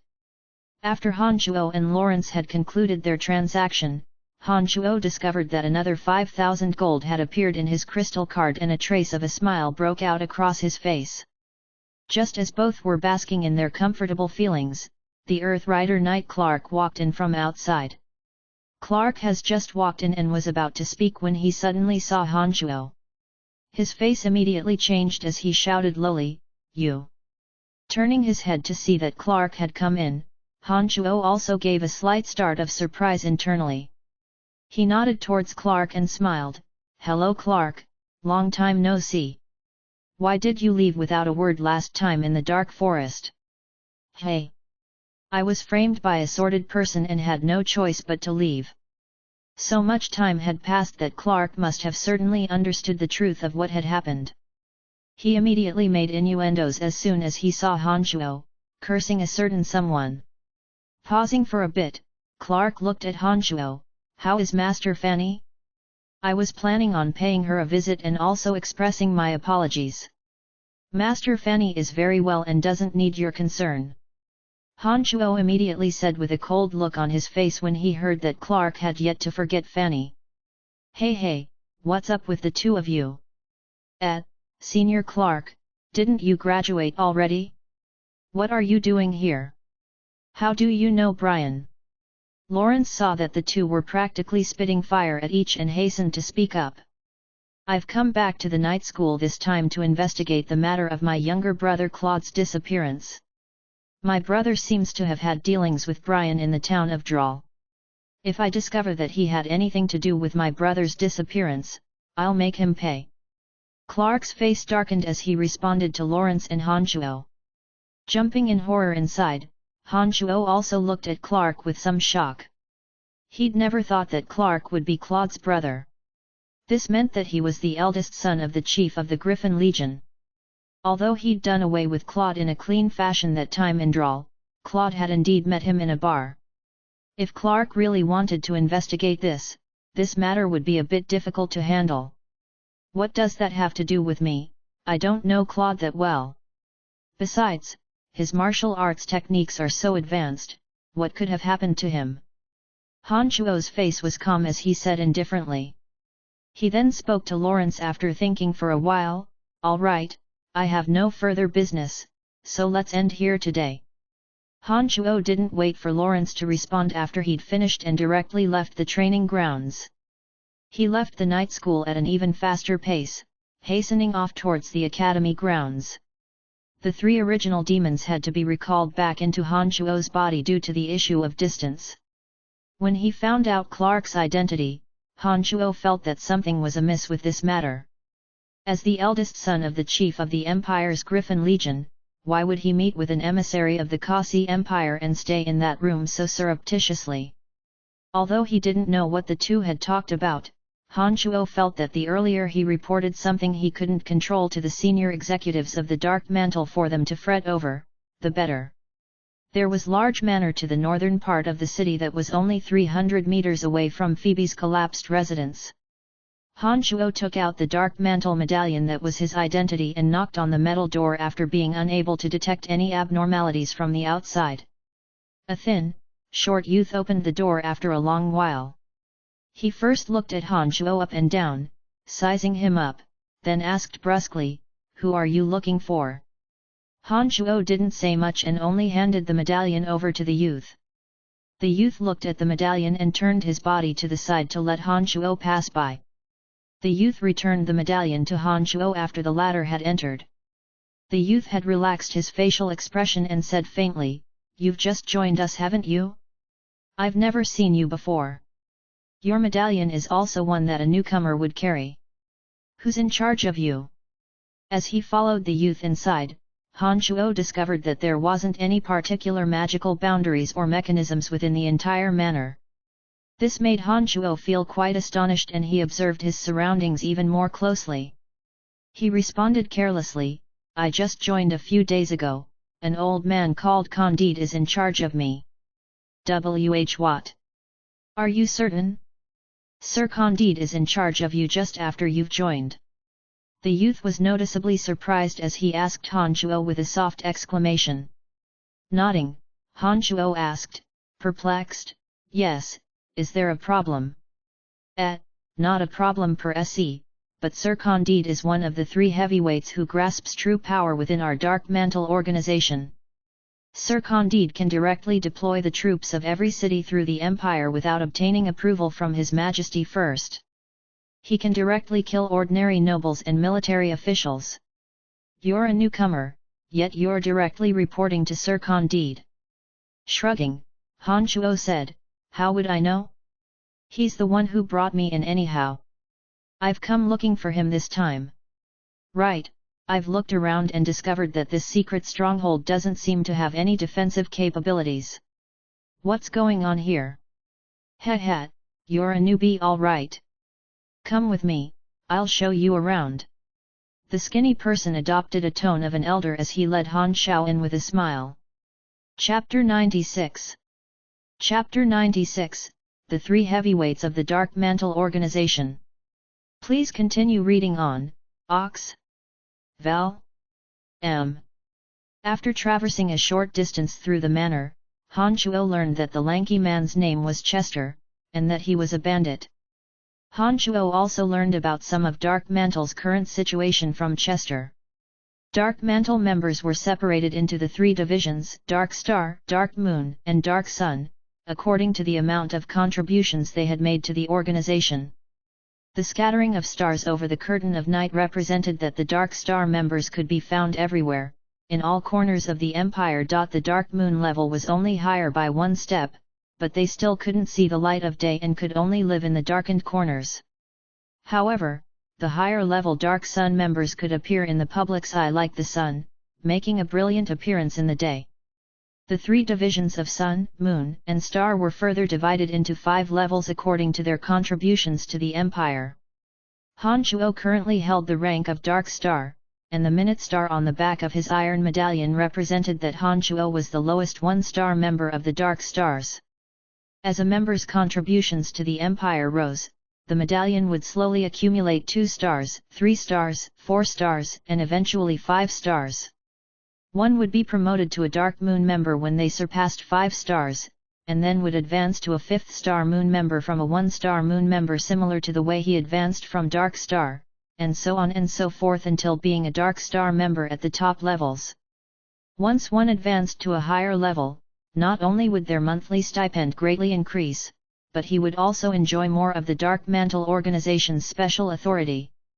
When one made it to the highest levels, like Candide, he would directly answer to the king. He would be below one person and above tens of thousands. All wealth and prosperity would be within reach. We've arrived. Chester finally brought Han Chuo to a house in the center and stopped in front of it after covering a long distance. Han Chuo had released the 3 original demons along the way and discovered that there was no one here in the manor apart from Chester and himself. There were no defensive measures set up around the expansive manor at all. This made Han Chuo quite confused. This room wasn't large, and Han Chuo still didn't discover anything out of the ordinary after looking around. He asked Chester with a surprised expression, "Is there anything out of the ordinary here?" "Heh, of course there's something different here. The entire manor is just as you saw, with no defensive measures whatsoever. This manor is just a cover. The real Dark Mantle isn't here at all," Chester explained with a faint smile, and then fumbled with something. Somehow, a crack suddenly appeared on the smooth floor and revealed a bright passageway. So there was another hidden mechanism. Heh, where does this lead to? Han Chuo couldn't help but ask when he saw the passageway appear in front of him. "Come, I'll take you to the true Dark Mantle stronghold." Chester smiled and jumped down into the bright passageway, calling for Han Chuo to come down as well. Han Chuo felt that his landing spot was quite soft after he'd also jumped down. There were solid walls around him, with strong pulses of magic suddenly coming from the passageway interior. The solid walls around them broke apart into a large door, accompanied with a soft sound. A very bright passageway revealed itself in front of the two like a maze. There were several passageways intersecting with each other up ahead, and strong magical pulses emanating from the walls on the sides. There were also many namelessly strong crossbows locked and loaded, their cold, sharp gleams pointing at all corners within the passageway. "Why do I feel like this place is similar a cave?" Han Chuo asked involuntarily after he looked around. Chester walked out from inside and indicated for Han Chuo to follow him, explaining as he did so, "Your feeling is correct. This is Mt Ordas behind the Empire's palace. This towering mountain is strictly off-limits to trespassers. The stronghold of our Dark Mantle is located within the heart of the mountain, that is where security is truly the heaviest. The Empire's army is also stationed around it.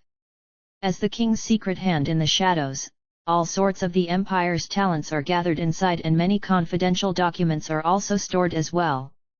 There hasn't been an incident for many years, and its security level is on par with the Empire's own palace.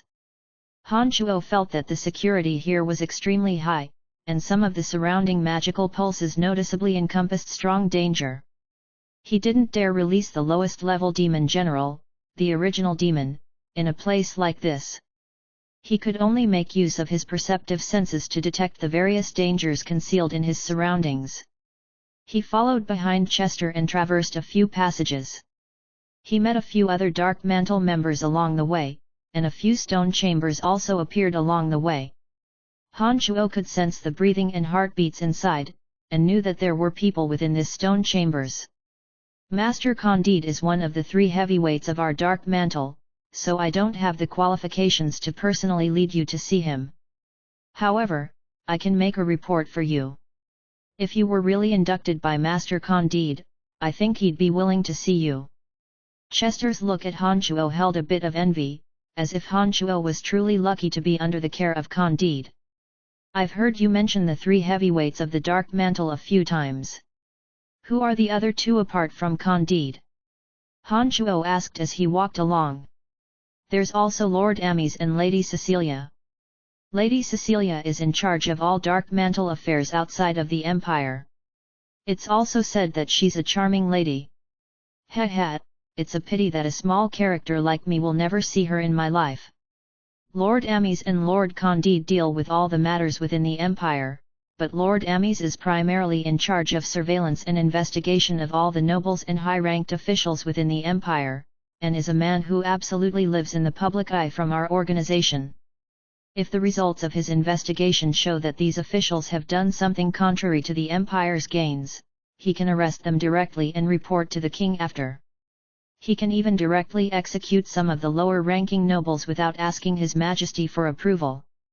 Therefore, to most of the Empire's nobles, Lord Amies is their nightmare. Lord Candide is in charge of the Empire's internal affairs, including smoking out all the various hostile kingdom spies and putting them to death, obtaining intelligence that is useful to the Empire, and exterminating all hidden threats to the Empire. Chester explained in detail the specifics of the 3 Dark Mantle heavyweights as they walked. The 2 stopped in front of a metal door as Chester continuously explained. After arriving, Chester indicated for Han Shuo to halt and spoke into a small hole in the metal door. There's a Dark Star ranked member who identified himself as Brian here to see Lord Candide. He says that he's under Lord Candide's direct supervision. Wait a moment, I'll go seek Lord Candide's opinion. A completely emotionless, cold voice sounded from the small hole. The metal door opened abruptly after roughly 2 minutes to reveal several round dials. One of the round dials had magic pulsing from it. The voice sounded again, Brian can come in.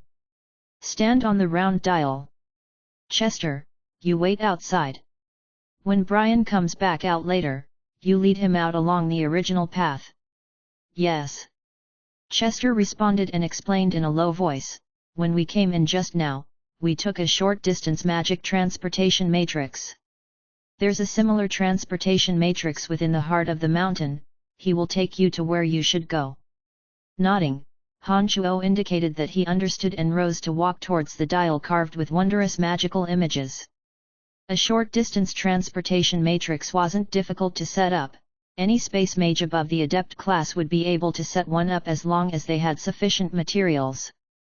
But a long-distance transportation matrix, like the one that Han Shuo had taken to the Cemetery of Death in the Dark Forest, one that spanned thousands of miles, wasn't one that ordinary mages could set up.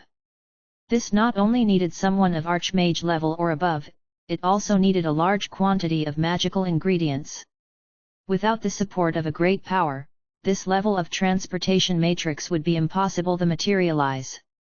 Once more internally sighing in appreciation of the wonders of the Cemetery of Death, Han Shuo stood directly on the magical dial and then reappeared in a spacious stone chamber under the operation of the matrix.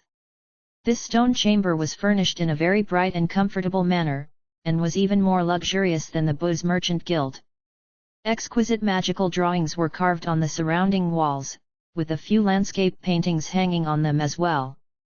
The chandelier above his head sparkled with a soft and brilliant light, radiantly illuminating the entire stone chamber.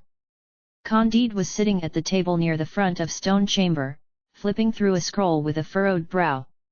As Han Shuo took in his surroundings and once again rested his gaze on Candide, the latter finally put the scroll in his hand down. His hooked face turned towards Han Shuo and opened his mouth to ask darkly, "What's the matter? Have you discovered something?" Nodding, Han Shuo summarized the events of the past couple of days for Candide, including Duke meeting with Camilla, the conversations about the Eye of Darkness, and the son of the chief of the Griffin Legion, Clark's meeting with Duke. He relayed all these matters in their entirety. As Han Shuo's explanation went on, Candide's originally grim-looking face became even uglier and twisted. Candide remained silent without a word after Han Shuo had finished speaking, his brow tightly knit together as if considering something. After a while, just when Han Shuo was growing impatient from waiting, Candide broke out into a smile and said to Han Shuo, "Brian, you've done very well, well to the point where I am astonished. It looks like you were born for this type of profession. With your strength, I'm truly surprised that you've managed to obtain so much valuable intelligence in such a short amount of time. Duke is a wind archmage, and even Camilla is a dark adept mage. Clark is a great earth rider. You've obtained so much valuable information under unsuspecting circumstances, I can only use magical as the only qualifier to describe your performance. You praise me too highly." Han Shuo said humbly. "You don't need to be humble. You've handled this matter perfectly. Although I'm very curious how you did it, you're one of mine and I wouldn't interfere and question you. Heh, you don't have to think about what comes after this. I'll send someone to handle this matter." Candide used the eyes of one looking at a monster as he looked at Han Shuo and complimented him. Han Shuo breathed a sigh of relief. The thing he'd been most worried about previously was that Candide would suspect the veracity of his words. After all, to conceal himself from so many people yet obtain so much intelligence with the level of his strength, it should have been impossible, logically speaking. What made Han Shuo feel gratified was that Candide didn't doubt the truthfulness of this matter at all. He didn't even ask how Han Shuo had obtained this information. This made Han Shuo feel very surprised. "You don't need to find it odd. For our Dark Mantle organization, we only need to know the finals results of the mission. We won't ask about the process. Every member has their own way, and we don't care what methods members use when we set a mission, just that it's completed properly. Therefore, you don't need to worry about anything. We won't affect your life when there's no mission, you can go about your daily routine and enjoy yourself." Candide seemed to see through Han Shuo's thoughts and explained patiently to him. "All right, then there's nothing to do with me for the time being." Han Shuo quite approved of the Dark Mantle's principles and responded with a smile. "Give me the medallion that represents your identity. I'll record this very important intelligence in your medallion and the organization's files. I have the obligation to add 2 stars for you. Some members are unable to obtain even 1 star with 10 pieces of information, but the worth of your information is enough to qualify you to gain 2 stars. Candide looked at Han Shuo and smiled at him. Candide then took Han Shuo's medallion and did something to it so that when it landed in Han Shuo's hand again, 2 little stars had magically appeared on its back. This meant that Han Shuo had directly skipped 2 levels and entered the ranks of 3rd Dark Star. "I'll be taking my leave now if there's nothing else."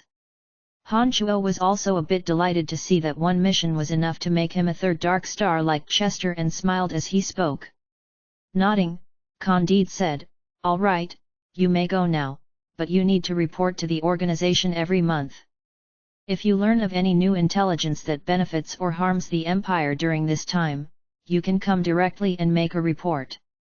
Your contributions will be calculated according to the accuracy of the intelligence and recorded in your organization files."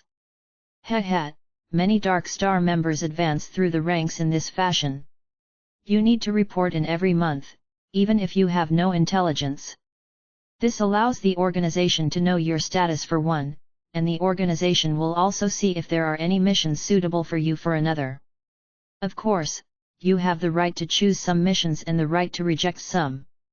Candide added. Han Chuo nodded, indicating his understanding without saying much more and prepared to leave. But when he reached the door, Candide seemed to have an awkward subject to disclose and called out, "Wait one moment, Brian." Halting, Han Chuo turned back to look at Candide and asked in bafflement, "Is there anything else, Lord Candide? You must appropriately handle your relationship with Lawrence, this may have a great impact on you in the future. Lawrence's identity is much more complex than you can imagine, and I can only tell you this much. You should keep your wits about you." Candide also seemed to be in a difficult position and stopped after saying these words. "I've heard that he's the son of a finance minister, is this what you wanted to tell me?" Han Chuo had heard Lisa mention a few things about Lawrence before and thus opened his mouth to ask Candide again. Nodding first but then shaking his head after, Candide opened his mouth once again under Han Chuo's perplexed gaze. "Lawrence is the son of a preeminent finance minister, many are aware of this, but apart from this, Lawrence has another identity. This implications of his identity are too great, and your current level doesn't have the right to know this information. I'm not at liberty to disclose too much and only wanted to remind you to take care so that you're not embroiled in something you shouldn't be in." Candide waved his hand and indicated for Han Chuo to leave. Han Chuo felt uncertain, but now that he knew a few of the dark mantle rules, he didn't ask much. He nodded to indicate that he'd pay attention and left Candide's room. "Well, did you gain anything?" Chester asked Han Chuo excitedly as the two retraced their steps after the latter had met up with Chester again. "Nothing much, just that Candide added 2 stars for me. I'm a 3rd dark star like you now, heh heh." Han Chuo didn't feel like there was anything that needed to be concealed from Chester's interest, and smiled as he spoke to Chester. Chester was astonished and incredibly envious to hear Han Chuo's words. He sighed and shook his head at Han Chuo after his surprise, saying, "Your speed of advancement is indeed incredible with Lord Candide. I joined the Dark Mantle 3 years ago and reported 20-some pieces of information before becoming a 3rd Dark Star. You've been in the organization for not even a week and have already risen to the rank of a 3rd Dark Star as well. AI, comparisons are odious, treatment is indeed different when someone is taking care of you from above." Han Chuo shrugged and didn't say much with regards to Chester's reflection. Although he'd gotten the intelligence by virtue of his own strength, these types of matters were unexplainable and he simply decided not to say anything. "If there's any mission that needs to be completed by 2 people in the future, can you bring me along? Just treat it as giving me a hand as well." Chester first sighed with emotion and then scratched his head, broaching this awkward subject with a bit of embarrassment. "Sure." Han Chuo agreed readily. "Thanks so much. I'll remember you and do my best to follow your instructions." Chester was overjoyed and his attitude became even more enthusiastic than before. He kept describing all sorts of dark mantle matters to Han Chuo and sent him back to the quiet manor in the northern district again. Chapter 97. Chapter 97, Curious and Exotic Materials. Please continue reading on, Ox. Val. M. On the day he returned to the academy, Han Chuo discovered that Camilla had suddenly left one night with a hurried look on her face. He still hadn't caught sight of her after a day or two, and learned that something had happened at Camilla's home after asking around, and that it was likely that she wouldn't return to the academy in the short term. This was the explanation on the surface, but according to Han Chuo's instincts, they'd probably never see her again. Since she was a spy from an enemy kingdom, she wouldn't be left to flourish within the empire, according to the Dark Mantle's way of dealing with things. When Camilla disappeared, Duke and Eric held a secret discussion and didn't dare continue reside within the academy. They used the conclusion of the exchange as an excuse to immediately leave the academy and return to the Kasi Empire. Clark, who'd been about to head to the necromancy major to pay his respects to Fanny, left the night school at almost the same time as them. As a member of the Dark Mantle, although Han Chuo didn't know exactly what had been going on, he could be assured that it must have been Dark Mantle making a move and assuming control. Otherwise, the three of them wouldn't have had such strange reactions and disappear without a trace in such a short period of time. Over the next couple of days, Han Chuo lived a leisurely and content lifestyle. He continuously studied magical knowledge and would immediately ask Fanny if he ran into something he didn't understand. He could always obtain the right answer from Fanny, but maybe because he had trained his magical yuan to the molded spirit stage, he would often blurt out the outrageous comments he'd always hidden within his heart whenever he was with Fanny. Whenever this happened, Fanny would pout and berate Han Chuo, and whenever he recollected himself, he'd try to find a way to salvage the situation. If he couldn't, he'd just continue playing dumb and try to gloss over the situation. When Han Chuo woke up this morning, he discovered that the weather had suddenly turned chilly. Han Chuo thought for a bit and felt that Phoebe should have had enough time to prepare enough rations for the dwarves to make it through the winter. Thus, he left the academy and set out for the Booze Merchant Guild. He also wanted to purchase from Phoebe the various materials needed to refine an Earth Elite zombie. When he arrived at the Booze Merchant Guild, Han Chuo discovered that the guards had once again been swapped out. When Han Chuo offered his name this time, the guards immediately let Han Chuo in quite respectfully. Fabian dashed over from a distance after a short while, the very image of health and radiance.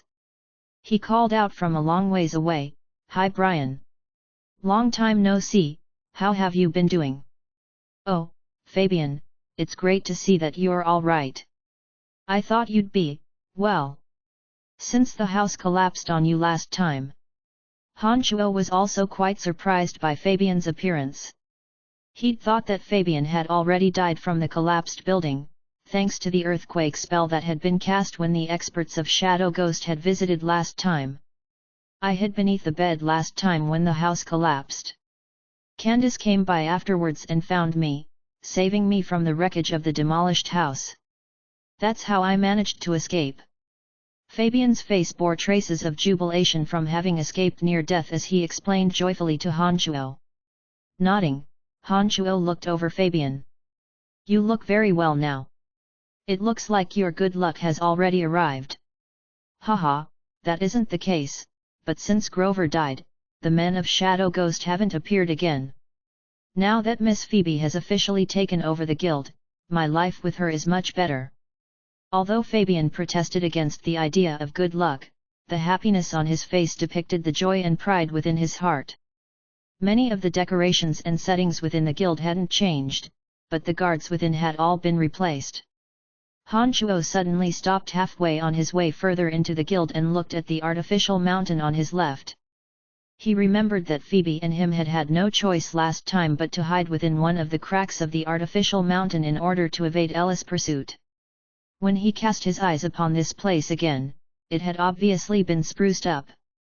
Many potted plants and flowers had sprung up in the surroundings next to it. A rocking chair and a table had even been placed by the crack in the artificial mountain, as if used to admire the views around the area. How come changes have been made here? I recall that this area wasn't like this before." Han Chuo looked around in surprise and turned his head back to ask Fabian. "Heh, you truly are observant. This place has been redecorated according to Miss Phoebe's wishes.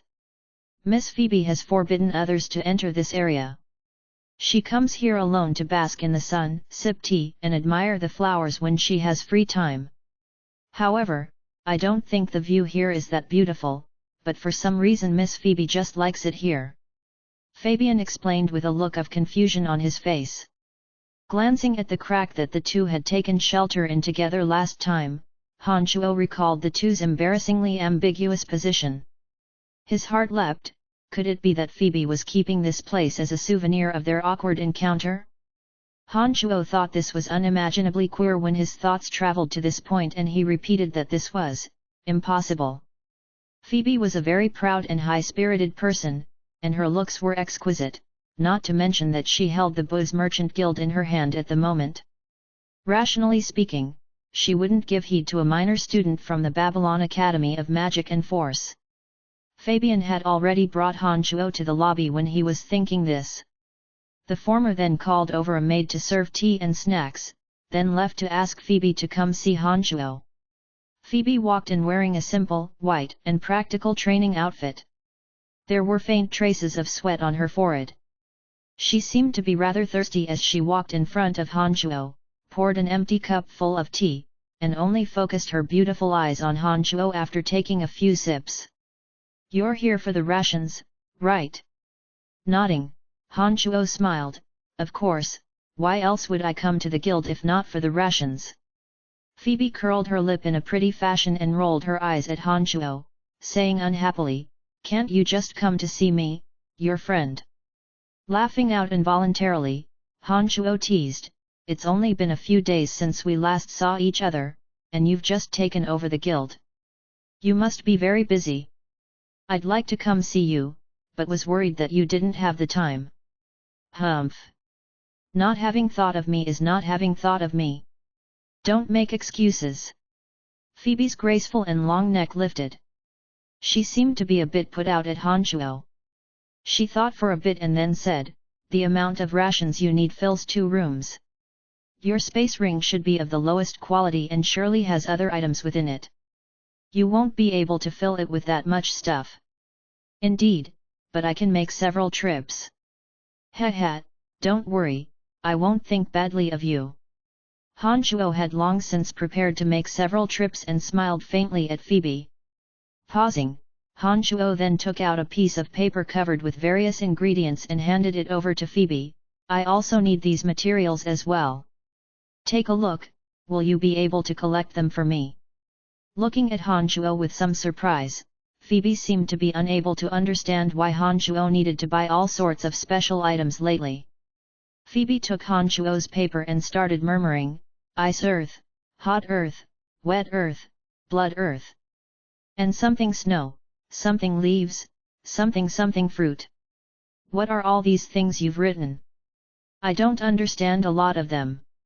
Knowing early on that Phoebe would be suspicious, Han Chuo smiled faintly and explained, "Ice earth can be found in places of extreme cold, hot earth can be found in burning hot areas. It can usually be found in places with lava. Wet earth is usually found in places that are wet all year round and never see the light of day. Blood earth is found where the earth has been dyed red from the blood of fallen soldiers after 2 armies have fought. There's also the ice snow flower, found in places that produces ice earth, lava from hot earth, a weird black, green grass from wet earth, and fruit that looks like tumors produced from within blood earth." Phoebe's expression grew more and more confused with Han Chuo's explanations as he described the items on the list.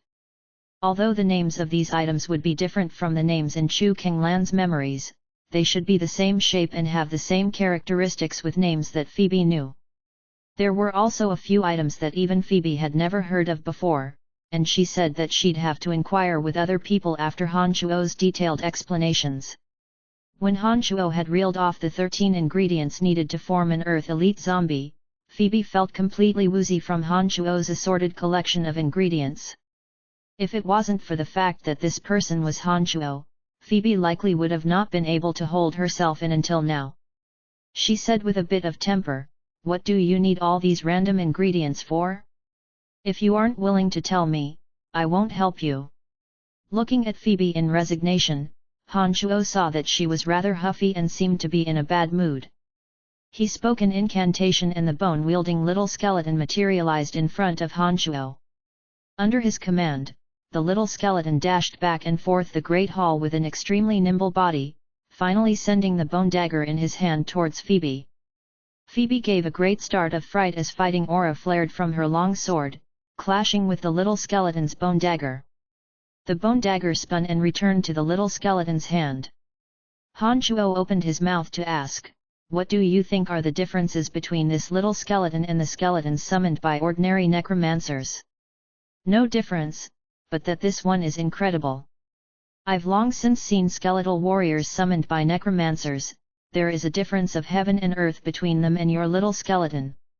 I can feel that your skeletal warrior has only the outward appearance of a skeleton, but that there's a demon hidden within its body. Even I'm a bit afraid. Phoebe's expression was grave as she looked at the bone dagger-wielding little skeleton with some trepidation. He used to be an ordinary skeletal warrior, even weaker than ordinary ones. He only knew how to throw away trash for me, but you can see that he's different now. After my secret methods of refinement, he's still a skeletal warrior, but he's slowly growing. You've tested his strength just now as well. I can only tell you that the materials I need are for refining a zombie that will be as amazing as him. Han Chuo looked intently at Phoebe and slowly opened his mouth. Apart from him, no one in this world would be able to grasp the way of training magical Yuan. Han Chuo wasn't afraid of letting Phoebe know, not to mention that Phoebe had long since witnessed the miraculousness of the little skeleton's might. In addition, Han Chuo truly did trust Phoebe, this is why he gave her a simple reminder. Incredible, this is incredible. Your method will surely lead the necromancers in a magical revolution. How did you do it, Brian? You're amazing. There was a light that could be identified as admiration in Phoebe's eyes as she softly cried out in excitement. Shrugging, Han Chuo said, I achieved this using my exclusive method. We're friends, Phoebe, so I can tell you this. However, you probably know that if anyone else learned of this matter, it will bring me trouble. Therefore, I hope you can keep this secret for me. You've never told anyone apart from me. Phoebe first started in astonishment, and then looked at Han Chuo with a bizarre look. Nodding, Han Chuo said firmly, absolutely not. A streak of faint red magically appeared on her stunning cheeks. Phoebe promised joyfully to Han Chuo, all right, I won't speak of our secret, even if someone threatens my life. You can be certain of that. Thank you, Phoebe, I'll remember this favor. I hope you can purchase these special items for me. I know that only large guilds like yours can traverse cities and obtain these sort of items from all over the empire. Han Chuo was a bit touched as he said sincerely to Phoebe. No problem, I'll try my best. I'm thinking that these items will cost plenty of gold. You'll need to prepare enough gold coins. Heh, I'm not doing this for you for free. Phoebe winked a bit playfully at Han Chuo and teased him with a faint smile. In the beginning, Han Chuo had felt that Phoebe was a coldly arrogant person who was difficult to get along with. However, as time went on and the two went through several experiences together, he discovered that this cold haughtiness was just the face that Phoebe put on for outsiders. Once she made a true friend, she was easy to talk to and would no longer display any hoity-toityness. This also made Han Chuo truly approve of Phoebe from within his heart, no longer viewing her as a simple business partner. He spent another hour to explain in detail the formation and location of these particular materials to Phoebe, until Phoebe has used pen and paper to take down all of them.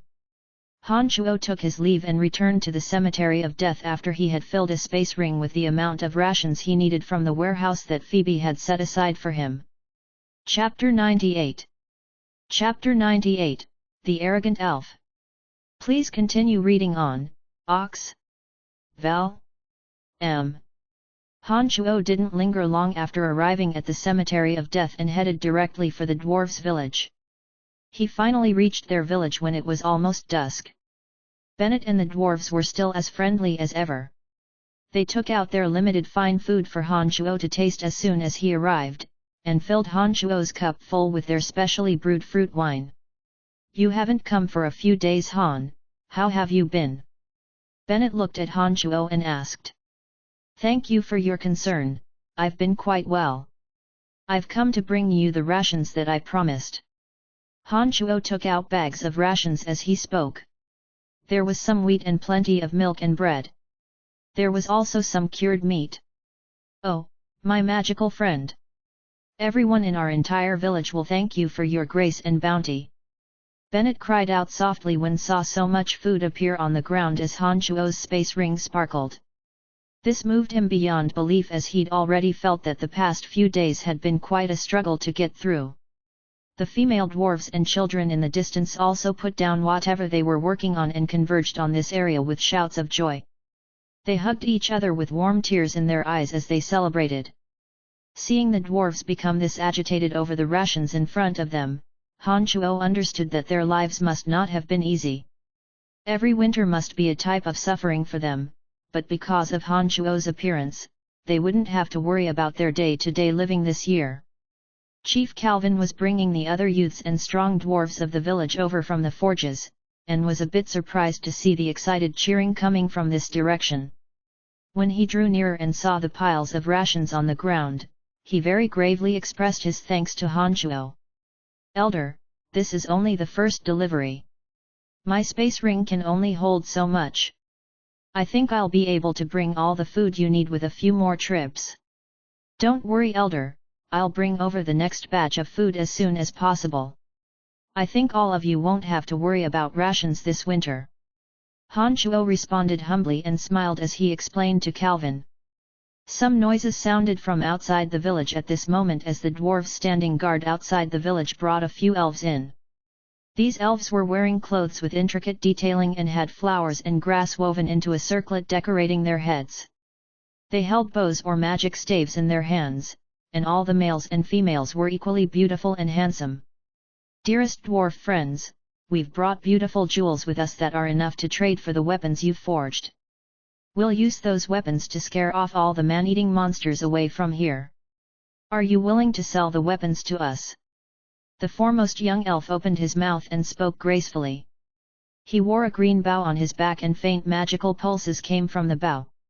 It seemed that this bow was a magical weapon. This made Han Chuo quite curious. "Sorry Benedict, I think I've been clear enough. The weapons that we've forged will absolutely not be sold to you, no matter how much you offer to pay. We're not interested." Calvin shook his head and rejected the young elf Benedict quite decisively. Benedict was visibly upset with these words and he said anxiously, "Why? I know there's only 100 or so dwarves in your village, but the weapons you've forged recently number more than 100. You won't be able to use them all yourselves. If black iron ore weapons forged by you are imbued with our elven magic, then they'll become even more powerful magical weapons.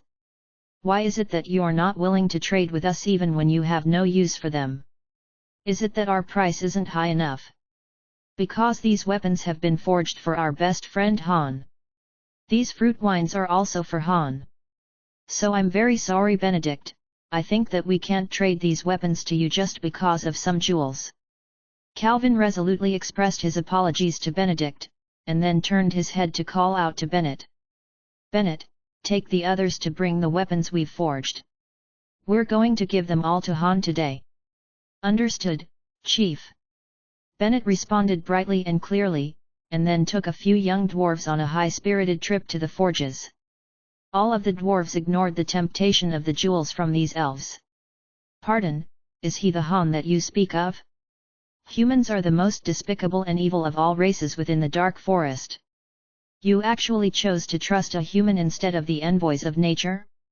Elder Calvin, you can't do this."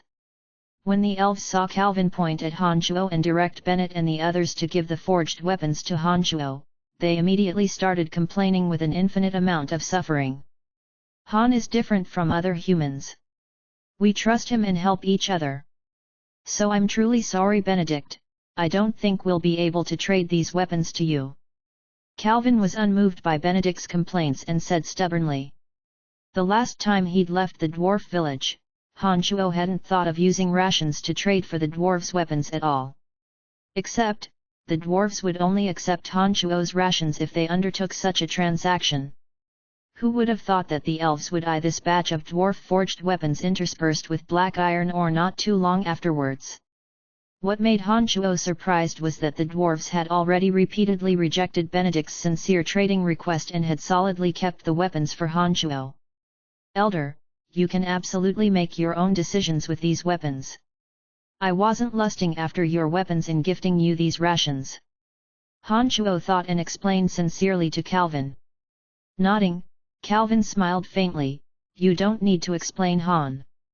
We know your good intentions. However, we can't accept your items without any cause or reason. The teachings from our ancestors have taught us that everything needs to be gained through your own hard work. If we directly accept your gift, that will be a violation of the teachings our ancestors left behind, and will bring a bad atmosphere to the village, so I think you know what I mean." As Han Shuo and Calvin were speaking, Bennett and another crowd of dwarves had already brought over more than 10 weapons. There were blades, swords, long spears, heavy mallets, double-edged axes, and all sorts of weapons. The weapons all gleamed with a shiny sparkle. The heavy mallets and double-edged axes gave one a thick and solid feeling, whereas the sharp edges of some of the blades, swords, and long spears appeared quite coldly sharp. When Benedict and his entourage saw these weapons, their eyes all glinted with excitement. However, just as they were overcome with emotion, Han Shuo sighed with resignation and said, "Since the elder has spoken, then I'll have to hesitantly accept these." Under the greedy gaze of Benedict and the other elves, these 10 or so black iron ore infused, dwarf-forged weapons all made their way into Han Shuo's space ring after he'd spoken. "This human friend, I wonder if you are willing to trade the dwarf-forged weapons to us? We've been preparing for a great battle recently and are going to suppress the presence of the forest trolls. If we have these weapons and our elven elders imbue it with magic, they will become astonishingly powerful magical weapons. The strength of experts like us will be greatly increased. We're willing to use jewels to trade with you, what do you think?" A flash of disappointment streaked through Benedict's eyes when he saw the weapons make their way into Han Shuo's hands. He thought for a bit, and then seemed to suddenly think that it'd be easier to trade with Han Shuo, and so immediately spoke with some excitement to Han Shuo. "Humans are the most despicable and evil of all races within the dark forest. How do you noble elves deign to transact with us base and lowly races?" Han Shuo smiled oddly as he looked at Benedict and flung the latter's words back at him. "In order to make the even more greedy and shameless forest trolls pay the price, us noble elves are willing to make a compromise and allow you, human, to trade with us." What shocked Han Shuo was that Benedict didn't seem to hear Han Shuo's strong sarcasm at all, and rather self-righteously displayed his magnanimity. "Sorry, I have no interest in conducting any sort of transaction with you noble elves." Han Shuo felt between tears and laughter, and had finally experienced the arrogance of the elves. He couldn't help but shake his head as he turned them down. Han Shuo suddenly heard all sorts of branches and twigs being broken off after he'd spoken, as if many people were approaching this location. Before Benedict had a chance to respond, Han Shuo frowned and asked, "Is there another entourage of elves coming from your side?" "No, just us." "What's wrong?" Benedict asked, askance. His thoughts moving, the 3 original demons suddenly swarmed out and vanished in 3 different directions outside the village. After a short while, Han Shuo made use of the original demon's vision to see a dense crowd of 500 to 600 forest trolls, making their way over towards them, in massive columns. The forest troll head that Han Shuo had met last time was fawning over another more bulky-looking forest troll and describing something. It looked like the status of this forest troll was even higher. This made Han Shuo understand that there would be great trouble this time. Chapter 99. Chapter 99, A Worshipped Little Skeleton. Please continue reading on, Ox. Val. M. Elder Calvin, has the village been discovered by forest trolls? Han Shuo's face turned grave as he turned towards Calvin, asking him in a solemn tone. "Han, why are you suddenly asking such questions? There have been quite a few encounters with the forest trolls recently in the past couple of days, but even we don't know if they've discovered something." Calvin first started and then explained. According to the field of vision coverage from the original demons, Han Shuo discovered that the current amount of forest trolls present numbered around 500 or 600 this time. There were forest trolls, warriors, hunters, and priests. They all advanced in an orderly fashion, and coordinated with each other in exceedingly reasonable ways. This indicated that this batch of forest trolls must surely come from a strong faction. 500 to 600 forest trolls grouped with the right amount of troll hunters and priests would make for a sizable force. There were only 50 or 60 dwarves who were strong enough to participate in this battle within the village. Add to that Han Shuo and a few elves, their strength was completely subpar to that of the forest trolls. This made Han Shuo understand that it would truly be tough to tide over this time's danger. 500 to 600 forest trolls are headed in this direction. It looks like your village has truly been exposed. Han Shuo sighed lowly and slowly revealed the truth. Benedict had listened to Han Shuo's words with some disbelief, but the group of dwarves that Calvin was leading immediately panicked upon hearing that 500 to 600 forest trolls were headed their way. They were at a loss of what to do and proposed wild plans. What to do? What should we do? An iron mallet waved in Bennett's hands as he gave a glance at the female and children behind him, appearing very worried and resigned. The dwarves weren't a race that was cowardly and afraid of danger, but they couldn't be irresponsible towards their females and children. When danger arrived, their first thought would be how to protect the women and children. Chief Calvin, I know that your village is hidden within a mountain valley. Are there any other ways of leaving the valley?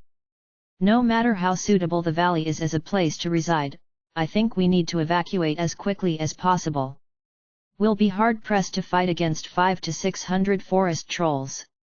Han Shuo tried persuading. Calvin's brow was knit tightly as he appeared quite anxious. After thinking for a while, he spoke to Bennett first. Go assemble all the villagers and have them pack their belongings and prepare to leave from the rear side of the mountain valley. We'll stay back and see if we can bring some retribution to these villains. Bennett immediately left with Calvin's orders, calling out continuously towards the small houses in the back of the village, exhorting all the villagers to pick up rations and weapons, and to temporarily leave everything else behind. At this moment, the two dwarves, who had been standing guard outside, finally rushed in with looks of panic. They started yelling out loudly before arriving where the chief stood, "Bad news! Terrible news! A lot of forest trolls are headed our way. They're everywhere within the shrubbery." Benedict had been a bit hesitant, but no longer doubted Han Shuo's words now. The group of elves, with Benedict as their leader, all unsheathed their weapons and wiped them down with calm expressions. Benedict held the bow behind his back in his hand, appearing ready for combat at any time. The forest trolls are the natural rival of us elves. I'd like them to taste of our power this time. Benedict didn't display any signs of fright and rather spoke with eagerness. By this time, Bennett had already finished giving the dwarves behind him their orders. Utilizing his original demons, Han Shuo discovered that the forest trolls were indeed headed towards the mouth of the village. He looked back involuntarily at the dwarves around him and said to them, "I think we should block off the narrow passageway that leads to the village at this time, and endeavor to buy time for the women and children to leave first." Han Shuo nodded at Calvin when he said these words and took a few steps forward to the mouth of the village. Benedict hesitated and indicated his intentions to the elves, and followed behind Han Shuo, heading for the entrance to the village. Up until now, Han Shuo could basically be certain that these forest trolls were aiming for the dwarves. Otherwise, they wouldn't have all appeared here by such coincidence. The 500 or so forest trolls had already started searching through the nearby shrubbery beneath the yells of the particularly stocky forest troll, searching for the entrance to the dwarves' village. According to how the situation was developing, the shrubs and leaves covering the village entrance wouldn't be able to conceal it for much longer. Han Shuo didn't become panicked after arriving here and recited a portion of magical incantation. Several skeletal warriors and two bulky zombie warriors appeared in front of him. "We should take this time to set up some simple traps. The entrance to the village will surely be discovered, but it's not spacious enough here, so we can take advantage of this to create some trouble for them," Han Shuo said calmly when these dark creatures appeared. The skeletal warriors and zombies immediately started digging traps under Han Shuo's command. The zombie warriors possessed strong bodies and were in charge of moving rocks over long the distances to block the path. The dwarves had set up some traps here to begin with, Han Shuo merely added a few more measures. The dwarves also all mobilized themselves to help Han Shuo set up. Necromancy magic is the most disgusting magic. To think that you, human, are an evil necromancer. Benedict seemed to abhor the appearance of the skeletal and zombie warriors as he complained. Han Shuo was completely unmoved by Benedict's complaints and only concerned himself with setting up the traps. When Han Shuo felt that all was pretty much in readiness, he took out a few crossbows from his space ring and distributed them to the dwarves around him. He then directed them to retreat to the rear and disperse themselves within the strong growth of trees and shrubs. The dwarves were masters of forging weapons, but the complex bows didn't need superb crafting skills, rather required precise designs and thought instead. The firing range and power of a crossbow was exceedingly high, and was one of the most outstanding inventions created by humans in recent years. Their drawbacks were that they were too heavy and that the frequency of firing wasn't that quick. Every crossbow needed a small amount of time to reload after firing, unlike how a bow and arrow, which could be quickly reloaded. Han Shuo's body was strong, thus he could easily lift such heavy crossbows. Although the dwarves were diminutive in stature, their strength was also equal to Han Shuo's, and so they too lifted the crossbows easily. As Han Shuo and the dwarves stood ready to defend, a loud forest troll shout traveled in from the distance. The forest trolls then immediately cheered and rapidly approached with loud yells. Through the eyes of the original demons, Han Shuo knew that one of the forest trolls had already discovered the concealed entrance. Indeed, the new forest troll leader gave orders in the forest troll language as more than 100 forest trolls came charging over with weapons in hand. The troll warriors were in the vanguard, with hunters and priests following close behind, as they carefully and slowly attempted to brush away at the coverings. Han Shuo roared lowly and didn't wait for the forest trolls to walk through the entrance. The crossbow in his hand had already been fired, and the dwarves beside him also sent crossbow bolts whistling through the air. Some of the forest trolls, that had just entered this area and hadn't had the time to peel back the coverings, were sent flying by the enormous momentum behind the crossbow bolts. One of the forest trolls, that Han Shuo had hit, was pierced through by his crossbow bolt and nailed to a tree that was the width of 2 people. "Look at the power of my magical arrow." Benedict glanced disdainfully at Han Shuo and suddenly pulled back on his bowstring. Faint magical pulses came from the bow in his hand and the arrow suddenly began burning fiercely in mid-air after it was shot out. When it landed amidst the forest trolls, it suddenly exploded ferociously with sparks. 10 or so forest trolls were struck by splash damage from the sparks and started burning. 3 of them didn't put the flames out in time and were swallowed by the spreading tongues of fire. Han Shuo was truly surprised.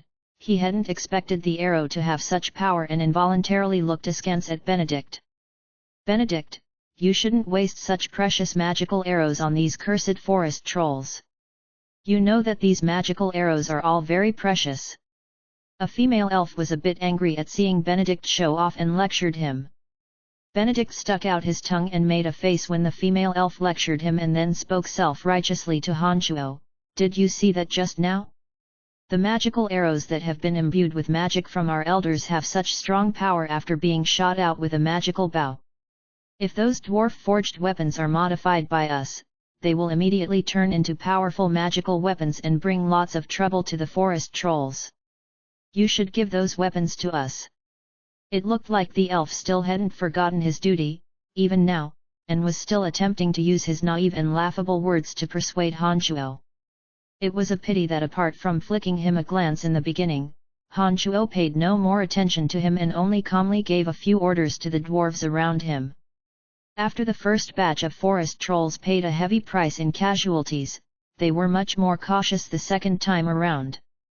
They first had the troll warriors approach, and then the priests added blessings on them, making their bodies more nimble and strong.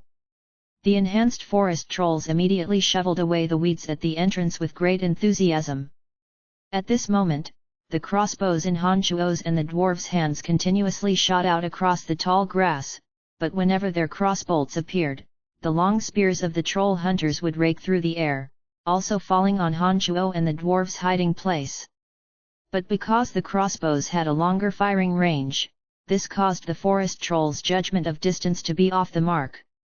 The long spears fell in rows in front of the group, without causing any damage to them. After paying the price of the lives of a few more troll warriors, the forest trolls finally cleared away the obstacles to the village entrance. With another loud yell, the forest trolls raised their weapons and charged in with large steps. The traps set at the entrance to the village started displaying their lethality. The forest trolls out in front all fell into deep holes with sharp sticks in the bottom, and they lay there moaning in pain. The entrance to the village was finally overcome, but not without the mounting forest troll death toll and casualties. There are simply too many forest trolls, I think we should retreat. Han Chuo looked at the village entrance thronging with forest trolls and understood that the difference between the two was simply too great. He shook his head and sighed. Benedict also displayed his fright at this time and nodded in agreement with Han Chuo's words. Yes, I think we should retreat first and wait for me to go back to the tribe to alert our people. When our people arrive, these cursed villains will pay a painful price. When Han Chuo and Benedict said so, the 10 or so dwarves around them seemed to be a bit dejected as they all laid down their weapons. One of them said, "The chief said that we should listen to Han. If Han wants us to retreat, then we'll retreat." Han Chuo smiled faintly upon hearing his words. "Since this is the case, then all of you should come back, otherwise we'll be in big trouble." The dwarves, who had been bent on fighting to their deaths, all retreated to the back of the village in accordance with Han Chuo's orders. The crossbows within their hands continued to fire. In the face of a densely packed forest troll advance, the crossbow bolts would all hit their targets, without needing to be aimed. Upon seeing that the dwarves had already retreated, some of the dwarves also stood tactfully in the back. Han Chuo thought for a moment and summoned the little skeleton. He wanted to use the 7 bone spurs on the little skeleton's back to shed a last wave of blood and create some trouble for the forest trolls. However, out of Han Chuo's expectations, when the bone dagger-wielding little skeleton appeared at the village entrance, he hadn't even had the time to shoot out his bone spurs when the forest trolls in the very front all displayed very excited expressions. They laid down their weapons with a thud and bowed down to the little skeleton with highly raised hands, calling out continuously, "Datara, Datara, Datara." Han Chuo was flabbergasted and stunned where he stood. He didn't know why the forest trolls were worshipping the little skeleton so faithfully. Volume 2. Chapter 100. Chapter 100, The Demon's Representation? Please continue reading on. Ox. Val. M. Datara, Datara. The forest trolls on the outskirts also bowed down reverently in the din of the forest trolls' shouts and began shouting loudly as well. What's going on? Not only Han Chuo, but the dwarves and elves around them were also astonished by the sudden change. One of the dwarves asked in sudden stupefaction. The skeletal warrior with wings seems to be similar to the demon that the forest trolls worship. This demon is innately evil and loves to seize everything. I've heard elders within the tribe mention that the demon the forest trolls worship is called Datara. Benedict seemed to recall something at this point and suddenly cried out. Not too far in the distance, a forest troll priest, so old that it seemed like it would close its eyes in final slumber at any moment, crawled swiftly towards the little skeleton on its knees. Han Chuo was rather taken aback that he crawled pretty fast, and had reached the little skeleton in a short while. The old forest troll priest murmured some things in the forest troll language at the little skeleton. The little skeleton stood there in a stupor with his bone dagger, scratching his bright and clean skullcap, as if not knowing what was going on. He turned back to look at Han Chuo with an empty gaze, as if waiting for Han Chuo to give him orders. Upon hearing Benedict's words, Han Chuo had a pretty good idea that something marvelous had happened. These forest trolls must have thought that the little skeleton was the demon that they worshipped. The old priest seemed to want to take the little skeleton somewhere, judging from its interactions. All the forest trolls in the back were frozen in worship on the ground, and no one mentioned the matter of invading the dwarf village again. Han, what's going on, what should we do? A dwarf looked at Han Chuo and asked blankly. Han Chuo was thinking furiously when he heard the dwarf's question. His head also ached with the difficulty of the situation. He waffled for a second, unsure what would happen afterwards, and said to them, "I'll think of a way to delay the forest trolls. You guys leave the valley immediately and find a safe place with the chief and Bennett. I think I will be able to find you guys again. Will it be dangerous for you? The dwarf was a bit uneasy at leaving Han Shuo's side and spoke a bit reluctantly. No worries, I have my ways to handle them. Benedict the First think your party should leave as well. My skeletal warrior is a bit odd, but I don't think he's the demon that the forest trolls worship. I can't predict how well the situation will develop afterwards either. I think you'll be safer if you left with them. Han Shuo tried to slowly persuade the dwarves and elves that he was looking at. We'll be leaving, it's very dangerous here. I think we should notify the elders first. Benedict thought briefly, nodded and retreated with the other elves after speaking. Under Han Shuo's urgings, the dwarves also left slowly, unwillingly to the mountain valley. One of the original demons, that had continuously been observing the forest trolls, suddenly split off and followed the dwarves as they retreated. This allowed Han Shuo to clearly view the path that the dwarves were taking to escape. After a short while, there was no one else in the entrance to the village apart from Han Shuo and the little skeleton. Han Shuo's original demon had been observing the dwarves' movements and discovered that they were traversing a cold river and leaving from a diagonal crack in the mountain valley. Does anyone here speak the common tongue of the continent? Han Shuo walked out from the back and stood beside the little skeleton, asking in the language of the humans.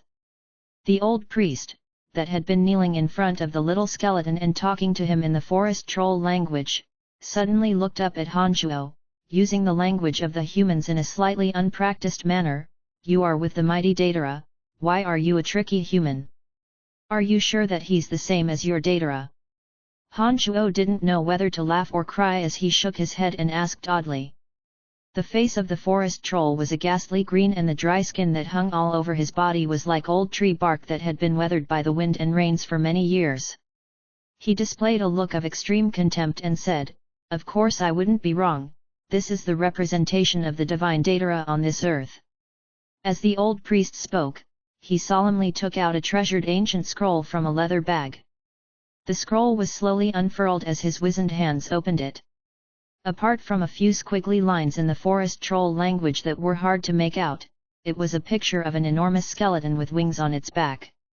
The skeleton's bones were a pure white and the wings on its back were bare of feathers. Based on the photo, the wings truly did bear a great deal of resemblance to the bone spurs on the little skeleton's back.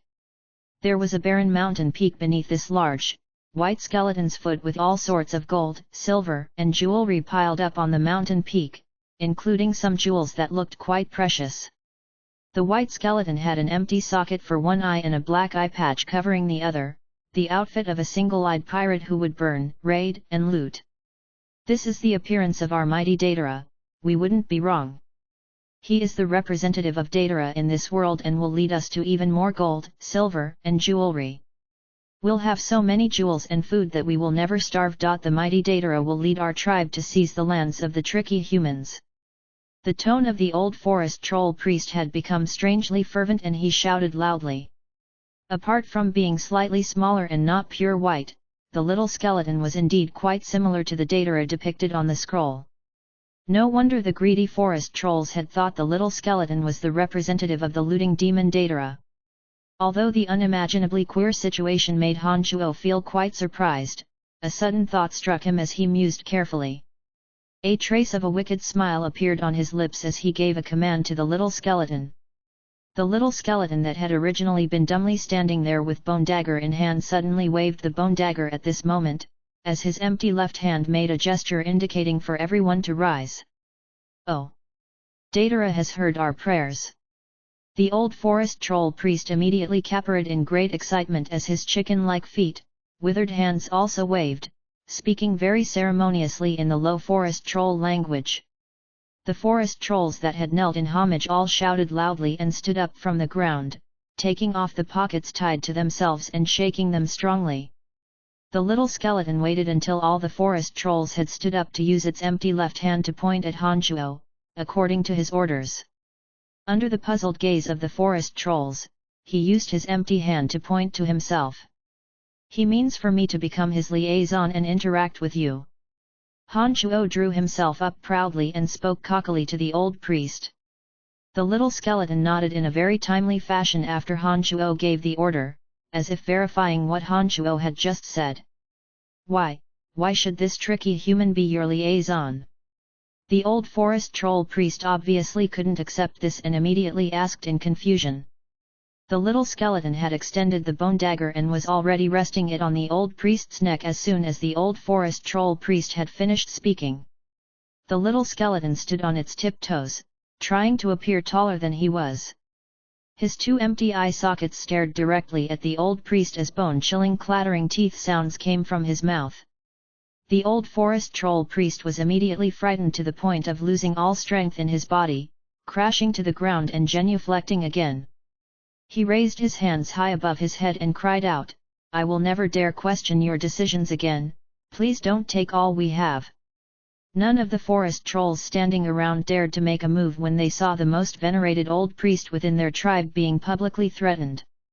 They only stood there with their heads hung and spoke something in the forest troll language. Get up, your noble Datara has forgiven you. I think you'll acknowledge my status as liaison now." Han Chuo was cackling inside as he spoke with every appearance of seriousness to the old priest. Clutching his head, the old priest spoke with visible reluctance on his face and nodded, "Will great Datara and the liaison come with us to grace our tribe with their presence? We have some things to offer to the great Datara. Didn't you come to rob the dwarves?" Han Chuo started slightly and opened his mouth to ask. "No, after I heard members of the tribe describe the Great One last time, I immediately told the tribe to search for traces of the Great One. Those annoying dwarves are only a small village of 100 people and isn't worth sending out so many elites from our tribes. We've heard that the Great One had appeared nearby, which is why we sent out so many tribesmen this time, so we could welcome the Great One back to its sacred ground." The old forest troll priest shook his head and explained to Han Chuo. "Sacred ground? What sacred ground?" Han Chuo asked in surprise. "A palace that our tribe has built especially for the Great One. There are even antiques passed down from generation to generation. It's said that this was the Great Datara's place to begin with, and so we will offer it all to the Great One this time." The old priest looked at Han Chuo with some distaste, but didn't dare violate the little skeleton's orders as he explained impatiently.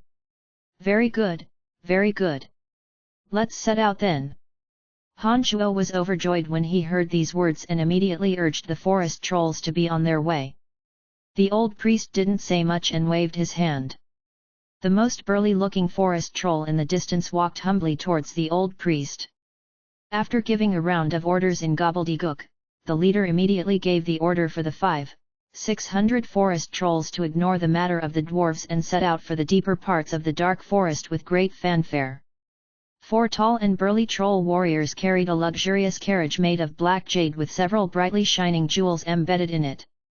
There were soft feathers spread on within it as the little skeleton rode in it on their way into the depths of the dark forest. It looked like the forest trolls had come prepared. The little skeleton lay leisurely within, looking to and fro. As a liaison, Han Chuo couldn't enjoy such comfort and could only proceed on foot with them. They met many magical creatures along the way, but ordinary magical creatures didn't dare approach such a large group of 500 to 600 forest trolls. Even several level 3 or 2 wild and ferocious beasts decided not to continue the hunt when they saw the large group proceeding with great fanfare. Instead, they chose to stay far away from this large group made of a villainous tribe. In the outskirts of the dark forest, the innately greedy forest trolls, with a love for robbery, were renowned and greatly feared. Whether it was some of the more uncommon tribes living in the outskirts of the dark forest or the adventurers and merchants who'd ventured into the dark forest, they would always be robbed to a certain degree whenever they were met with forest trolls. Apart from a few stronger life forms within the depths of the dark forest, these infamous villains on the outskirts of the dark forest were universally hated and feared. As hated rivals, the elves had fought numerous times with the forest trolls and hadn't been able to obtain victory. Nobody could stop their innate impulse for robbery. As they neared the depths of the dark forest, even the formerly blustering forest trolls began to proceed with caution the deeper they entered into the dark forest, as if deathly afraid of creating any disturbances. Why is it that you become more timid the farther in you go? Han Shuo had detected the abnormalities of the forest trolls and couldn't help but ask the old priest beside him.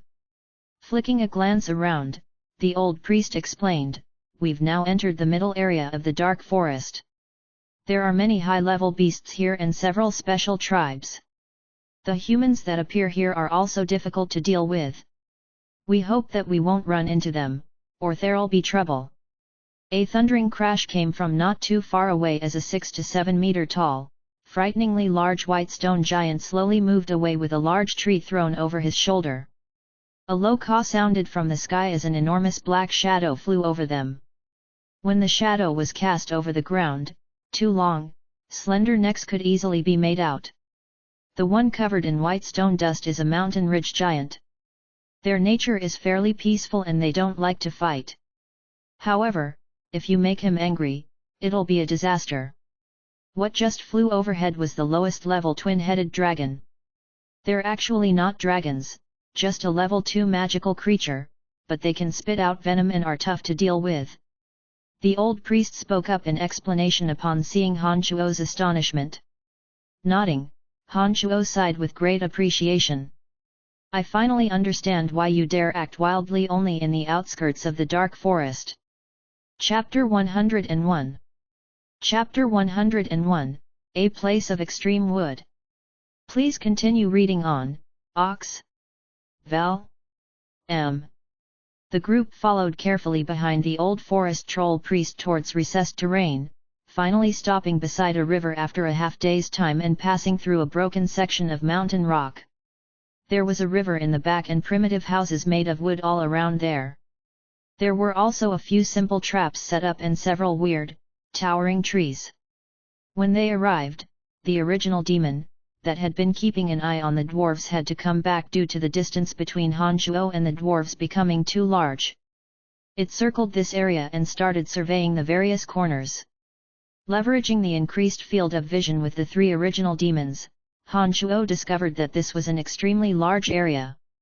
He made a rough calculation that there were several hundred huts here. It looked like this was the hideout of the forest trolls. Many green-skinned forest trolls clutched weapons in their hands, whether they were children or females, and were being trained by a strong forest troll warrior. From the elf's description earlier, Han Shuo understood that the forest trolls were born with a natural inclination for raiding and looting. There was no such thing as self-providing and self-sufficiency in their lives. Whether food, drink, or items of use, they all naturally thought that these items should be earned through stealing. They, who worshipped the demon of raiding Datara, also treated children and women as a training target, as this would increase their strength during raids. When the old priest arrived, he used the language of the forest trolls to call something out loudly. All the forest trolls in the tribe, whether children, the elderly, or females, excitedly ripped off the pockets on their body and waved them in the air, calling out, "Datara, Datara." After continuing in this fashion for a while, the old priest finally continued conversing with Han Shuo in the language of the humans. "Come, I will take the great Datara and his liaison to the sacred grounds. Hurry up. The great Datara is impatient," Han Shuo said with a darkened face. The forest trolls continued carrying the little skeleton and Han Shuo continued on foot. Several troll warriors pushed in several wooden rafts from afar. Han Shuo and the little skeleton walked towards the wooden rafts when indicated by the old priest. Afterwards, some of the forest trolls paddled their wooden oars and set out for the river current. The wooden rafts advanced slowly, docking at a patch of swampy earth after roughly half an hour. Han Shuo followed the old priest up the shore and discovered that all the trees here were towering and extremely large. The vibrant growth of the grass and shrubbery was enough to drown a person, and even the weeds here grew with great vigor. The plants and trees on all sides seemed to be growing quite well, and a bizarre presence seemed to permeate the air. Pushing past the thick shrubbery, several troll warriors led the way. The old priest pointed out the road and Han Shuo followed behind him, heading for an even deeper part of the area. As he made his way deeper, a feeling grew within Han Shuo that something was amiss, as if he'd heard of this place somewhere. He finally stopped in front of a tall house that looked like it was being hauled upwards by a towering, huge tree with this bemused mindset.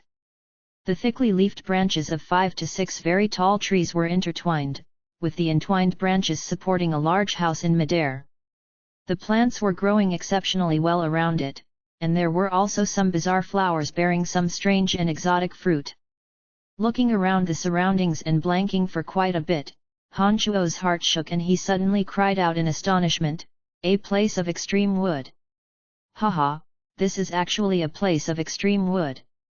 No wonder all the plants have developed so perfectly. So this is the case. A naturally formed place of extreme wood."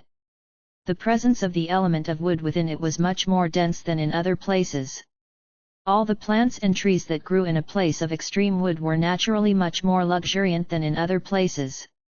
Although the forest trolls worshipped the demon of raiding, Datara, it was said in legends that they were a race evolved from trees, and so they had a natural affinity for wood. The air here is clearer than anywhere else. Our ancestors searched for many years before discovering this place, and so built the palace of the sacred ground here. The stone statue of Datara was erected for worship inside. There are tributes offered to the great Datara every year in hopes that the Great One will ensure our successful raids. The old priest genuflected piously towards the house hovering in mid-air and said all this softly. After thinking for a while, the old priest seemed to think that this was inappropriate and immediately started bowing down to the little skeleton. He spoke some gobbledygook to the troll warriors lifting the little skeleton's carriage. The troll warriors lowered the carriage and indicated for the little skeleton to depart from the carriage. At this moment, Han Chuo was thinking of how his wood elite zombie was already at hand and was incredibly excited. He'd actually forgotten to continue giving orders to the little skeleton. The old priest made a number of sincere requests and discovered that the little skeleton was still sitting motionless within the carriage. His brow tightly knit together, he sank to his knees in front of Han Chuo. "Liaison, why doesn't the great Datara descend from the carriage? Have we done something wrong?" The old priest's words immediately startled Han Chuo from his daydream. He turned his head and discovered that the little skeleton was lying there lazily, as if he'd fallen asleep. Han Chuo gave an order and the little skeleton's legs straightened, standing up abruptly and looked around with his shiny skull, the bone dagger in his hand. "Datara was contemplating just now and didn't hear your calls. Come, we go up now." Han Chuo snickered inwardly but spoke seriously to the old priest.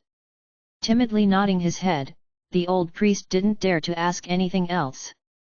He walked to the back of one of the towering trees and started climbing up after pulling down a soft ladder, woven from tree branches. Han Chuo followed behind the old priest and climbed up, also making use of the soft ladder. The little skeleton walked out from within the carriage and moved to somewhere in the distance before Han Chuo had a chance to give orders to the little skeleton. What happened next was something out of everyone's expectation as it made use of the momentum from charging forward, extended both leg bones, and flew into the sky when the 7 bone spurs on its back flapped around randomly. It landed in front of the door to the big house in the sky before Han Chuo and the old priest reached it. His body wavering in front of the big house, the little skeleton slowly regained his footing and shook his head. He then pulled open the door and entered the house, with pili-pala sounds of items being rifled through sounding out. "Datara, Datara!" The old priest wore an expression of excitement as he started calling out in gobbledygook. Finally, the old priest and Han Chuo had climbed up to the steps in front of the big house. Some other forest trolls were standing guard outside and no one else had been allowed up. Han Chuo followed the excited old priest into the house and immediately saw an enormous sculpture of a skeleton in the middle of the room. It was exactly the same as the one that Han Chuo had seen on the old priest's ancient scroll earlier, with the only difference being that the enormous skeleton wearing an eye patch wielded a weapon that looked similar to the scythe that the Grim Reaper carried in its right hand. It grasped a large satchel in its left hand, and it bulged as if holding many spoils from raids. It was brightly lit inside, with all sorts of colored jewels embedded in the wooden walls. Gold and jewelry could be seen everywhere on the ground. The Han Chuo of now wasn't someone who didn't recognize wealth, and he noticed that all the various jewels in the wooden walls were absolutely priceless as they exuded radiant and sparkling glimmers. The cups and cutlery were placed on a jade table and were all made of beautiful jade and gold, dazzling Han Shuo's eyes. The little skeleton hefted its bone dagger as it ran a hand over its gleaming skullcap, circling continuously around the enormous stone sculpture erected in the center of the house. He would occasionally touch the featherless wings behind the giant stone skeleton sculpture, and would run its hand along its back to touch the 7 bone spurs, seeming to be quite puzzled as to why the great stone sculpture looked so much like him. Except, compared to the stone sculpture, the little skeleton was almost half its size. The scene looked quite odd with a little skeleton standing next to a big skeleton. When Han Shuo and the old priest entered, they noticed in confusion that the little skeleton was circling around the statue of Datara. As Han Shuo observed the little skeleton, he suddenly discovered that the little skeleton's movements were quite human-like. This prevented Han Shuo from giving any orders to the little skeleton, causing him to be astonished. He looked intently at the little skeleton with a heated gaze instead, intending to see what he was up to. Just as Han Shuo was astonished, he saw the little skeleton suddenly stop right in front of the statue of the demon Datara. His empty sockets stared at the eye patch over Datara's left eye, and then extended a hand to feel his own left eye socket, as if wondering why he didn't have an eye patch. The little skeleton suddenly jumped up and extended a hand to rip off Datara's eye patch. When the little skeleton landed, it was with an eye patch in hand. There was a purple gem concealed in the left eye socket of the now eye patchless Datara, as if it was an eyeball. The originally lifeless stone sculpture of the demon Datara now appeared to have a few traces of life to it with the addition of a purple eye. It gave Han Shuo the misguided feeling that the sculpture was looking at him. At this moment, the purple eyeball seemed to rotate once and glow weakly with soft, purple light, as if the demon Datara had revived suddenly. Oh, the great Datara has opened the purple demon eye, the great Datara has manifested. The old priest displayed jubilation as he went crazy with excitement and buried his head in the ground, hollering loudly. The little skeleton, previously standing there dumbly, suddenly moved a small table in front of the statue of the demon Datara and leapt onto it. He stood on his tiptoes and reached a hand towards the left eye of the statue of the demon Datara. As Han Shuo's scalp grew numb, the little skeleton firmly gouged the purple demon eye out and lifted it high for a glance before stuffing it into his own left eye socket. Han Shuo didn't know what to do here either, but before he'd thought through what should be done, he suddenly felt a spitting pain in his head. He looked at the little skeleton and realized that the little skeleton had somehow firmly stuffed the purple demon eye into his own eye socket. However, when the purple demon eye entered his left eye socket, the little skeleton also appeared to be in pain. His body shuddered and he then clutched his head to roll on the ground in pain. As the host, Han Shuo shared a mental connection with the little skeleton and also felt the same racking pain. An enormous, foreign energy was emanating from the little skeleton's purple demon eye. Han Shuo could clearly feel that the purple demon eye was trying to intrude into his and the little demon's body, as if trying to take control of the two bodies. Great Datara, liaison, what's happening to you two? The old forest troll priest lifted his head to see that something was amiss with Han Shuo and the little skeleton, and immediately cried out in inquiry. Get out, leave first. The great Datara has some things to do. Han Shuo roared as he held up beneath the searing pain. The old forest troll priest was startled as he frantically walked out of the house in confusion. He stayed outside to observe what was happening within the sacred ground. Han Shuo immediately clutched his head when the old priest left and curled into a ball with the small skeleton. Han Shuo's heart was filled with baffled fear. If this purple demon eye really did belong to the demon Datara, then this strange energy invading his body would naturally come from Datara. A demon was a type of deity and their power wasn't something that humans could withstand. This made Han Shuo at a loss for what he should do at the moment. This enormous power was spreading out from the purple demon eye within the little skeleton's left eye socket. Han Shuo first gave the order to remove the purple demon eye, but the little skeleton had shoved it into his eye in a way that no matter how the little skeleton grappled with the purple demon eye, he was unable to remove it again. As one human and one skeleton rolled around continuously inside and convulsed with pain, another wondrous power emanated from the eye patch that the little skeleton had held onto during all this time. Because his brain was hurting to the extreme, Han Chuo's perception grew tremendously and he suddenly detected the abnormality. He grasped at every possible solution in his panic and gave the little skeleton the order to put on the eye patch.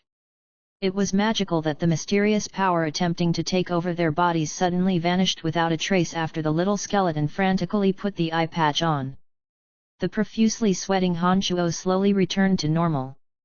The eye patch looked quite appropriate on the statue of the demon Datara, but it was noticeably bigger on the little skeleton. The eye patch almost covered the entire left side of his face, and he looked a bit comical and funny. Never remove the eye patch no matter when or what. Han Chuo recovered himself and ignored all these bizarre happenings, giving the little skeleton this order first. Chapter 102. Chapter 102, Looting the Tribute to the Demon. Please continue reading on, Ox. Val. M. There seemed to be an evil power of Dataras contained within the purple demon eye. The eye patch also seemed to have the ability to seal that power, making Han Chuo feel that it was very strange. His eyes kept looking over at the comical eye patch on the little skeleton's head, attempting to discover something, anything. However, Han Chuo quickly realized that his efforts were futile.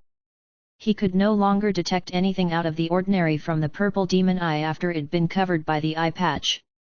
Apart from the jewels and beautiful jade scattered throughout the entire house, there was nothing else worth noticing.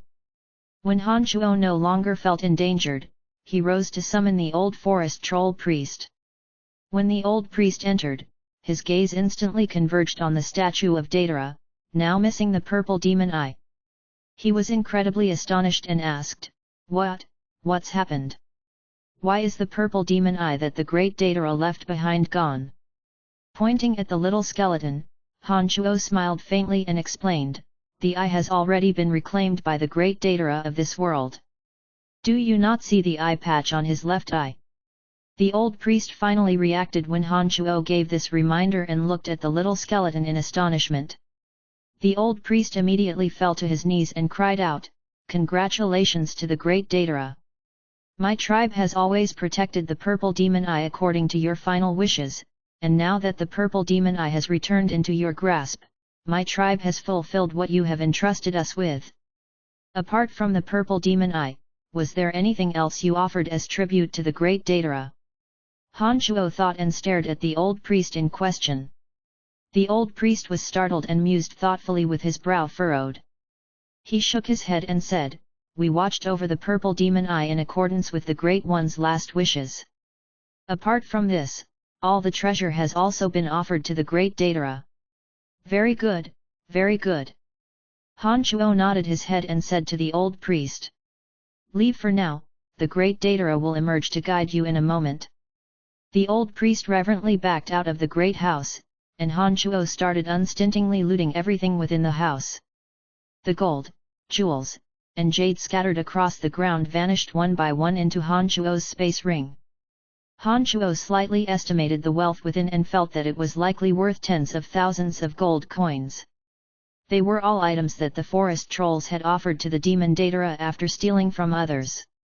Han Chuo temporarily ignored the heavier items, and also didn't immediately attempt to pry the jewels embedded into the wooden walls out. He first put away the jewels, gold, and jade scattered on the floor, and then took inventory of his haul. He felt that it was a good place to stop for now. Apart from a few larger antiques and the jewels embedded into the house, many of the valuable jewels, gold, and jade had made their way into Han Chuo's space ring.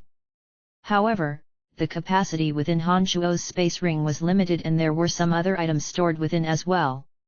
He'd only taken 1/3 of the items within the house, but the value of this 1/3 was likely tens of thousands of gold coins as well. It looked like the forest trolls had reaped rich rewards after many years of raiding. Since the little skeleton had become the forest troll's great Datara, Han Chuo once again started thinking furiously. He would be able to compel the forest trolls to do certain things by taking advantage of the little skeleton's identity. He wasn't worried that the items within the house would magically disappear, they should be quite safe in here. He'd have to come back sooner or later to refine the wood elite zombie, so Han Shuo wasn't in a hurry. The forest trolls were a race that was universally hated and disdained within the dark forest. With the presence of the little skeleton now, Han Shuo could swagger about in borrowed influence and compel them to action. The only thing he was hesitant about was what could he do with these forest trolls? Han Shuo suddenly felt a huge headache as he thought. These forest trolls were naturally greedy and loved looting from others. This wouldn't be changed no matter what. This made Han Shuo not know how to control them. If it wasn't for the fact that they had mistaken the little skeleton for the demon Datara and was worshipping him, Han Shuo didn't mind killing them all and taking all their belongings. However, with the little skeleton now, Han Shuo could make use of them. It seemed too much of a waste to kill them then. He racked his brains painfully for a bit. Han Shuo felt that their innate raiding nature would be unable to be changed, the only thing he could change was who they raided. If the target they raided could shift to the equally infamous goblins or man-eating monsters, or the troops of some enemy empires, then a bad thing would become something good. When he thought this point through, Han Shuo left the house with the little skeleton. He made use of the surveillance of the three originals demons to obtain a full grasp of the place that the forest trolls were guarding. When he descended from the house, Han Shuo opened his mouth to give orders. The great Datara has just descended here and is unfamiliar with the current state of this world. The great Datara needs to familiarize himself with the dark forest and then point out the way for your future. Do not continue to raid the dwarves during this process, the great Datara needs them alive and well. Although many questions existed within the heart of the old forest troll priest, he didn't dare question Han Shuo's words. He only drooped his head and asked respectfully, "Do you need us to send out warriors to help the great Datara get to know these surroundings?" "No need, the great Datara and I will remain within your tribe over the next couple of days. You can just stay here and wait." Han Shuo didn't take the forest troll's wooden raft after these words and left with the little skeleton after giving a few more commands. Han Shuo didn't immediately return to the cemetery of death after leaving the area, but took the little skeleton with him on a trip to case the area. Since he wanted to collect the 5 divine zombies, Han Shuo would naturally not let go of a naturally formed place of extreme wood. Apart from the forest trolls guarding the wooden house and some amazingly exuberant growth of trees and grass nearby, there was nothing else. Han Shuo finally felt at ease after releasing the 3 originals demons and having them scout out the area. He planned on returning to the outskirts of the cemetery of death. Han Shuo had closely observed the surroundings through the original demons on his way here, and the way back had long since been imprinted in his heart. He didn't directly head towards the river to return, but walked unhurriedly along the river current. He felt a bit hungry halfway through his trip and looked at the strange fish joyously swimming around in the clear waters. A thought struck him, and the demon slayer edge flew out with a whoosh. It sank into the water according to Han Shuo's intentions and returned to Han Shuo's hands after piercing through 2 large fish. The little skeleton left with bone dagger in hand under Han Shuo's orders and came back with a bunch of wooden materials after a while. He agilely constructed a rack, whereas Han Shuo lit the fire and set the 2 big fish on the rack. He then took out spices from his space ring and sprinkled it over the baking fish. A tempting smell slowly began to spread out. A black shadow dashed in from the far skies. When a great gust of wind flapped Han Shuo's clothes, a pungent and disgusting stink attacked his nose, making disgust well up within Han Shuo. When he raised his head and looked up angrily, the black shadow had risen from low to high and returned high up in the sky, forming a black dot. "Damned ugly bird, so disgusting!" Han Shuo cursed and turned the almost ready fish onto the other side. Just at this moment, the black shadow swept down from the distance with a whistling sound, rising back up into the air when it was not too far from the top of Han Shuo's head, but Han Shuo had been prepared and saw the black shadow clearly. This time it had the body of an eagle, but the face of an exceedingly ugly woman, a harpy. Harpies and deep-water venom pythons were all level 3 magical creatures. She had the face of a human, but couldn't make human sounds. A disgusting scent could always be found on her since she liked to scavenge the corpses of humans. When one caught the eye of a harpy, she would continuously test them until she found the right opportunity to suddenly dive at your scalp and use the disgusting scent on her body to disorient you, then use her sharp claws to rip your head apart and start eating. Within the dark forest, it would be very tricky when one caught the eye of a harpy because of her agile flight speed. When Han Shuo discovered that he had caught the attention of this harpy, he used piercingly cold eyes to look at the harpy circling overhead and snorted lightly, looking for death. Maintaining his position of baking fish, Han Shuo ignored the continuous feints from the harpy overhead. The little skeleton wielding the bone dagger was a bit restless at his side, seemingly to want to bring this annoying harpy down, but temporarily took no action beneath Han Shuo's soothing. At this moment, several people slowly emerged in the distance. They looked like they belonged to a young adventurer's crew. They had mages, archers, and warriors, numbering 6 in total. They looked at the circling harpy and cursed lowly at the irritating harpy. Han Shuo had been staring intently at the harpy and planning on taking care of her, when he finally realized that the harpy's original target seemed to have been them when he heard their curses. She'd suddenly switched targets when she saw him here alone, and attempted to eat him first. One of the swordsmen had discovered Han Shuo via the delicious smell of the baking fish. He pointed out Han Shuo to his companions and the band of 6 young adventurers with males and females started heading his way. Chapter 103 Chapter 103, The Fruit of Dagmar.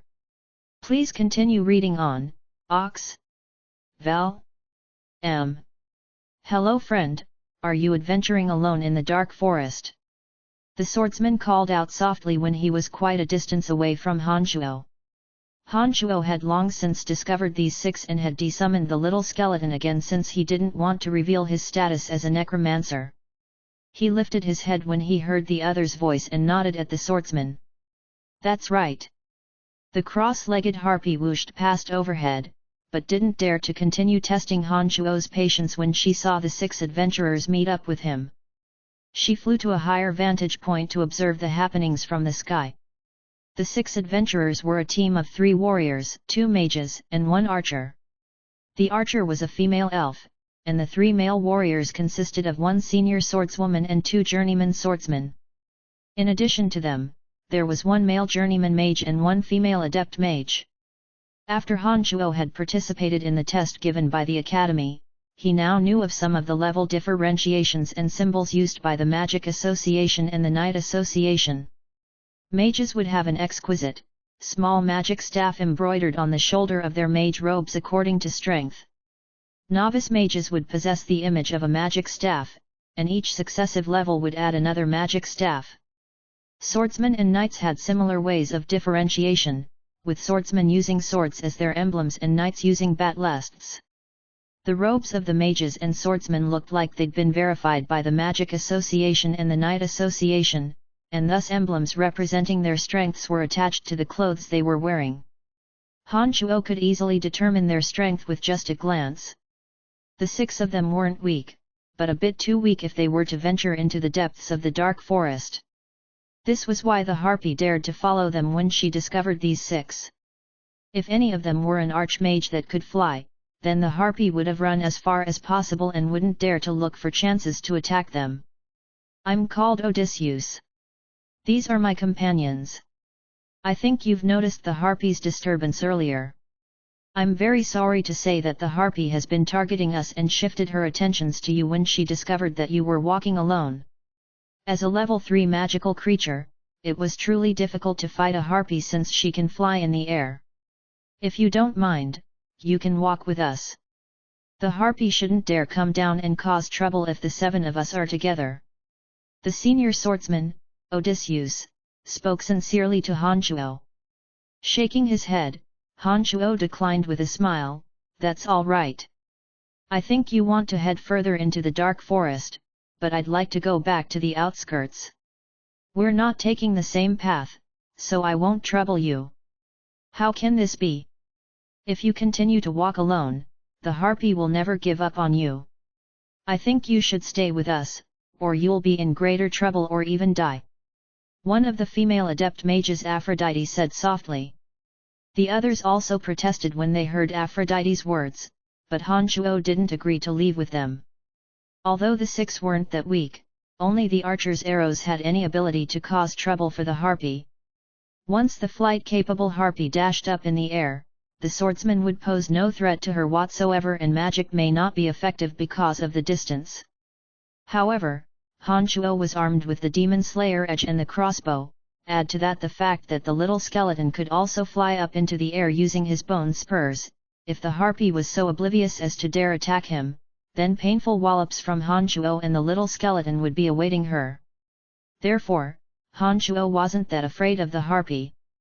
This was why he'd turned down the invitation from the 6 adventurers and chosen to set off alone.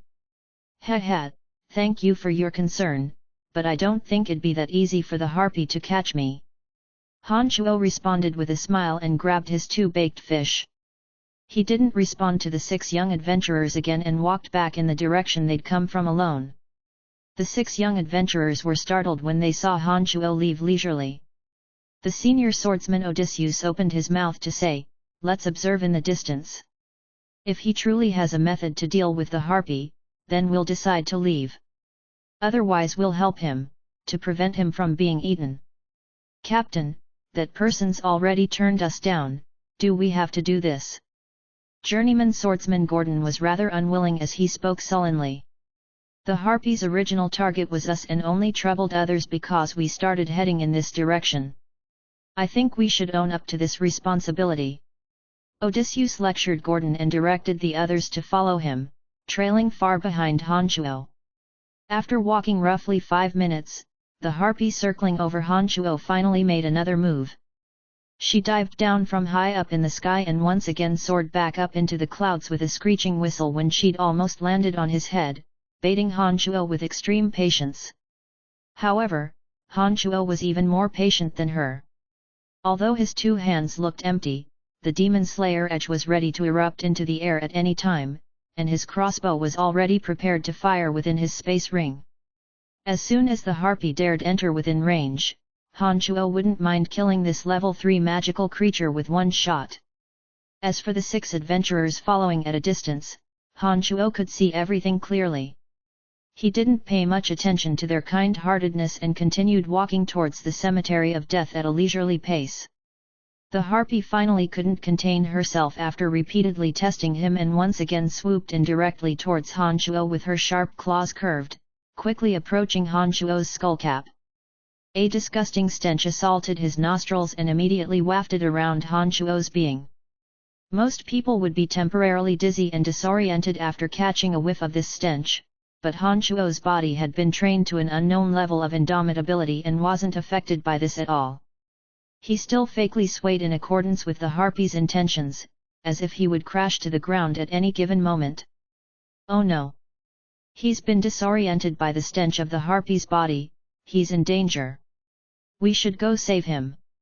The adept mage Aphrodite suddenly called out as the 6 adventurers no longer concerned themselves with concealment and walked out from the shrubbery behind him. The archer frantically shot arrows towards the harpy. At this moment, the harpy, who'd been afraid to commit herself to a full descent, finally seemed to think that the timing was finally right. She'd maintained a distance of 7 or 8 meters from the ground when she suddenly shot like lightning down towards Han Shuo. A pair of iron claws locked onto Han Shuo's head, seeming to want to rip Han Shuo's bones apart. A cold smile blossoming from the corners of his mouth, Han Shuo's body swayed even more and stiffened right before the harpy's iron claws landed on his head. He quickly fell straight backwards so that the claws, that had been reaching for Han Shuo's head, landed on empty air. Just as the harpy called out strangely and was going to try to make another move, the Demon Slayer edge, interspersed with red light, suddenly slashed through the air and brought with it a fierce, flaming surge of strength that flooded into the harpy's body. A desolate, low call sounded as the harpy flapped her wings, wobbling in a hurried attempt to leave the ground. The crossbow was already grasped in Han Shuo's hand at this moment and shot out ruthlessly after locking onto the harpy's thin neck. Red light flaring out from her body, the harpy cried out in continuous pain. She was absolutely unable to stabilize her body at this time and naturally didn't notice an even more lethal attack nearing. The crossbow bolt strongly pierced her neck and sent her body flying backwards. Her neck maintained the position of looking back up at the sky as she suddenly fell onto the ground. Oh, my gosh, he shot down the harpy. Swordsman Andrew arrived swiftly after closing the distance and suddenly discovered that the harpy's body had fallen to the ground. He exclaimed in surprise and found it hard to believe the sight. The other adventurers, who had planned on reciting incantations or shooting down the harpy, also stilled the movements of their hands and looked at the harpy fluttering weakly in the distance, their faces also filled with astonishment. Under Han Shuo's thoughts, the demon slayer Edge had used the magical flames of the mystical glacial spell fire after plunging into the harpy's body to incinerate her internal organs. No smoke appeared, but the harpy's body quickly turned into a charred mess and the thick scent traveled even further. Standing up and patting off the dust on his body, Han Shuo walked over to the thoroughly fried harpy, held his breath, and took out the demon slayer Edge. Excavating the core of a level 3 magical creature from her body, he then chopped off her 2 iron claws and stored them within his space ring. A level 3 magical creature wasn't actually that easy to deal with, otherwise the 6 adventurers wouldn't have had such a headache. The harpy has always relied on the overwhelming stench within her body and her position from high up in the air to be successful in every endeavor. It was a pity that her 2 advantages were completely ineffective against Han Shuo, and she finally became a target for Han Shuo to take advantage of.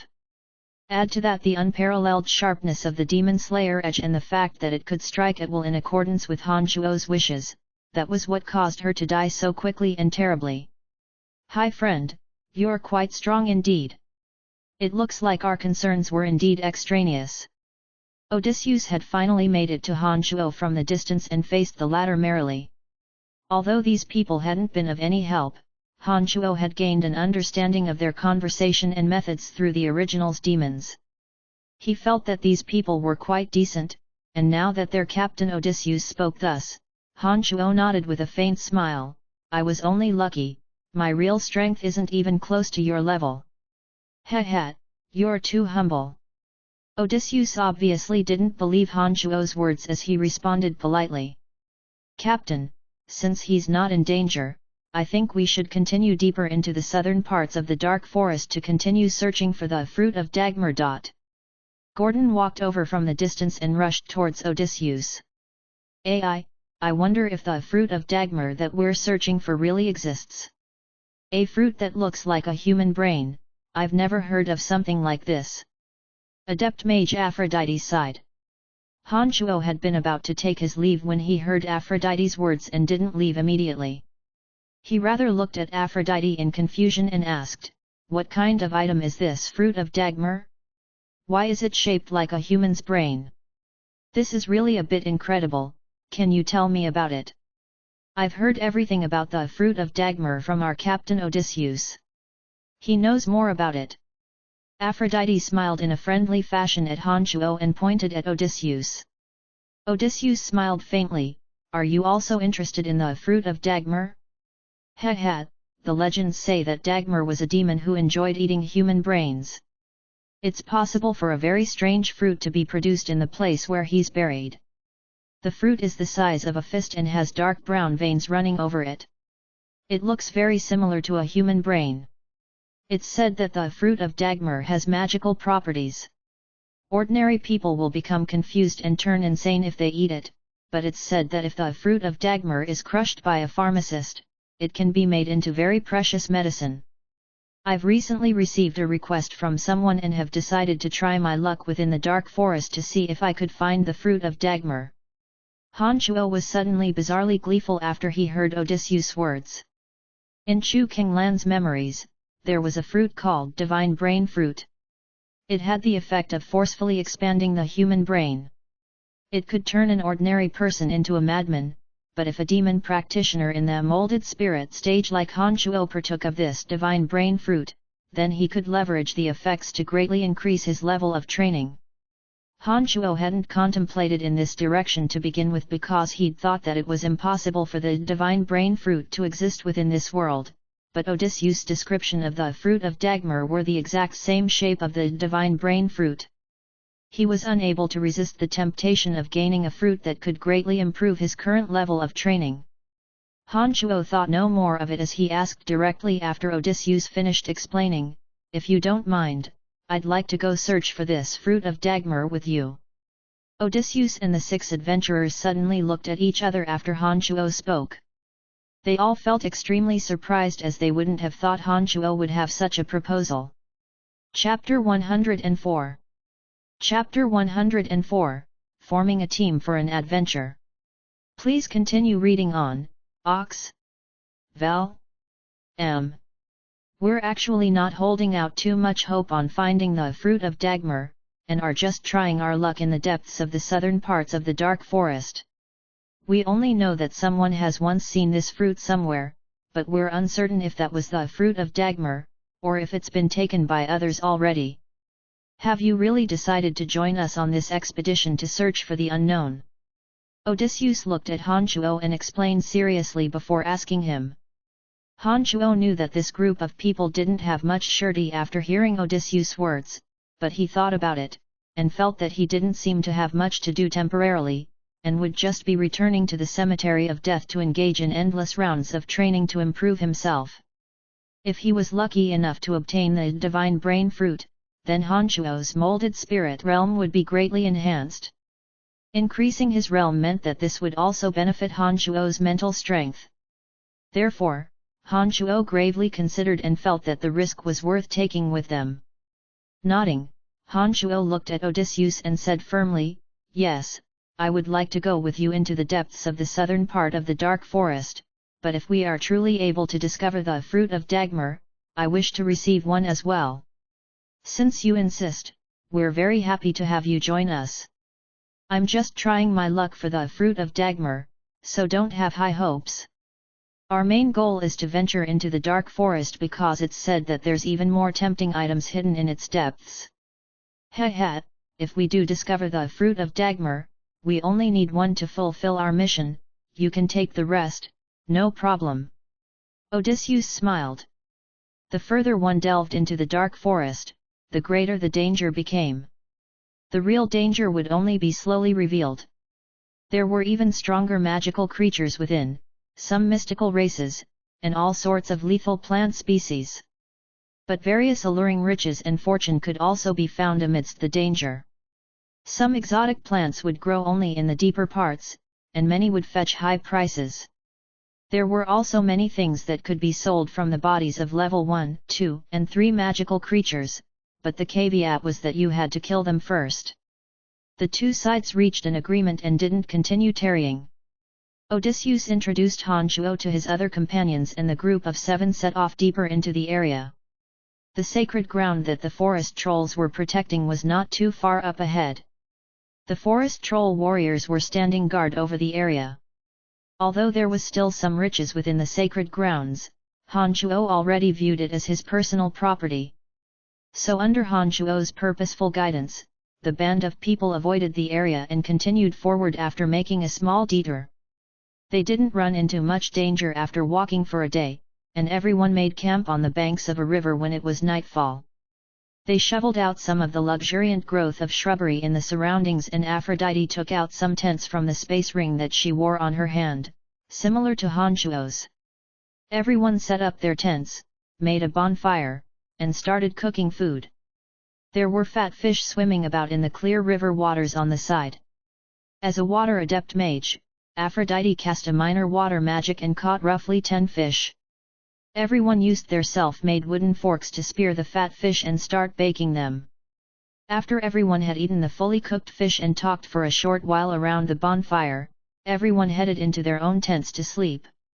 The female elven archer and the water adept mage Aphrodite slept in one tent, while the 4 males slept 2 to a tent. Han Chuo eagerly volunteered to take the watch, and found an isolated place to train his magical yuan when everyone had entered the tents and settled down. With 3 originals demons by his side, Han Chuo didn't need to pay much attention at all, but training his magical yuan was the foundation for Han Chuo's future development, therefore he couldn't slack off for a single second. He held up beneath the onslaught of sudden pain and pleasure in his mind and silently sank into his training. It wasn't until the second half of the night when a sudden strange sound startled Han Shuo out of his training.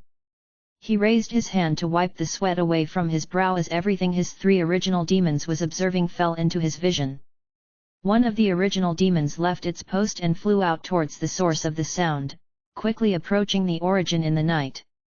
A twin-headed dragon was staggering in from the distance. Fresh, green blood was flowing from one of its necks and it seemed to have suffered from heavy injuries. It flew swiftly, heedless of direction, towards their location. Although a twin-headed dragon wasn't really a true dragon, it was still a strong level 2 magical beast. Han Shuo didn't know why it was so bedraggled and had fallen to the straits of fleeing for its life.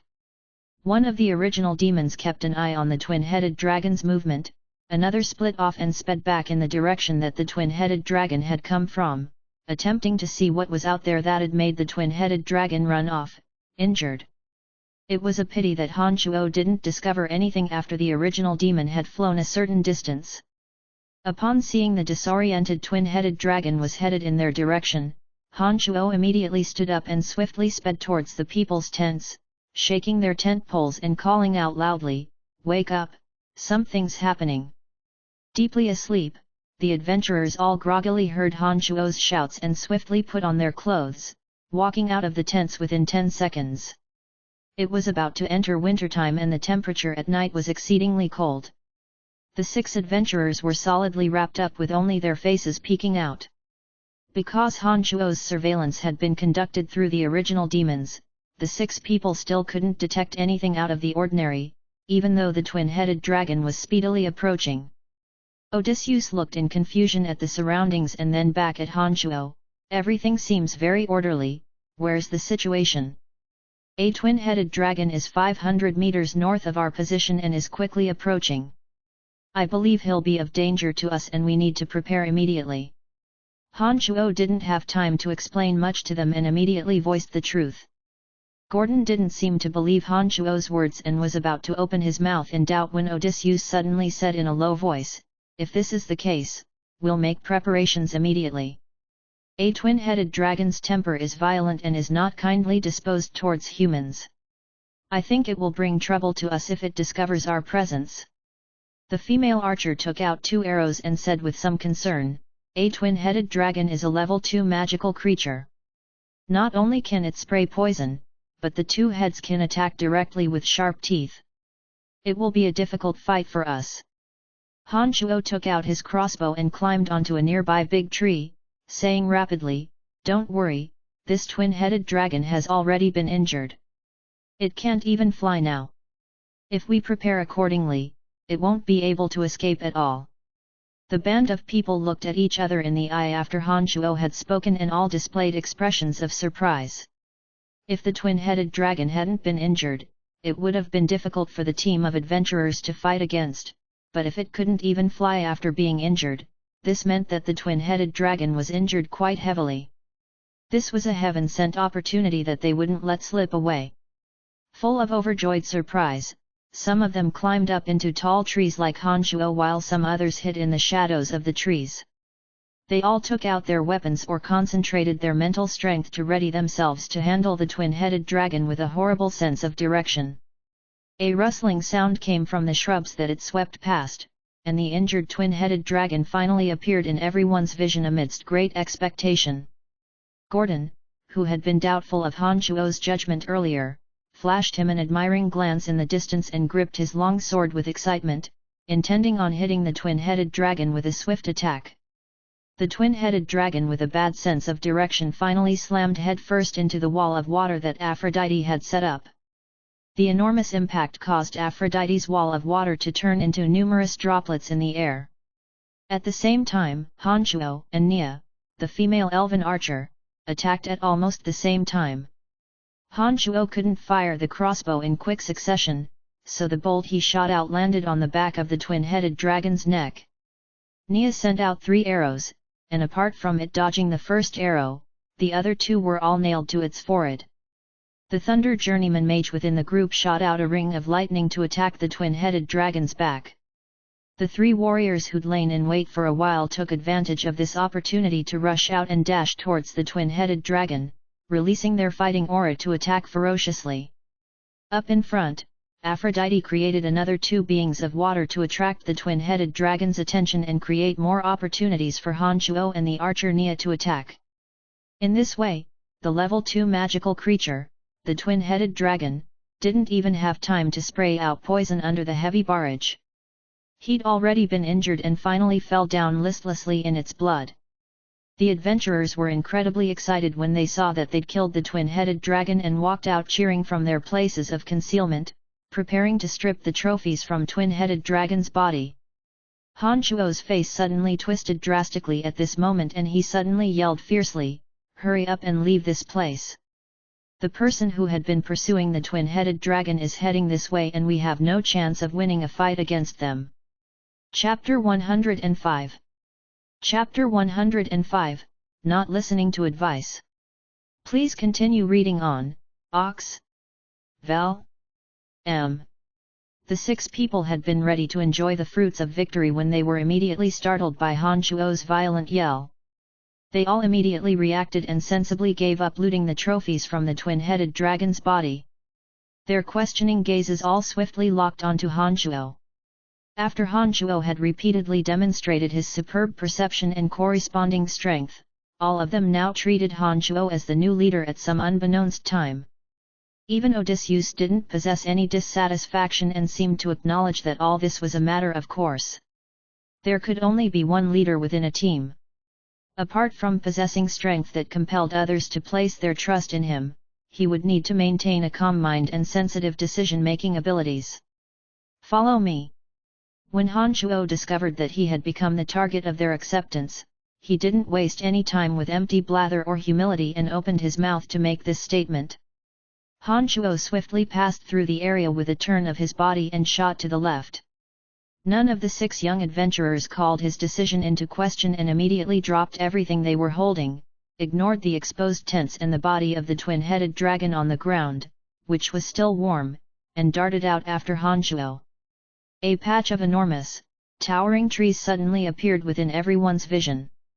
The towering trees here had thick foliage, covering the bright moonlight.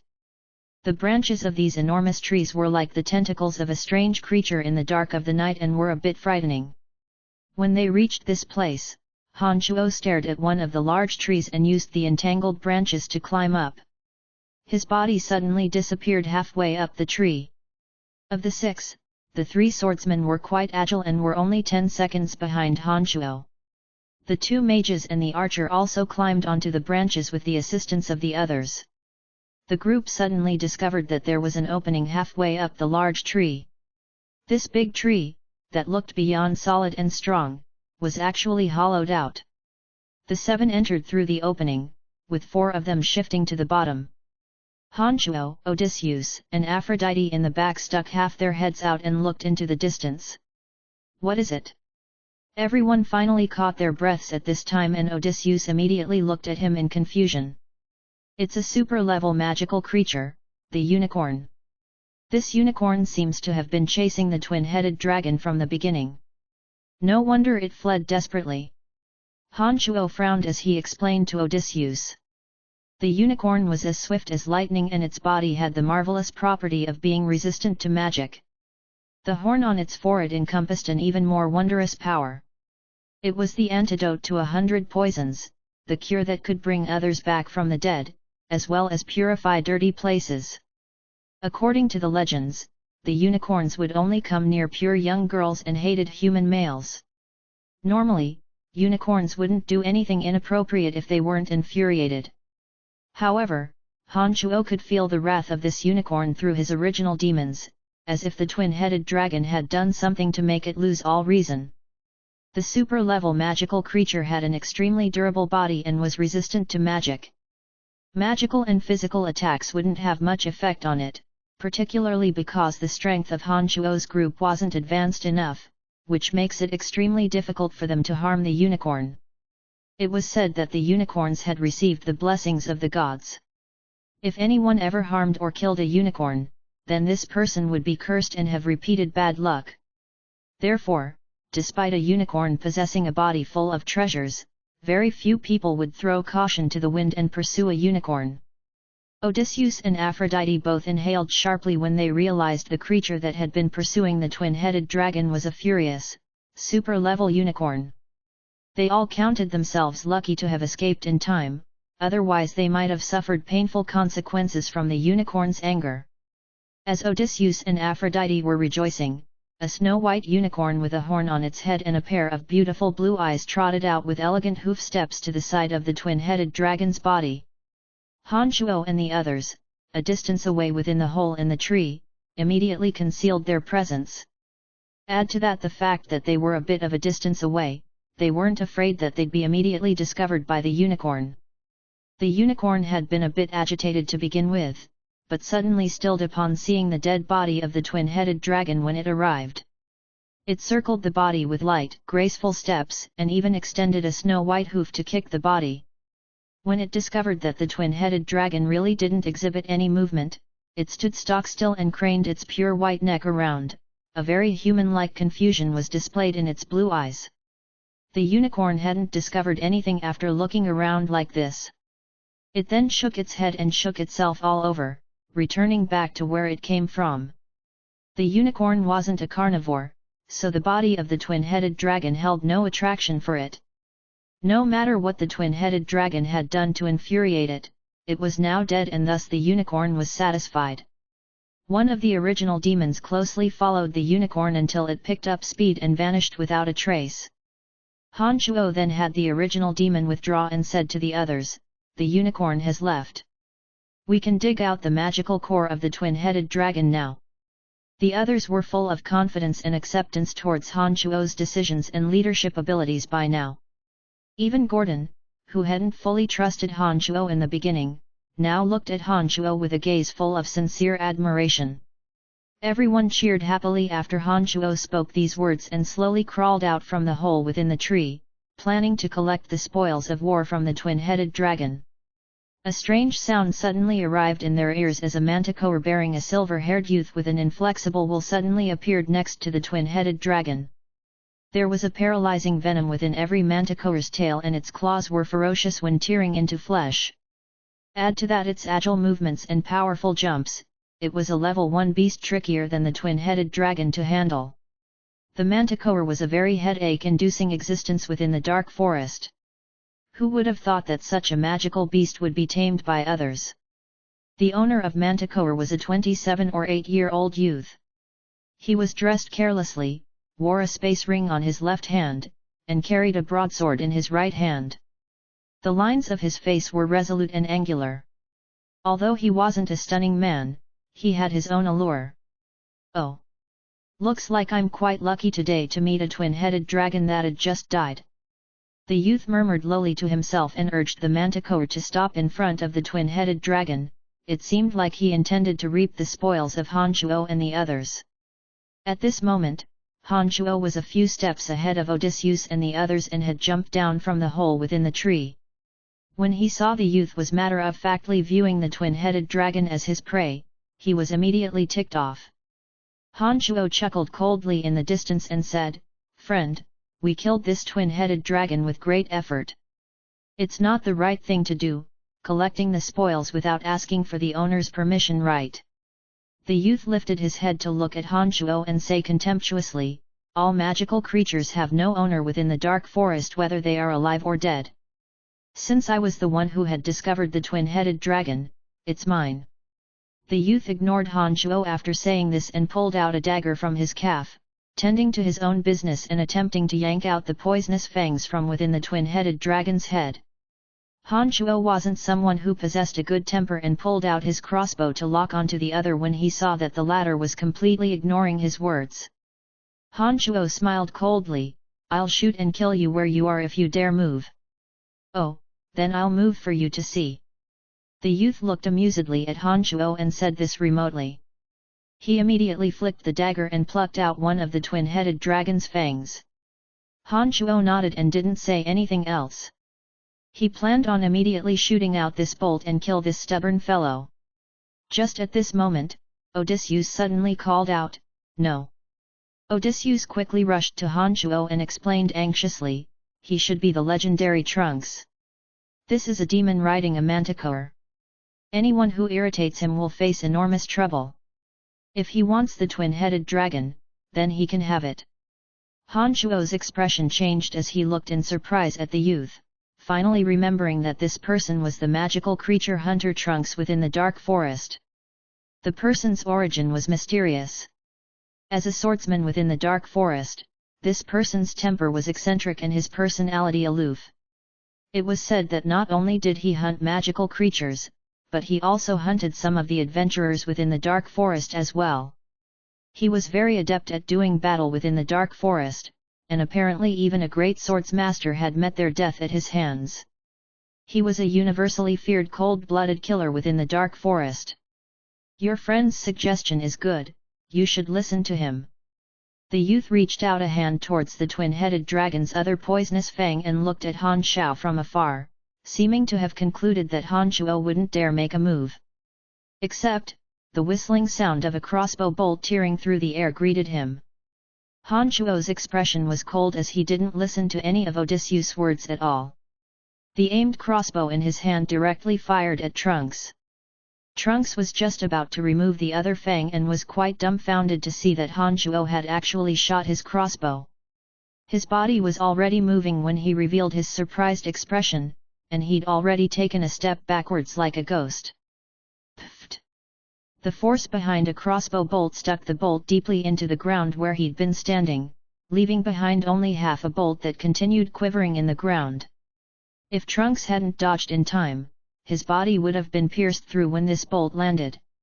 Chapter 105, Distance. GDK 1005, Distance. Please continue reading on, Ox. Val. M. Translator, Ryogawa. TLC, Hedonist. Deep underground within Pandemonium was the ninth realm mystical yin harvester, at the center of which was a room to which all the energy the formation gathered was channeled.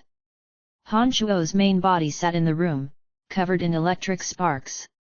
These past few years, he had left the fringe and Pandemonium to the rest in the house to manage.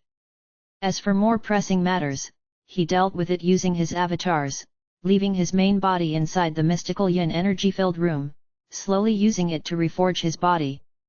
His consciousness had been entirely focused on processing the insights of the Diablo realm as well as some knowledge from the cauldron of myriad demons.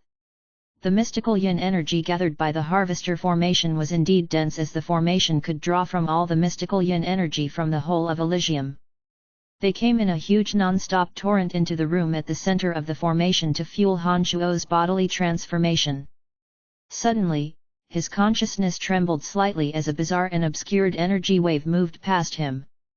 His body that had been in a hibernative state for years suddenly opened its eyes as if it was staring across space itself at the dominion of destiny. Han Shao had felt a weak energy wave from there just a while ago, and it seemed to have something to do with him. His consciousness felt like it was being spied on. His eyes glowed with an eerie chill as he gathered the mystical yin energy in the room together. All of a sudden, his eyes closed suddenly and cut off the glow entirely. His consciousness began to furiously spread throughout the entire area from the room, and it rapidly spanned mountains, lakes, forests, cities, and the life forms that inhabited them.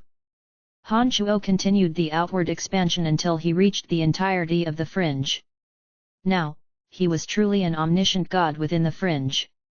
Within a few short seconds, he had taken the whole of the fringe into his consciousness, but the expansion continued on towards the dominions of space and destiny. Even more sights entered his mind. He felt a mystical comfort at having everything under his control. All of a sudden, his consciousness's expansion stopped. He sensed that he was at the border of the dominion of destiny. One more step and he would reach inside. Instead, he chose to sense the waves that were being radiated from the dominion of destiny, and eventually noticed one that avoided the fringe as it spread towards the dominions of death and destruction. He immediately retracted his consciousness, taking only a few short seconds to do so. Within the shrine of destiny, the goddess of destiny abruptly turned to look in the direction of the fringe. It was as if she was looking at the journey of life and death unfold from her mirror of destiny. After a few moments, the glow in her eyes subsided as she breathed a sigh of relief. His vigilance is terrifying. The power that isn't from this universe was actually able to sense the waves of destiny from my end. I really have no idea what he managed to find out. Shaking her head, she looked towards the fringe again, seemingly staring past the space between them, and muttered, "Andrina's still there. I hope she's doing well."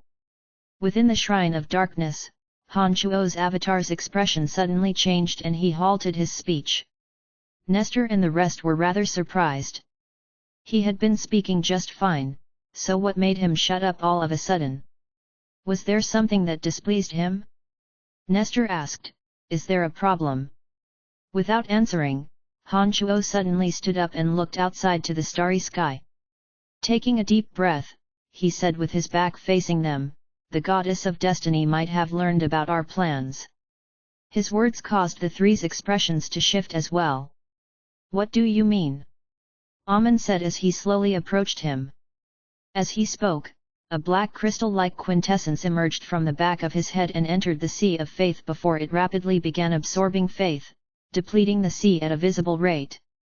"You should be aware that this body isn't my main one. I'm actually within a secret room in the fringe now." As we were speaking, my main body felt an odd wave being emanated from the dominion of destiny. Though they were weak, they must have come from the Shrine of Destiny. When he turned back and saw that they were paying attention, he emphasized, "And the wave was being transmitted in our direction." Nestor and Kratos immediately turned to look at the black quintessence in the sea of faith at the same time. Amen also glared at his black quintessence and nodded. "I felt it as well. It was faint, but it was definitely her."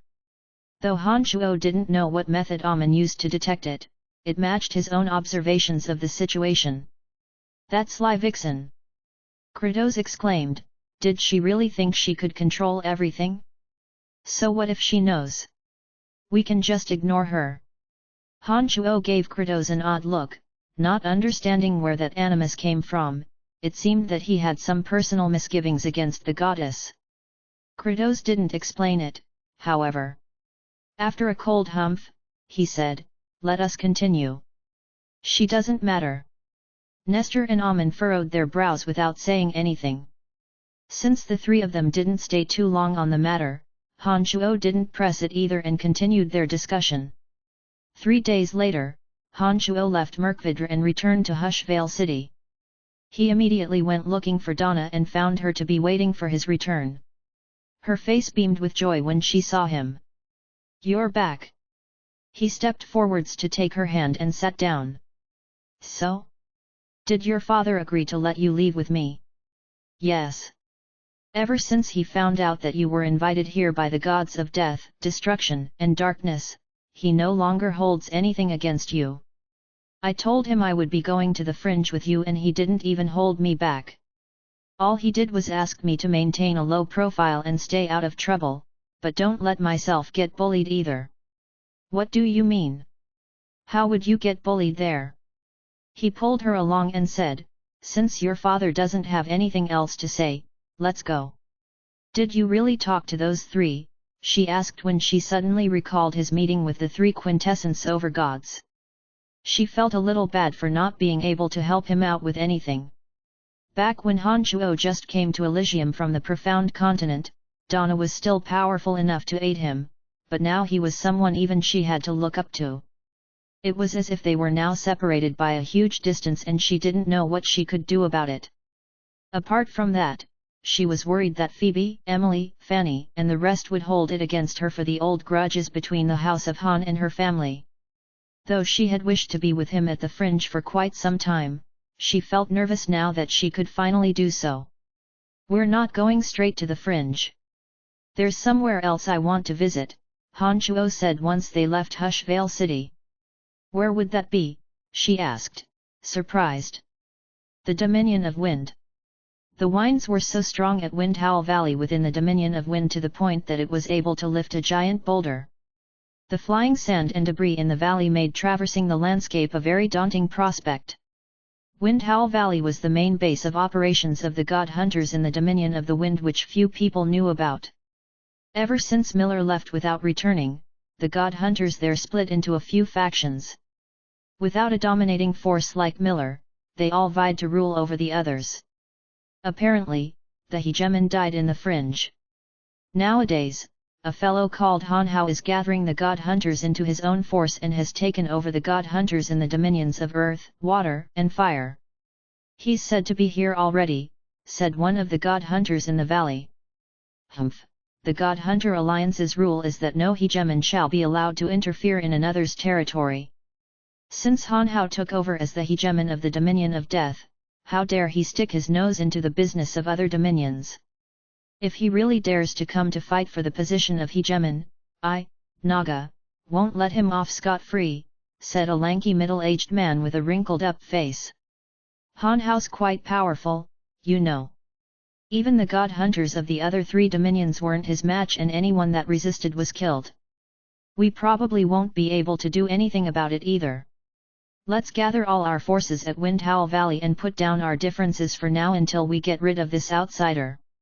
The Dominion of the Wind needs a hegemon, and that can only be chosen from those of us that cultivate the power of the wind. That outsider shall never triumph over us. Naga said. The others nodded with agreement. Chapter 106. Chapter 106, A Terrifying Enemy. Please continue reading on, Ox. Val. M. When they heard that this person was Trunks, the other 5 adventurers, who'd rushed over, didn't dare act rashly or blindly. They only looked cautiously at Hanchuo. Who would have thought what they feared would happen, as Hanchuo had really made a move? Trunks evaded the crossbolt and his face abruptly chilled. His sharp eyes gathered instantly on Hanchuo's body as he nodded his head and said, "You've got guts." He didn't make a move to take the other poisonous fang as Trunks grasped his broadsword in his right hand, walking towards Hanchuo with an even pace and looking at him with an obviously unfriendly expression. Misunderstanding, this must be a misunderstanding. My friend must have been too nervous and shot out that bolt. Odysseus suddenly cried out loudly and explained to Trunks with a rueful smile. At this moment, the crossbow that had paused was suddenly reloaded with another bolt, and as Odysseus was explaining frantically, Hanchuo took aim at the slowly approaching Trunks and shot another bolt out. It was as if a slap had been flung directly at his face. Odysseus' expression was gobsmacked as the explanation in his mouth withered to ashes, halting him in his tracks. Trunks' slowly approaching footsteps wavered as he once again wondrously avoided the crossbow ambush. He still walked slowly towards Hanchuo, his eyes staring firmly at him without a hint of relaxation. Taking a deep breath in, Hanchuo put the crossbow away because it was useless at close range. He then took out the Demon Slayer edge and was ready to withstand Trunks' attack at any time. All of you will pay for this. Trunks' approaching body suddenly stopped as he said coldly. All of us, us. Water Adept Mage Aphrodite's face grew frosty as she murmured. It looks like we've run into trouble, then we don't need to be polite then. Odysseus had been avoiding a headlong conflict with Trunks during this time and sighed softly as he saw that they would be hard-pressed to extract themselves from the situation. When the captain, Odysseus, had spoken, the other 5 adventurers stopped hesitating and quickly took their positions, readying their weapons and prepared themselves to handle this thorny fellow, who had suddenly emerged from the dark forest. Just when Trunks was about to reach Hanchuo, he suddenly unsheathed the broadsword in his hand and milky white aura enclosed the broadsword. A beam of white light drilled through the air, making for Hanchuo. The shrubs on the ground suddenly exploded and filled the air with powder wherever the white fighting aura passed over. The ground cracked open as well. There was a heart-stopping frightening power encompassed within the fighting aura. Having fought with Phoebe, another sword master, Hanchuo could clearly feel that the destructive power Trunks' fighting aura was even more domineering. He activated the glacial mystical spell Fire and the surge of magical yuan flowed entirely into the Demon Slayer edge. After taking in abundant magical yuan, the Demon Slayer edge glowed with a fiery red light. When the white fighting aura drilled fiercely onto it, Han Shuo tightly grasped the demon slayer edge and abruptly slashed it downwards. An explosion rang out as the milky white fighting aura and the emanation of red light from the demon slayer edge collided into each other. A round hole, about a meter deep, suddenly appeared out of nowhere and charred smoke rose from the shreds of shrubbery within it. Trunks stood where he was without moving, his sharp eyes still looking forward. Han Shuo, wielding the demon slayer edge, abruptly backed up 5 or 6 steps and sat down with a thud. The right arm that was holding the demon slayer edge was a bloody mess and it looked quite frightening. "You're actually not dead. You do have some basis to be arrogant." Trunks looked at Han Shuo and opened his mouth with some confusion. Han Shuo shook his right arm, shaking off the droplets of blood that had oozed out.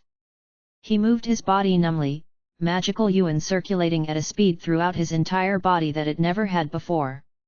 He finally stood up again after pushing off forcefully with both feet. Last time he'd faced Lawrence, Han Shuo had tested himself and found his strength to be higher than a journeyman swordsman. He'd brought his full force to bear when facing off against Trunks, who rumors had placed him at having already reached the realm of Swords Master. He'd imbued 10% of his magical yuan into the Demon Slayer edge and taken one of Trunks' hits. The truth had proven that the strength of a Swords Master did indeed far exceed Han Shuo's expectations. Perhaps Trunks hadn't used his full force in that blow, but he'd already caused significant injury to Han Shuo. If it wasn't for his wondrous magical yuan and durable body, an ordinary person's right arm would have likely exploded from this blow and would have been unable to recover from it for the rest of his life. "Protect our companion," Odysseus called out calmly as the group of 6 adventurers immediately surrounded Han Shuo. The archer Nia and 2 mages had already shot out their attacks before Trunks made another move, the latter still staring curiously at Han Shuo. The 3 warriors didn't take a step away from Han Shuo as they surrounded him on 3 sides, protecting him solidly.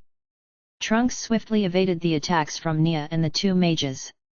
He didn't continue fighting as the manticore suddenly popped out for Trunks to mount. "Friends, I'm going to get something to eat. You make your preparations, I'll keep playing with you later." Contrary to everyone's expectations, Trunks didn't continue attacking and rather spoke coldly from the back of the manticore. He then patted the manticore and it obediently brought him swiftly away. 1 man and 1 beast crossed leisurely over the patch of luxuriant shrubs under the wary gaze of Odysseus and the others. Those assembled heaved a sigh of relief when they discovered that Trunks truly had vanished. They sat a bit wearily on the ground after having their nerves stretched taut for a while. "What's the matter? Why were you so impulsive?" Odysseus finally looked oddly at Han Shuo as he inquired. Laughing ruefully, Han Shuo shook his head and said, "I'm truly sorry, I'm a bit of an odd person. Sometimes even I can't control the things that I do." According to Han Shuo's previous personality, he absolutely wouldn't have chosen to become enemies with such a strong character, but for some reason, Han Shuo could accept being threatened by others less and less now. Even if the threats were backed up with a strong destructive power, Han Shuo would still throw caution to the winds and defy them. To be honest, when Odysseus had offered Trunks' name, Han Shuo immediately hesitated internally when he understood the strength represented by this name. He'd even planned on putting down the crossbow in his hand and let him take the twin-headed dragon away. He was unwilling to make such a strong enemy. But he'd still made a move in the end, and he'd made a very resolute move. He hadn't considered the consequences in the form of a devastating revenge at all. Even Han Shuo found his personality changes a bit baffling, and could only attribute it to the effects of the magical yuan. "Perhaps we were too weak. To be honest, your methods were quite admirable, but I think we'll meet great trouble in the future," Odysseus said as he nodded, looking at Han Shuo with a fervent light as sincere admiration surfaced in his eyes. "The fact that you could exchange a blow with him and not die already explains that you are quite powerful. Are your injuries any better?" The elven archer Nia walked to Han Shuo's side and seemed to inquire after him with some semblance of concern. Taking out gauze from his space ring and dressing the wounds of his right arm simply, Han Shuo withdrew his weapon and finally spoke to the others. "I'm sorry for bringing so much trouble to everyone, and am very thankful for all your actions just now. Trunks won't give up easily. I think we should discuss how to handle him after we remove the rest of the items from the twin-headed dragon." Although the appearance of a new enemy made everyone a bit depressed, they'd still kept the twin-headed dragon in the end. Now that Han Shuo mentioned the trophies from it, everyone's morale lifted slightly and they happily took out daggers and walked towards the twin-headed dragon, removing its remaining poisonous fangs and its magical core. The poisonous fangs of the twin-headed dragon were an important ingredient that could be used to refine some poison powders. If an alchemist transmuted it, it could even be used in magical arrows and explode with poison halfway through flight, causing lethal injuries to enemies within a short range. As a level 2 magical creature, the core of the twin-headed dragon was also very precious and could be sold for at least 1,000 gold coins. Under Han Shuo's insistence, the magical core was given to Odysseus as a sort of compensation for the aid that Odysseus and the others had given just now. Han Shuo placed the poisonous fangs of the twin-headed dragons in his storage ring, planning to use them amply in the future if there was the chance. After finishing these tasks, the sky was already beginning to brighten. The group packed their luggage and continued south, deeper into the dark forest. The band discussed as they walked, attempting to find a way to fight against Trunks. Trunks has been viewed as a terrifying existence ever since he appeared in the dark forest.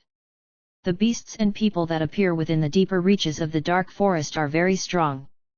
The adventurers that win a few battle trophies there would often sink into struggles of life and death. Even the companions that accompany you here are very likely to betray you at crucial moments. Chaotic slaughter exists there, and those who can grow accustomed to that environment need a cold heart apart from extraordinary strength. Trunks is amongst the elite of these kinds of people. In addition, he is very familiar with the environment inside and is quite adept at leveraging the environment within the dark forest to brutally attack his enemies. Since we've run afoul with him this time, I think we'll be attacked for sure later on in the dark forest. Therefore, we need to be on our guard and prevent sudden ambushes from him. Odysseus described the chaotic conditions of the deeper reaches of the dark forest and the frightening parts of Trunks to ensure that everyone would be cautious. Be at ease, he won't have a chance to ambush us. Han Shuo smiled confidently after Odysseus had finished. Everyone's expressions were quite flabbergasted with these words. However, they didn't immediately suspect Han Shuo's words as they'd seen his miraculousness before. Gordon looked at Han Shuo with great interest and asked, "Why?" Smiling mysteriously and meaningfully, Han Shuo swept a gaze at those assembled. The twin-headed dragon was 500 meters away from us, but I still discovered its movements. It's impossible for Trunks to ambush us.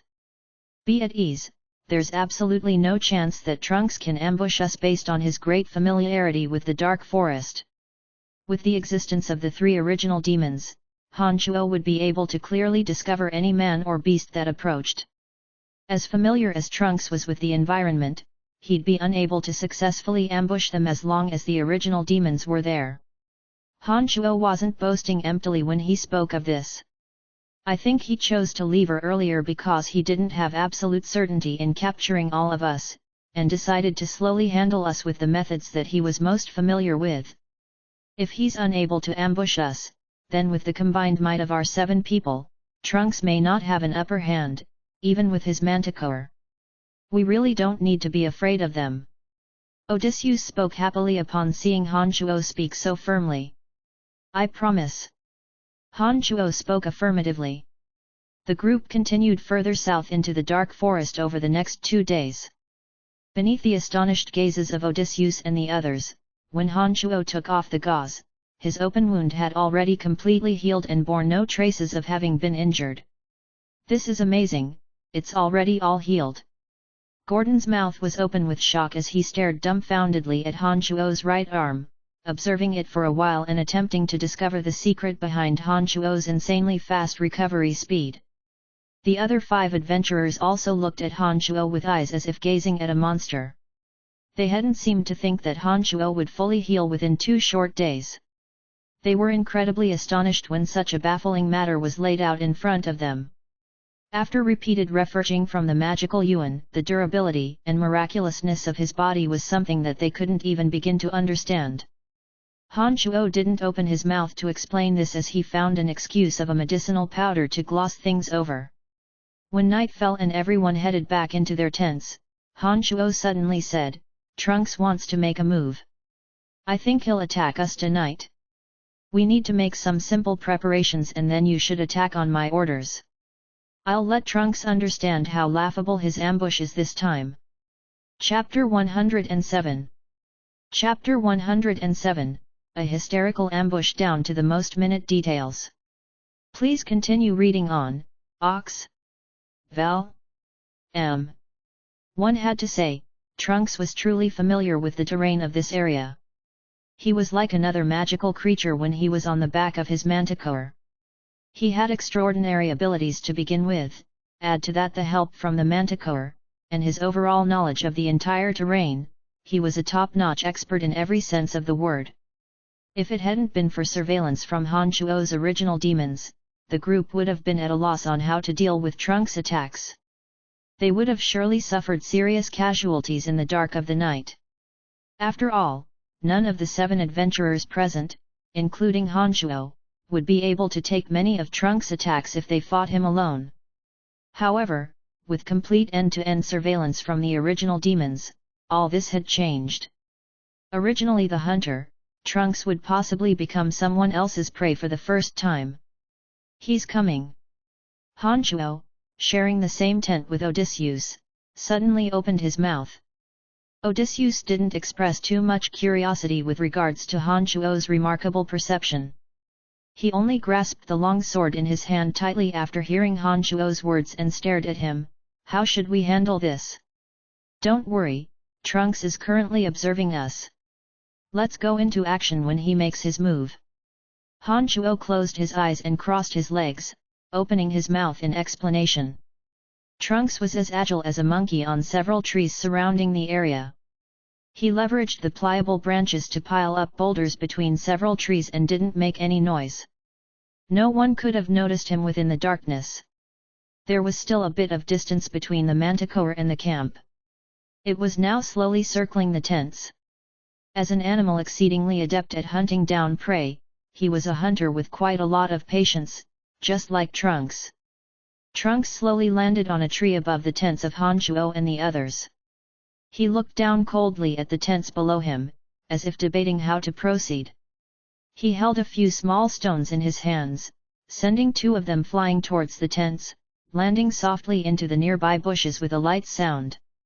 Several startled shouts rang out from the tents as Han Shuo and Odysseus abruptly walked out of the tents, investigating the area that Trunks had created a disturbance in with the little stones. The manticore purposefully made a sound at the same time from the other side. Gordon and another swordsman looked at each other and headed in the direction of the manticore when they exited their tents. The 2 mages and archer remained where they were, observing the surroundings with alert eyes and guarding the area to provide backup for the others. Just as Han Shuo and Odysseus had arrived at where the stones had created the noise and Gordon had also left with the other swordsman, Trunks suddenly made use of a pliable branch to swing over towards Gordon and the 2 others. It looked like he planned on taking care of Gordon and the 2 others first. "Let's go," Han Shuo said lowly and circled around with Odysseus, approaching Trunks from another direction. Gordon and the 2 others proceeded with slow footsteps, their gazes full of caution as they continuously patrolled and searched the bushes around them. The manticore was lying in wait in the shrubs 10 meters away from them, and would immediately attack without warning as soon as the 2 drew closer. Making use of the branches to swing back and forth, Trunks magically didn't emit any sound and didn't reveal any part of himself. He slowly drew closer to Gordon and the other, appearing swiftly above the 2 people's heads. A crossbow suddenly rang out at this moment. It appeared all the more ear-piercing in the dead of the night. As he was swinging between the branches, Trunks suddenly discovered that this crossbolt was aimed at him and was incredibly astonished and shocked. He didn't have any purchase for his feet as he was swinging back and forth, and could only twist his body to land on the ground in resignation. At the same time, the 2 mages and the archer, who should have been standing guard near the tents, abruptly miraculously appeared, with a water dragon, a bolt of lightning, and 3 arrows suddenly flying in his direction. Halfway through the air, Trunks had no way to stop his body from falling.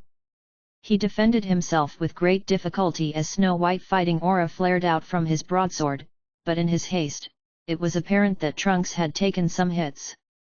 Although he could chop Nia's 3 arrows in half, he was hit by the lightning blow and took the water dragon to the chest. He fell into the thick growth of shrubs after emitting a low grunt. "Third tree on the left and 5 paces in front of you, attack!" Han Shuo suddenly called out calmly. Several rounds of attacks were fired, their target was the newly landed Trunks. Several rounds of attacks abruptly landed after Han Shuo's soft exclamation. This time, Trunks evaded the attacks from the 2 mages, but a random shot from the completely invisible Nia just so happened to stab right into Trunks' butt. A painful wail suddenly sounded as Trunks obviously hadn't found his bearings yet. He changed directions after crying out and attempted to attack them from another side, but Han Shuo continued to call out his location and the others sent their attacks crashing down, miraculously always where Trunks was. What's going on? Suffering from the barrage of attacks, Trunks had never been more depressed in his life than he was today and finally could help but start cursing. Trunks had always been supremely confident in his ability to conceal his movements and ambush others. He'd never felt that anyone could see through his movement within the dark forest. However, he was coming off worse for the wear for the first time in facing an adventurer group with mediocre ability. He was always drowned by attacks no matter how he shifted and dodged, and he'd suffered from not-so-light injuries after a while. The manticore, that had been lying in ambush, finally couldn't restrain its impatience when it saw that its master's method didn't seem to be working. The manticore sent shrubbery and grass flying as it ran, and a tree as thick as a man's waist fell with a thud when its sharp claws slashed downwards. Its presence and momentum was astonishing to the extreme. "The manticore is coming, attack!" Odysseus called out loudly as the 3 swordsmen suddenly spread out and blocked the manticore's path forward. A portion of the attacks that had been targeting Trunks all along now split up and changed their target to the manticore charging over with utmost speed. Except, the manticore was tough and its speed was as fast as lightning. All of the group's attacks actually landed on thin air, with only the arrows shot out from Nia connecting with the manticore, but not causing much damage. At this moment, a cold-faced Han Shuo started manipulating the Demon Slayer edge according to the law of refining magical treasure. A beam of purple light suddenly shot out, drawing a beautiful arc through the empty air of the night sky. It suddenly stabbed towards the manticore's back. As a level 1 magical creature, the manticore noticeably felt the approach of danger and then very agilely evaded the Demon Slayer edge's first attack. At the same time, Trunks revealed himself as he limped and staggered out from the distance. He raised his broadsword with fury and approached the 2 mages and Nia, attempting to combine efforts with the manticore's strength and kill everyone present with no reservations whatsoever. "Ignore the manticore, concentrate your attacks on Trunks!" Han Shuo suddenly called out, causing the 2 mages and Nia to abruptly change direction and continue attacking the swiftly approaching Trunks. Of Odysseus and the 2 swordsmen, Gordon was sent to Nia's side as the remaining 2 rushed towards the manticore and started using fighting aura to attack it. When Odysseus approached the manticore, the fighting aura that he'd gathered to its peak was destroyed with a slash of its claws. Odysseus himself was sent flying far into the distance. The other swordsman took advantage of the opportunity to stab the manticore, but he only left a small cut on the manticore and rather further enraged it instead. The furious manticore raised his claws and attempted to smash the swordsman near him to death. At this moment, the purple light that had disappeared briefly abruptly reappeared to suddenly stab at the tail of the manticore. The manticore sensed the danger and dashed forward with a leap. The swordsman closest to it barely managed to hold onto his life, but although the manticore had dodged in time, the Demon Slayer edge had already sliced down its back and the frigid mystical spell fire surged into the manticore's body. Madly furious roars suddenly emitted from the manticore's mouth. Since Han Shuo was manipulating the Demon Slayer edge, he could feel its wrath. He immediately focused all his attentions on manipulating the demon slayer edge, attempting to kill it where it stood. "Damn it, you dare hurt my companion!" The limping Trunks had an arrow sticking out his butt. He was dripping wet due to the water dragon attack on his chest. Because he'd also been electrocuted, part of his hair was burnt and his original bearings had completely vanished. Blood also trickled unendingly out his mouth. He appeared completely bedraggled. "I'm even going to harm you, much less than your pet," Han Chuo said after snickering coldly, the demon slayer edge still doggedly hanging out the back of the manticore. A shrill whistle suddenly sounded from Trunks' mouth. When the extremely maddened manticore heard the whistle, it immediately retreated and ran off into the distance. Trunks looked hatefully at those assembled after his sharp whistle and also fled swiftly in a direction opposite to the manticore. "You stay where you are, I'll go after him." One had to take someone's life when they were down. Trunks was obviously heavily injured and Han Chuo naturally knew how to take advantage of an opportunity. When he saw Odysseus, who had been sent flying by the manticore, crawl up from the ground spitting blood with no danger to his life, he immediately chased in the direction that Trunks had fled. Chapter 108. Chapter 108, Constraining a Strong Foe. Please continue reading on, Ox. Val. M. Despite being injured, Trunks still fled at a quick pace. Some old, broken tree roots and thick overgrowth of shrubbery seemed to have no effect on him. Except, the injured Trunks was unable to deploy his maximum speed, whereas Han Chuo was in peak condition and was leveraging the surveillance of the original demons, following Trunks like a tight burr on his back. The distance between the two grew continuously closer. The arrow in his butt had long since been yanked out as Trunks started running. He'd planned on dressing his wounds first, but when he discovered Han Chuo's pursuit, he had to give up cleaning his wounds first out of resignation and flee heedlessly, whether or not his injury was still bleeding. And so they continued this chase for more than 10 minutes. Trunks' endurance was astonishing as he grit his teeth and continued to run. Every time Han Chuo appeared in his vision, he would tap deep into his potential and bring forth another burst of speed, attempting to shake off Han Chuo.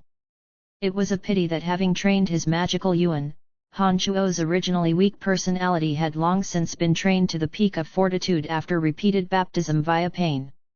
Apart from the stubbornness of Han Chuo's will exceeding Trunks' imagination, his speed never decreased throughout the entire pursuit and in fact he seemed to be growing addicted to the chase and relished the chase more and more. Although Trunks was exceedingly familiar with the surrounding terrain, with one of Han Chuo's original demons hanging around him, it was as if a pair of hawk eyes were circling him, observing everything. No matter what Trunks did, he was still unable to shake off Han Chuo by virtue of him being familiar with the terrain alone. Finally, after half a day of pursuing and running, Trunks gradually realized that this couldn't continue in the face of his continued blood loss. He was unable to shake off Han Chuo, and with the increasing speed of circulation of his blood combined with the inability of being able to treat his body's injuries in time, Trunks had a short spell of dizziness. He leaned against a tree trunk and stopped, wiping away blood from the corner of his mouth and panted as he watched Han Chuo approach with decreased speed. He huffed as he said, "So it's only been you who's been following me. I think you're looking for death." Panting twice, Han Chuo's fiercely beating heart, due to sprinting during the pursuit, slowly recovered its calm. He was already grasping the demon slayer edge in his hand and the expression on his face was neither joyful or tragic.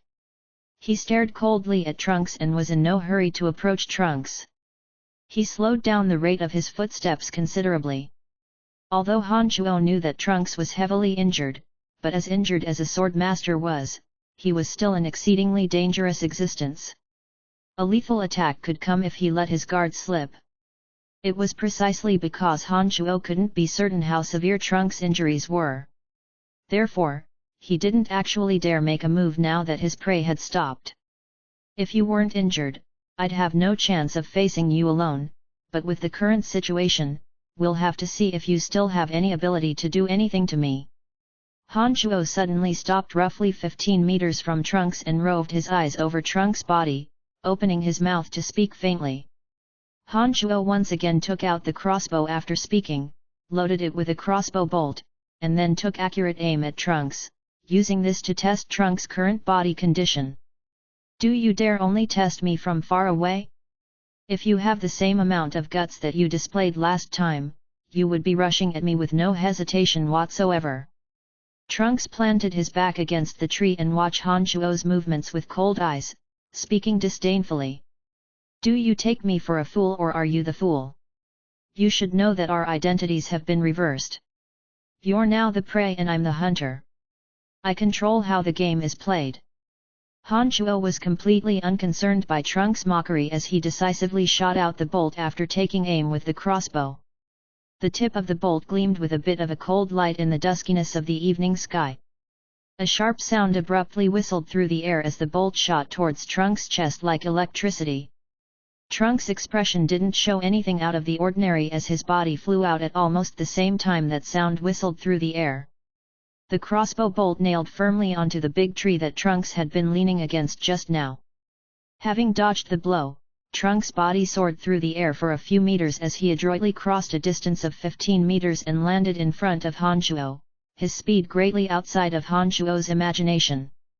Milky white fighting aura filled Han Shuo's vision in the span of an instant, like he was residing in the center of a tornado. Han Shuo's body was enclosed in milky white fighting aura as his muscles instantly became taut. It seemed incredibly difficult to even make the slightest move and he could only watch as he drowned in fighting aura.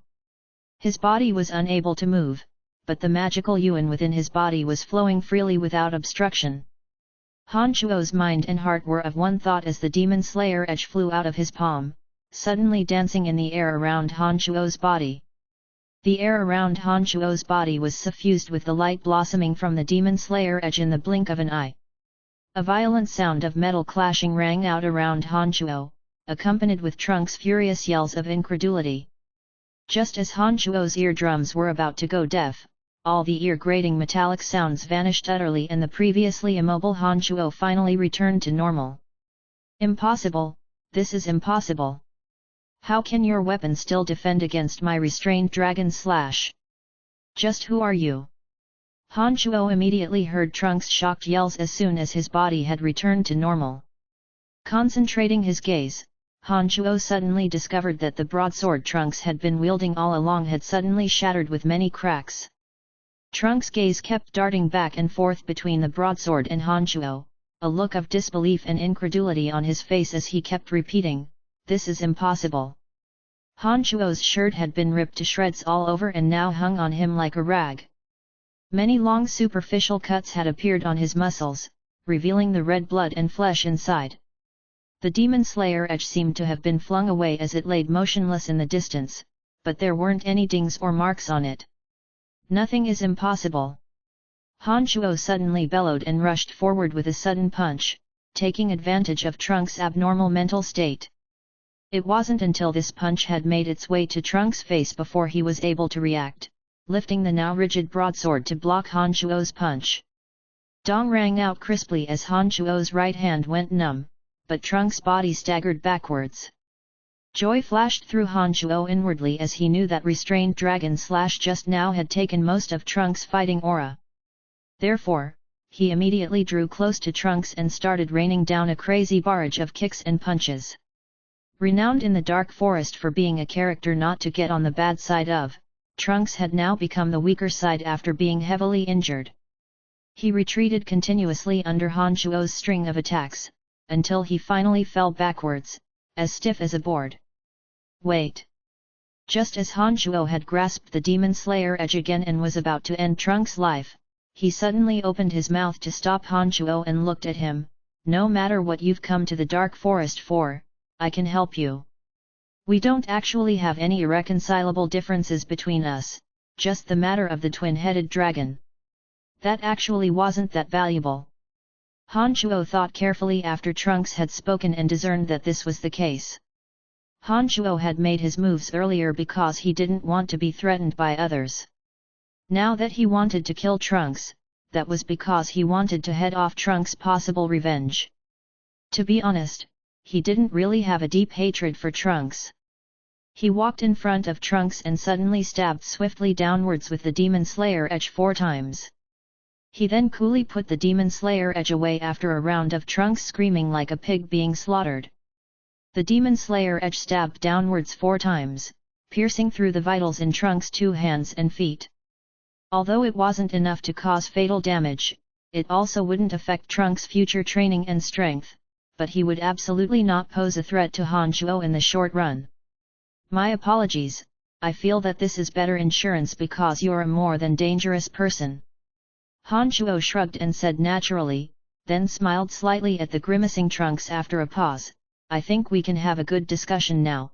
Will you be able to help me if I don't kill you? Oh, it seems like another cruel hunter has appeared within the dark forest. Haha. He first moaned in pain and then burst out loudly in nervous laughter, with absolutely no strength in his body. Except, his current bedraggled condition was offset by his burnt hair, and his expression was an indescribable sort of ugly. Behave if you want to live.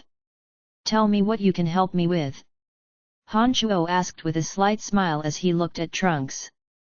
Then the first thing I need to ask is your purpose in coming to the dark forest. Why have you come? Trunks' expression didn't have any traces of panic. Although he still emitted cries of pain, his expression was quite calm. Starting, Han Shuo felt that there was no need to conceal anything and spoke directly, I'm here for the fruit of Dagmar. Can you help me obtain it? I've been in the dark forest for many years and have heard of all sorts of legends. I know a bit about where the fruit of Dagmar is and can bring you there, but I'm not certain if I can obtain the fruit of Dagmar either. If you let me go this time, I can promise to help you with all my strength and won't pursue this matter in the future.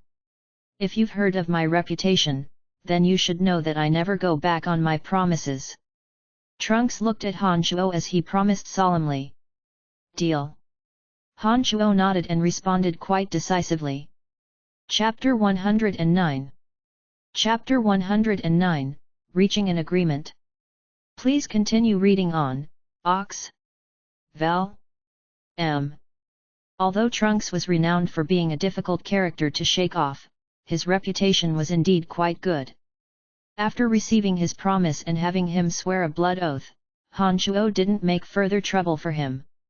Having been seriously injured, Trunks didn't pay further attention to Han Shuo as he struggled to take out some gauze and medicinal water from his space ring.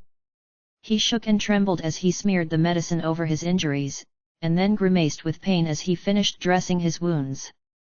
Your injuries look quite severe. How long will you need before you can fully recover? Han Shuo frowned and asked when he saw Trunks like this. Snorting bad-temperedly, Trunks said, weren't you the one who caused my injuries? And you still dare to ask, but don't you worry, my injuries look severe, but they'll be easy to recover from as long as my tendons and bones haven't been hurt. Not to mention that the medicinal water I treated it with just now was developed from magical herbs that I picked in the dark forest. It's especially useful for scabbing over wounds. As long as we wait for my fighting aura to recover, I won't become a burden to you. Nodding, Han Shuo said, all right then, let's return now then. Wait. Trunks called out, and then concentrated he looked at Han Shuo's face, finally asking in confusion, can you tell me how you discovered me as soon as I entered your tent area, and why I was located no matter where I hid?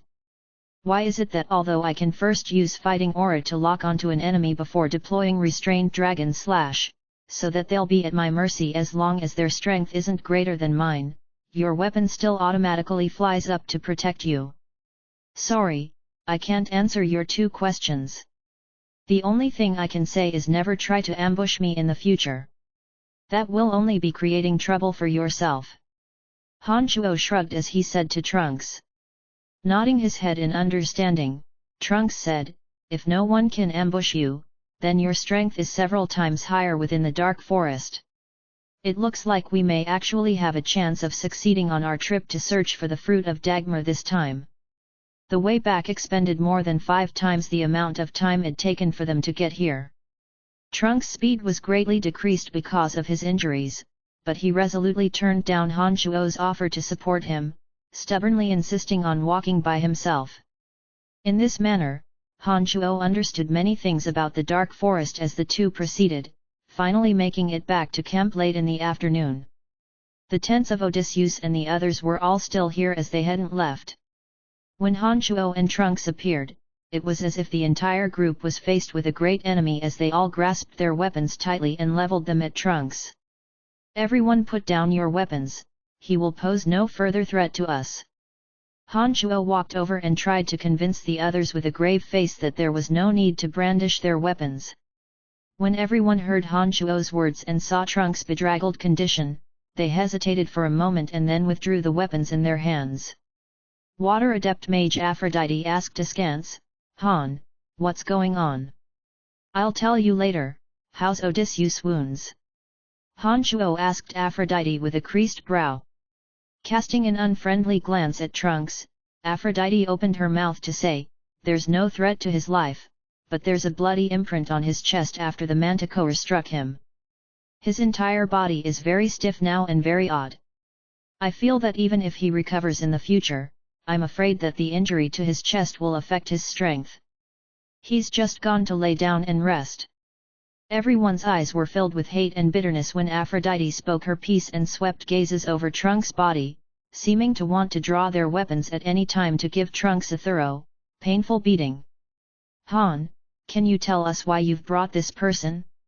"Oh, I know, you captured him alive in order to execute him in front of Odysseus."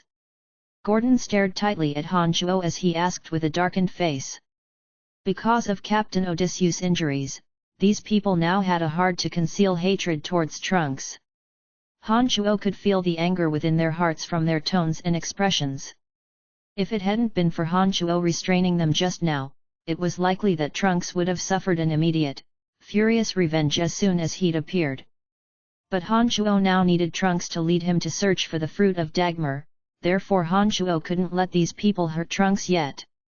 Han Chuo hesitated upon seeing Gordon's vicious expression, and then explained what had happened. When Han Chuo finished, Grodon laughed coldly and said loudly, "Screw that fruit of Dagmar. Odysseus was heavily injured. What we need is no longer the fruit of Dagmar, but this damned killer's life. Han, do you want the fruit of Dagmar, or revenge for Odysseus?" Elven archer Nia suddenly looked coldly at Han Chuo at this moment and asked him faintly. The other adventurers all focused their gazes on Han Chuo in a moment, as if waiting for his answer. At this moment, Han Chuo suddenly felt a huge headache. He hadn't anticipated that Odysseus' injuries would be so severe, and definitely hadn't reckoned on these people's concern for Odysseus being far in excess of their care of the fruit of Dagmar. Han Chuo hadn't originally viewed these people as trustworthy companions originally. He'd come with them purely for the fruit of Dagmar.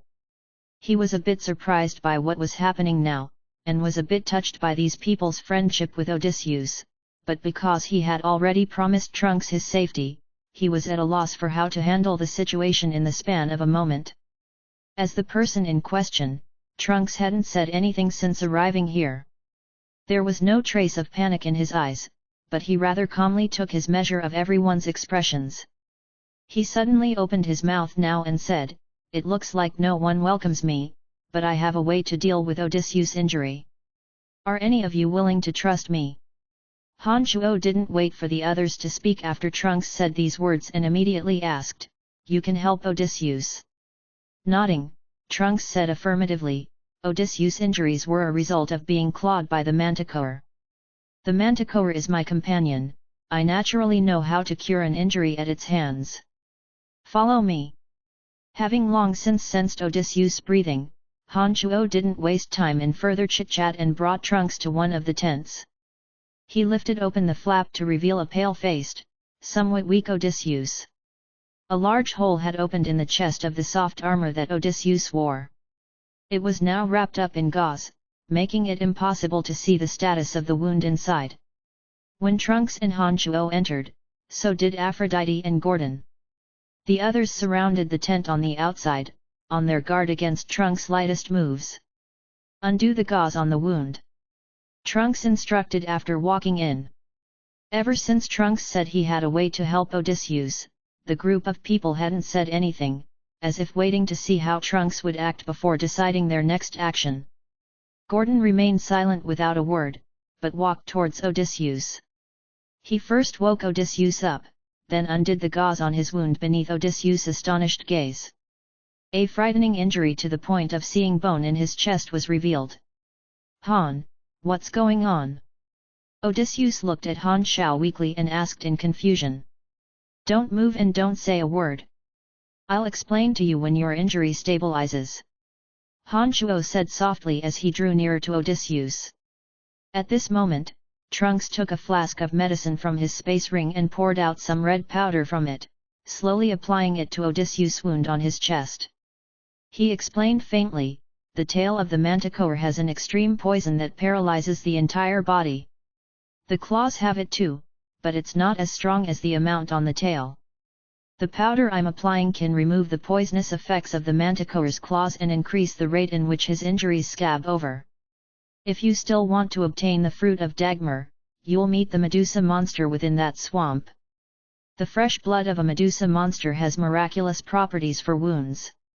As long as we can kill the Medusa monster and obtain its blood, I promise that he'll have no after effects once we wipe it down on him.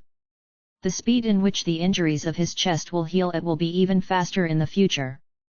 Trunks explained faintly as he flicked a glance at Groudon. Looking at Gordon and then at Aphrodite, Han Shuo said calmly, "I think we need him to help us find the Medusa monster for us. What do you think?" Aphrodite and Gordon looked at each other, nodding at the same time. Chapter 110. Chapter 110, The Mysterious Druid. Please continue reading on. Ox. Val. M. One of the swordsmen made a simplified stretcher to carry Odysseus, who tried to defuse everyone's hostility towards Trunks upon understanding the situation. It was a shame that although people didn't continue to call for Trunks' death, they kept throwing dark looks at him. Trunks himself was rather light-hearted about everyone's enmity. Han Shuo even felt that he didn't care in the slightest. To his surprise, when Han Shuo asked him, Trunks merely responded coolly, "If it hadn't been for you miraculously discovering my movement, none of them would have left alive. I never pay attention to those who are of no threat to me." In the days he spent with Trunks, Han Shuo learned a few things about the dark forest through him. Within the depths of the dark forest, everything was dependent on personal strength. Everything else was of secondary importance, of that, being indecisive or kind signified the weak. It would often cause one to lose their lives. Everyone followed Trunks' instructions as they continued to venture further into the dark forest over the next 3 days. Odysseus' injuries came under control over the 3 days and they slowly started to scab over, but his movement was still restricted. Trunks' injuries also recovered swiftly after having been taken care of, but because of the spikes at the tip of Han Shuo's Demon Slayer edge, Trunks' hands and feet still weren't quite that agile. However, traces of color slowly began to once again blossom on his originally pale face. When it was noon, everyone arrived at the edge of a pond. They found a big tree to place Odysseus down first, then decided to haul some water from the pond to drink. Before the others had moved, however, Trunks had been standing with Han Shuo and suddenly frowned, opening his mouth to tell Han Shuo, "Tell them to be careful. Do you see the seaweed within the pond? These seaweeds have sharp thorns in their roots and will pull you into the water as soon as they sense humans or beasts come close. They'll easily lose their lives this way." Han Shuo hurriedly cried out when he heard these words. "Gordon, you guys stand there and don't move. If you hold torches, the heat from the flames will scare off the seaweed so that they won't easily making a move." Trunks said faintly when he saw Han Shuo stare at him. "Thanks." Han Shuo said lightly and walked towards Gordon and the others. He explained the dangers of the seaweed to them and reminded them to light the torches. When they started moving according to Han Shuo's instructions, one of the original demons standing guard in the distance suddenly discovered traces of the manticore's movement. Han Shuo was startled and swiftly walked up to Trunks. "Your manticore is nearby." Nodding, Trunks looked askance at Han Shuo, saying, you really can discover the movement in your surroundings. That's right, I chose to walk down this path because this is where I instructed the manticore to wait. There's a scent on me that only it can sense. I think it will find me very quickly. So that's the case, I hope you can tell the manticore to behave. Han Shuo understood that Trunks kept his word as his reputation had always been good. He wasn't actually afraid of Trunks doing anything, just that the manticore was a level 1 magical creature with boundless strength and could tell enemy from foe. If it started attacking him, Odysseus, and the others as soon as it appeared, then things would be a bit dicey. I know what to do, I don't need your reminder. Trunks stretched out lazily against a big tree and suddenly whistled violently. The manticore, that had been circling in the distance, immediately closed the distance swiftly when it heard Trunks whistle. It was standing docilely in front of Trunks after 10 seconds. When Gordon and the others, fetching water from the pond in the distance, saw the manticore, it was as if they'd all seen a great enemy. However, Han Shuo was able to calm them down with his voice. It was at this moment that the original demon, who had caught sight of the manticore, suddenly saw a strange phenomenon. The branches of a lush, green tree suddenly twisted bizarrely, with the twisty branches turning in a circle a few times and suddenly strangely transforming into human hands and feet. Han Shuo had also detected the disturbance there through the original demon, and he immediately focused his concentration on observing it. The twisting branches continued to twine around themselves and finally formed into a strange person covered with tree bark clothing. This strange person had dark green hair and looked slightly similar to the forest trolls, but had sharp ears and thus looked a bit like an elf. Just as Han Shuo was perplexed, the strange person got his bearings and walked towards where the manticore had passed through. He muttered, "If the manticore is here, then Trunks must also be nearby." Han Shuo was startled as he suddenly stared at Trunks. A strange person is trailing the manticore. He just transformed from a tree and is now approaching this direction along the path that the manticore took. He seems to know you. Trunks' lazy expression immediately vanished when Han Shuo's words sounded and he suddenly stood up, leaping directly onto the manticore's back afterwards, saying, "If I'm guessing correctly, that person should be the druid Caspian." As a druid, Caspian has the ability to turn his body into a tree and a large bear. He can also communicate with trees. I can't meet him with my current level of strength, we need to leave here immediately. Too late, he's already here. Han Shuo creased his brow and said suddenly.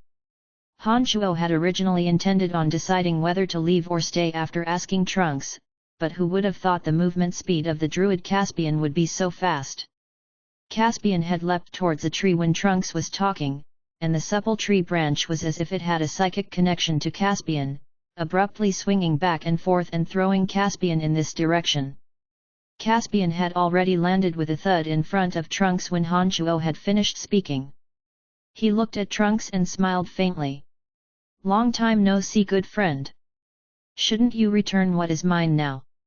Trunks didn't respond to Caspian from the back of the manticore. The manticore leapt up and attempted to get far away from here. The smile on his face remained unchanged. Caspian suddenly recited an old and ancient incantation. All the shrubs, trees, and flowers suddenly seemed to come alive in the direction that the manticore had taken and seemed to turn into countless numbers of large and small hands, surging towards the manticore and Trunks to entangle them. The branches of a large tree in front of the fleeing Trunks wove into a net, blocking off his escape. The shrubs roiled like the waves and surrounded the manticore and Trunks. The manticore tried to destroy everything around it, but Trunks restrained it. "Old friend, I can sense that you're hurt. The fact that you haven't fought back this time means you don't have complete surety of leaving me behind. It looks like your injuries are not light. Give me the divine wood scepter and I can heal your injuries. Isn't that good?" Caspian smiled at Trunks, who had stopped in the distance. Han Shuo and the others watched the conflict between Trunks and Caspian from afar and didn't interfere. It looked like Trunks had taken something of Caspian's and Caspian was merely asking for it back. From the current situation, Trunks was in the wrong and thus Han Shuo didn't intervene, and merely watched coldly from the sidelines. "I'm injured, you wouldn't take it from me at a time like this, would you?" Trunks spread out his hands and spoke to Caspian after he'd been surrounded. Caspian went silent for a moment and then stared at Trunks. "If I remember correctly, you stole the Divine Wood Scepter from me when I was injured. I wouldn't mind learning from you if there's a need to." "All right, this is your Divine Wood Scepter. I've studied it for 3 months and didn't discover anything special about it. You can have it back." Thinning his lips and smiling ruefully, Trunks took out an exquisitely crafted scepter that looked like it'd been made from old tree roots from a space ring, throwing it to Caspian from afar. The branch from a large tree suddenly extended and magically wrapped itself around the Divine Wood Scepter, bringing it to the hands of the druid Caspian. When Caspian grasped the Divine Wood Scepter, a lively and strong presence of life immediately emanated from the scepter. The shrubs around him rustled, as if celebrating softly. Caspian tossed over a small bottle the size of a thumb. When Trunks caught it, Caspian said faintly, "The 100 flowers essence within it will be greatly beneficial to your injuries. Don't think of doing anything against me in the future." Trunks accepted the 100 flowers essence and shrugged his shoulders, not promising Caspian anything. Judging from his appearance, he seemed to be greatly interested in something that was on Caspian. "Honorable noble druid, may I trouble you to heal my friend?" At this moment, the elven archer Nia suddenly walked in front of Caspian and asked very sincerely. Caspian smiled faintly as he looked at Nia and nodded, saying benevolently, "Cute child, I am unable to deny your request."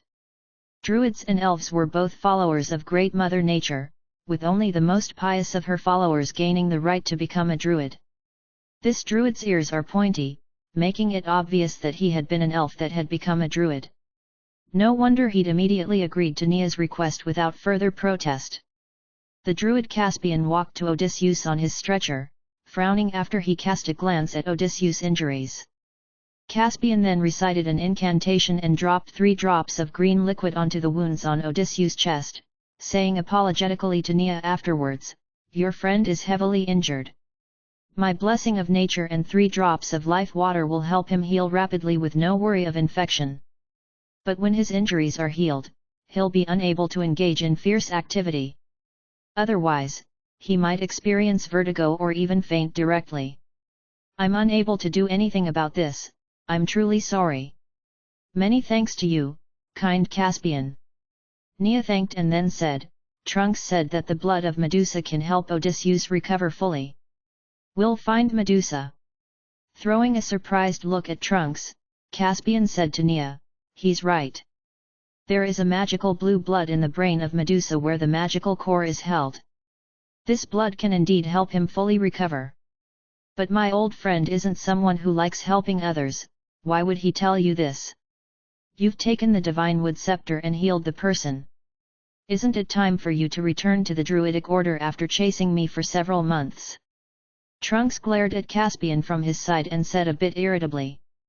Nodding his head and smiling, Caspian explained to Nia, "It looks like my old friend is angry. Heh heh. He's actually not as bad as you think. If he's willing to help you, then you have an extremely high chance of obtaining Medusa's blood. My apologies, I still have things to attend to and can't keep you company." "You're too kind." Nia was a bit startled and flattered as she hastily responded sincerely.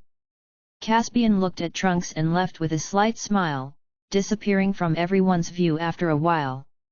"Let's go, we'll continue to be on our way and can reach that place after 2 days." Trunks snorted slightly with a cold expression after Caspian had left and urged the others to continue on their way. Under Trunks' guidance, the group didn't run into any danger and arrived at a marsh that had a heavy stench after 2 days. Several enormous man-eater flowers repeatedly attacked Honchuo and the others around the marsh. It was a good thing that Trunks had warned them before and the group was able to defend against the man-eater flowers together. The fruit of Dagmar grows on a patch of sludge in the middle of this enormous marsh, along with a Medusa lying in wait. "We've reached our destination." Trunks pointed at the vast expanse of marsh in front of him and spoke. Chapter 111 Chapter 111, The Voice of Temptation. Please continue reading on, Ox. Val. M. The swamp's surface was extensive, with bones from humans and creatures subtly poking out of the grey sludge. It looked like quite a number of humans and beasts had died within. There were also various ugly and bizarre plants growing within the sludge. Sharp spikes grew on the plants' branches as they swayed aimlessly through the air. It all appeared quite eerie and horrifying. The large trees around the perimeter were located on the edges of the sludge. When some leaves landed within the sludge, they would disappear without a trace in the blink of an eye, as if there was a demon hidden at the bottom of the sludge that swallowed everything. Waves of disgusting stench were emitted from the sludge and attacked the senses, causing the water mage Aphrodite and female elf Nia to crease their brows and cover their mouths, appearing quite ill at ease. When everyone's gazes landed into the swamp, Trunks continued explaining, "The plants that live within are all exceedingly dangerous. The swamp will swallow all humans and beasts that venture in, and the stench in the deep regions also contain a slow toxin that drains one's energy. The Medusa that hides within this swamp appears according to its will and is very difficult to handle." Han Chuo's gaze focused gravely on the large patch of swamp. His forehead creased after hearing Trunks' explanation as he privately weighed his options on how to proceed. "We don't have the ability to fly and will sink into the ground as soon as we set foot into the swamp. According to what you've told us, the Medusa lives within the swamp and can completely conceal itself beneath the swamp. It can attack or retreat and holds all the advantages. The level of difficulty for us to fight it within the swamp is simply too great." Han Chuo said lowly after he'd put some thought into it for a moment. Flicking a glance at Han Chuo, Trunks said, "The Medusa's strength greatly increases within the swamp. Even the Manticore, a magical creature also of the first rank, would be helpless. We don't have the ability to fly and won't be able to injure it much at all, but if the Medusa walks out of the swamp, I think all of us combined will be able to solidly triumph over the Medusa. But according to my knowledge of the Medusa, it won't leave the swamp easily. Is there anything that has an increased chance of attracting the Medusa?" Han Chuo asked. Shaking his head, Trunks said, "I don't know. The Medusa can emit a marvelous sound, and this sound has the power of attracting humans and beasts. It will suddenly attack as soon as humans or beasts get close to the swamp and pull its prey in. Thus, the Medusa has no fear of not having enough food. I don't know what else it needs apart from this." After remaining silent for a moment, Han Chuo suddenly smiled, "Since this is the case, we can only use the dumbest method. We'll stand guard here and kill its prey as soon as the Medusa makes sound to lure in its prey. I think it'll be unable to resist its hunger after a few discoveries that no prey has approached it and will exit the swamp then. We'll make our move together and kill it then. Yes, although this method is dumb, there's no other way. My Manticore and I aren't afraid of the Medusa as long as it leaves the swamp. If we add all of you into the mix, I think it'll be impossible for it to escape death. All right, then let's make our preparations." Several traps and simple fences were set up around the swamp, with everyone finally realizing how all-encompassing this task was when they started to undertake it. The swamp was quite vast and it was quite difficult and exhaustive to completely defend it on all sides. The group spent quite a large amount of time before wearily finishing their preparations. After resting for a night, everyone's ears were plugged the next morning as they took up watch around the perimeter in previously discussed positions. The territory of the swamp was too vast. Even with 8 people and 1 Manticore split up, they were still spread a bit thin. Han Chuo also released his 3 original demons and used them to patrol the surroundings of the swamp, continuously paying attention to the situation. The group waited with full attention for quite a while on the first day, but didn't discover the Medusa hunting prey. Just as Trunks had mentioned, the Medusa hunting was enough for it to be fed for more than 10 days. The group had no way of estimating when it last hunted and so could only continue waiting with this brute force method. The Medusa didn't hunt again on the second day, with Han Chuo's original demons discovering that a portion of the sludge within the swamp had suddenly surged upwards on dusk of the third day, revealing the Medusa's form within. Just as its name stated, the Medusa's numerous strands of hair were made of live snakes. These snakes were incomparably elongated and extended in all directions of the swamp like tentacles. The Medusa's features were actually that of a beautiful woman.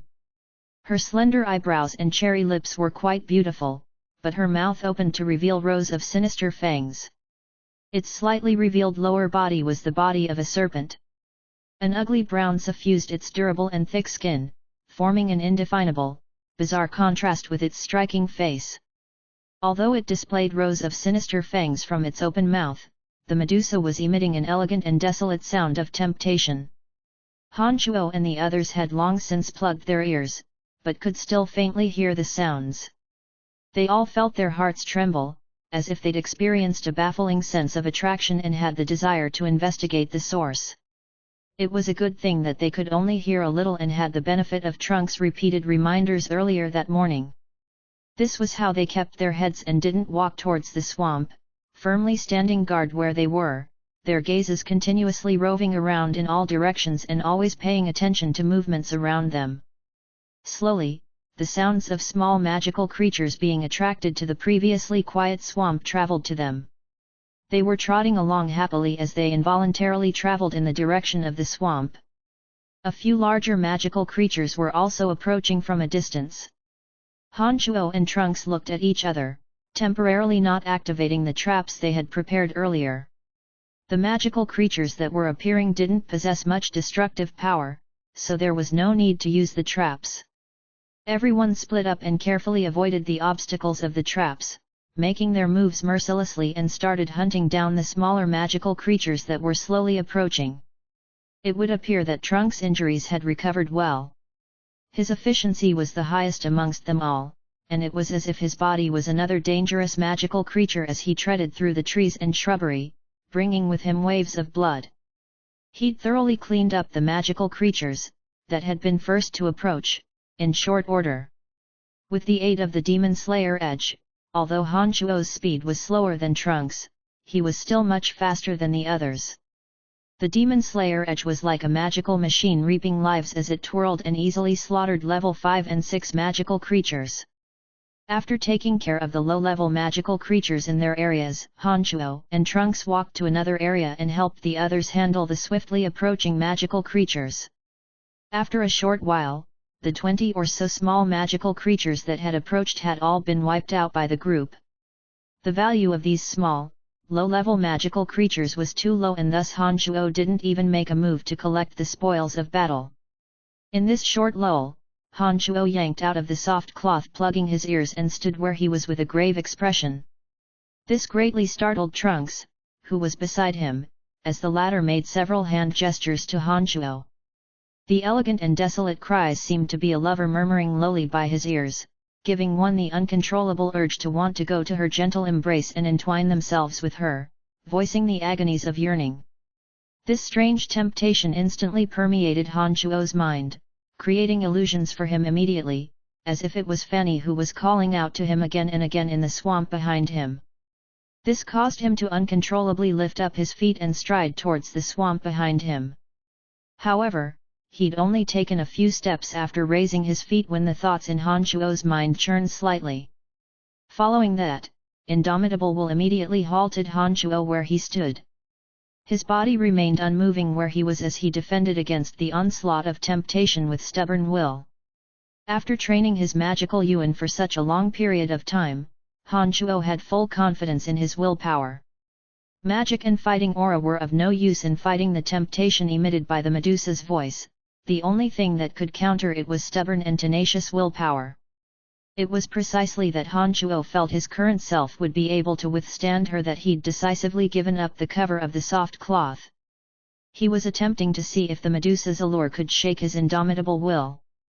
The final result demonstrated that after training his magical yuan for such a long period of time, he had indeed developed an inhumanely strong will. The cries filled with temptation proved to be full of temptation at first, but slowly started losing their effect, until Han Chuo was no longer affected. The footsteps he'd started taking backwards once again moved forward with determination, the expression on his face carefree and natural. He was obviously not suffering under the temptation of the mesmerizing voice anymore.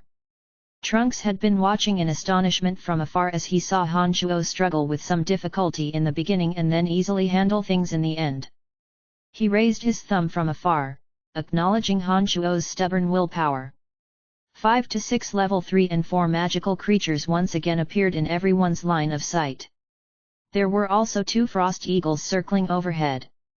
Han Shuo, Trunks, and the others cast looks of surprise and wariness at each other, focusing all their concentration on the lowly circling frost eagles. The frost eagles were obviously affected by the Medusa and looked like they intended on roosting in the swamp. They wouldn't be flying so low otherwise. Grasping the crossbow in his hands, Han Shuo took aim at the outstretched throat of one of the frost eagles and an accurate bolt broke through the air. At the same time, Nia and the other 2 mages made their moves, aiming for the other frost eagle. The frost eagles were quite large, and the Medusa wouldn't need to come out for at least 5 or 6 days if they fell into the swamp. This would waste all their previous efforts, and thus the group could absolutely not let the frost eagle land in the swamp. The alertness of the entranced frost eagle was obviously not as it usually was. Han Shuo's bolt pierced through its neck and shot it down from the sky. On the other side, Nia and the other 2 mages' attacks were a bit feeble due to the distance. Several of Nia's arrows were stuck on the frost eagle's body, but didn't seem to do much damage. Upon seeing the injured frost eagle fly over their heads and head for the swamp, Han Shuo became a bit anxious. The already fired crossbow needed a bit of time before a bolt could be loaded and the crossbow become operational again. He would never make it in time. Just as he was planning on taking out the demon slayer edge, Trunks suddenly flung out a short sword that was imbued with Trunks' fighting aura, sinking into the lower spine of the frost eagle. Suffering from the severe damage from the short sword, the speed of the frost eagle's flapping wings decreased noticeably. It started to slowly descend as the manticore flashed out like lightning from a distance, suddenly appearing in front of the frost eagle and slashed with its incomparably strong claws, tearing the frost eagle's neck apart. The magical creatures on the ground were all cleaned out with the efforts of the traps and 3 swordsmen. Just as everyone had heaved a sigh of relief, an elven maiden suddenly appeared in the distance. The elven maid's beauty was pure and unadorned. She was dressed in luxurious clothes as she swiftly approached Han Shuo's direction with a blank look on her face. Horror gripping him, Han Shuo immediately shot out and blocked the female elf's advancing footsteps. He opened his mouth to say, "Stop, hurry up and stop."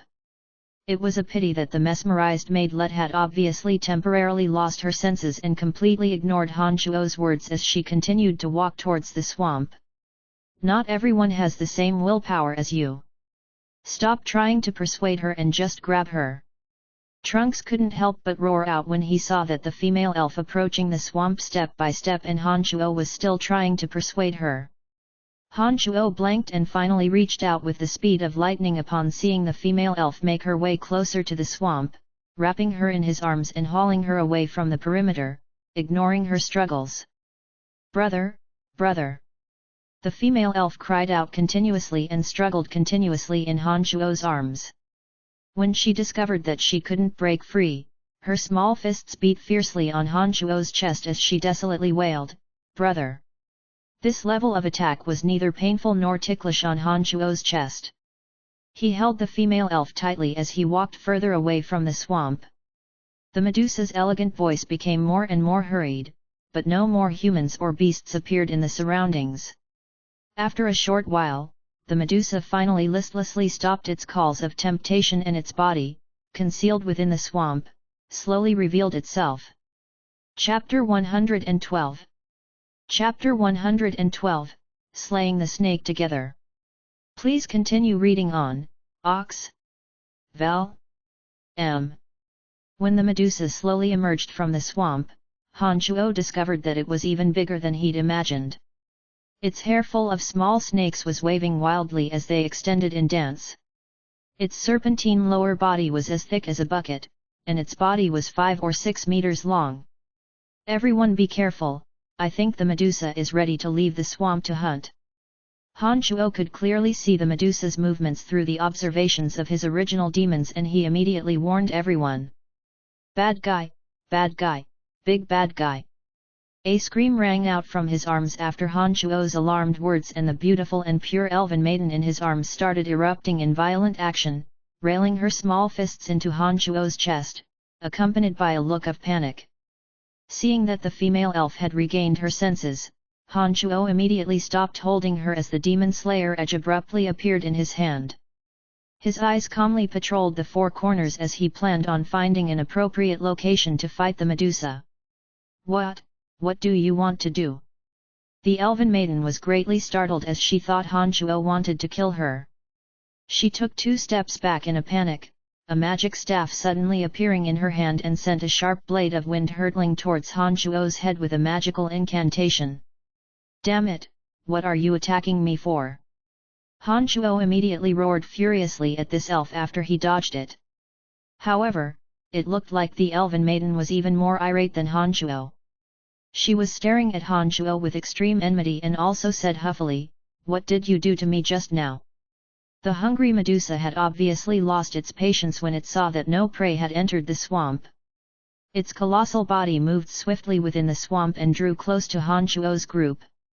Han Shuo didn't have the time to waste with the female elf at this moment and beckoned quickly with his hand when he saw the female elven archer Nia walk over from the distance. He pointed at the clueless elven maiden and said, "Explain everything to her." Han Shuo immediately left quickly after saying these words and arrived where Trunks, Aphrodite, and the others were. He spoke urgently, "It looks like the Medusa couldn't hold out against its anger and is attempting to leave the swamp to find prey. It's heading in this direction, everyone be on guard." The 2 mages hurry and leave, take up positions in the big tree behind the traps. The 2 swordsmen should split up and don't let the Medusa discover your tracks. Han, you and I leave temporarily. When the Medusa appears in a moment, we'll block off its path of retreat. It's extremely difficult to handle a Medusa creature within the swamp, but it may not even be up to the task of fighting my manticore when it leaves the swamps. Therefore, we have a high probability of killing it, but the only thing is to not let it discover our tracks. We'll find it dreadfully hard to fight it if it returns to the swamp. Trunks suddenly spoke up loudly at this time and quickly instructed everyone to return to their posts. At such a pivotal moment, even the other adventurers, who previously bore enmity towards Trunks, didn't say anything else.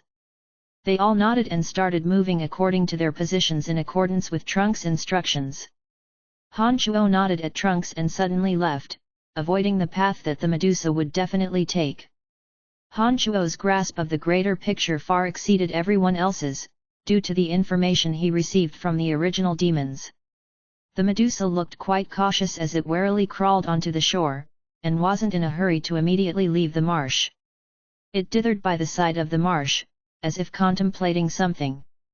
The magical creatures that had appeared just now had been stripped of all their valuables and their corpses abandoned in the enormous trap that had been previously prepared. The Medusa's beautiful head turned around a few times, her watery eyes appearing a bit confused as to why not a single human or beast had approached after hearing her alluring voice. After a while, the Medusa still hadn't seemed to think it through and finally left the marsh, walking towards the place where Aphrodite and the others lay in wait. Through the observations of the original demon, Han Shuo discovered that the previously angry elf had finally calmed down after Nia's persuading and was looking with interest in his direction. She finally backed up unwillingly towards the back under Nia's repeated encouragement, but she wasn't willing to move too far. After leaving the marsh, the Medusa cautiously proceeded forward.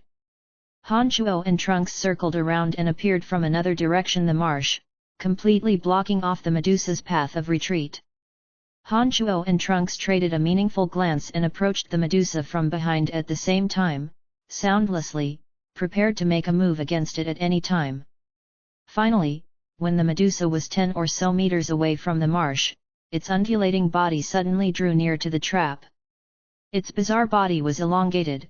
When its upper body perceived the existence of the trap, it leveraged the strength of its lower body and slowly eased its slanted body out of the trap and moved away with the undulations of its body. At this moment, a water dragon and lightning suddenly flashed through the sky, crashing down onto the Medusa with a thunderous roar. Up ahead, not too far away, Nia also pulled back her bow and fired. Several sharp arrows broke through the air and headed straight for the Medusa. On the side, Gordon and the two other swordsmen swung out together and chopped down a branch that had been hoisted up high. A tremendous crack rang out as the sharp end of the thick tree branch came shooting straight down to the Medusa. The Medusa immediately realized that it had fallen into an ambush, and its lower body magically curled around a big tree next to it. Its body had been about to fall into the trap, but flew high through the air and crashed back down onto the ground with a thud. The branch that had been shooting towards the Medusa shot past where its neck had been before the Medusa dodged, thudding into the bottom of the trap and ringing out loudly. Aphrodite's water dragon crashed into the Medusa's body, but obviously didn't reach the amount of destructive power it should have. When the Medusa shook its head, the water dragon dispersed into countless water droplets. It was rather the bolt of thunder and lightning that caused the Medusa to cry out in pain. Only one of the Nia's arrows pierced into the soft, tender nape of the Medusa's neck, but it didn't sink in that far and didn't cause a fatal injury. The Medusa's frantic, violent writhing proved that it hadn't suffered grievous wounds. After the first wave of attacks had landed, the Medusa swiftly turned around and retreated. It didn't attempt to seek revenge on the people who had attacked it and crawled directly towards the marsh. It seemed that it wanted to retreat and fight back after entering the marsh. It was a pity at this time that Honshuo and Trunks had long since been ready. Brutal, milky white fighting aura and the ear-rattling whistle from the Demon Slayer edge rang out as they both made for the Medusa, suddenly appearing on the Medusa neck and cheek. The Medusa had been able to easily handle the previous attacks, but Honshuo and Trunks' combined attacks finally let it sense the threat of death. These two waves of attacks were swift and fierce. The domineering killing intent encompassed within caused the highly ranked Medusa to deploy all of its energy. Its enormous body suddenly became incredibly agile as its numerous snakes for hair suddenly danced. The hundreds and thousands of small snakes danced wildly in the air, transforming into a sky of tentacles to obstruct Trunks and Honshuo's attacks. Trunks' milky white fighting aura and Honshuo's Demon Slayer edge attacks hurtled into the midst of the numerous dancing snakes and instantly filled the air with a bloody mist. The small snakes were pulverized into bloody chunks that were sent flying and plopped onto the ground. Both of their attacks were greatly weakened at the same time and couldn't approach the Medusa's vital parts at all. The small snakes that had been chopped off wriggled on the ground and struggled in Honshuo's and Trunks' direction, attempting to swallow the two. Hey! Go to hell! Trunks snorted coldly as a long sword once again appeared in his hand. However, it wasn't the broadsword that had been chipped by the Demon Slayer edge. Trunks' body was surrounded by milky white aura and a gust of flying sand and small rocks exploded towards the small snakes approaching him, swiftly making for the Medusa. On the other side, a figure dashed out like lightning. It was the Manticore who had long been lying in wait. It maintained the same speed as Trunks and shot towards the Medusa. Honshuo remained unmoving where he stood, closing his eyes instead and manipulating the Demon Slayer edge with all his concentration. The small snakes that covered the Medusa's head all screamed as they one by one, turned into a bloody rain that filled the sky. The indestructible Demon Slayer edge reaped the life of one small snake after another and chopped off half of the Medusa's small snakes in the span of an instant. The other adventurers in the distance all surged out from the back when they saw that the Medusa had no avenue of retreat and was heavily injured. Even more attacks appeared with their combined efforts. Trunks and the Manticore were even more fierce as they directly challenged the Medusa. Trunks had turned into a cloud of milky white aura and his every move caused the Medusa's blood and flesh to fly everywhere.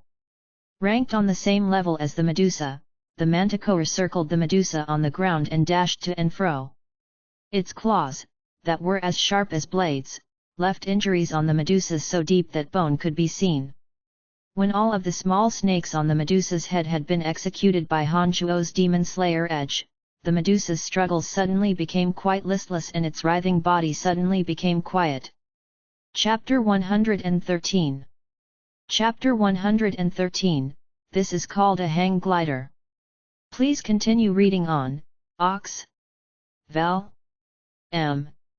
By the time that everyone had surrounded the Medusa, it had already fallen and lay without moving. Trunks leapt onto the body with sword in hand, slicing open its head and taking out the most valuable item from the Medusa with a look of joy. Trunks dug out the core of the level 1 magic beast and the blue blood near its core. When Han Shuo had dashed over from the distance, the matters on this side had been completed, and even the corpse of the Medusa had been pushed into the depths of the trap.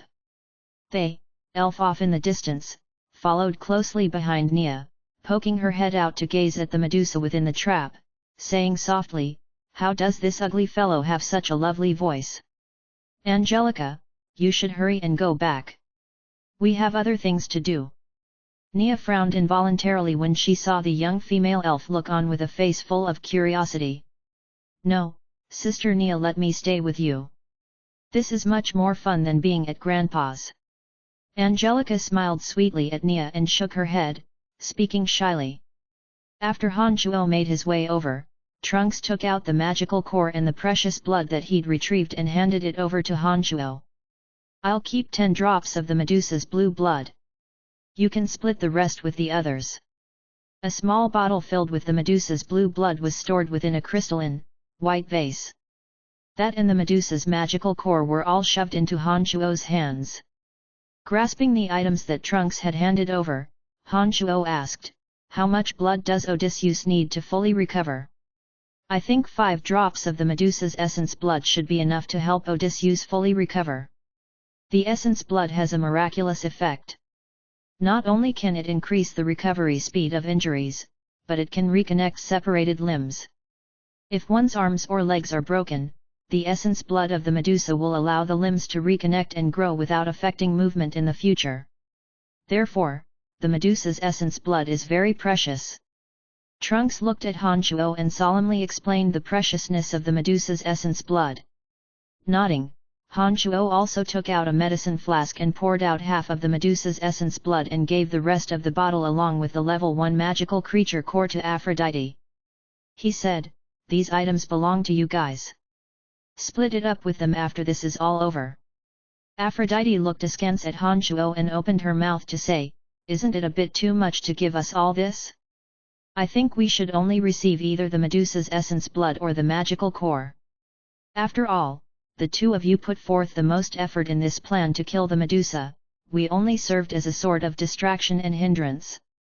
Take it for now, we have other things to do. If you've further considerations, why not wait until you've taken care of Odysseus? Odysseus told you before to temporarily listen to my words, I think you remember that.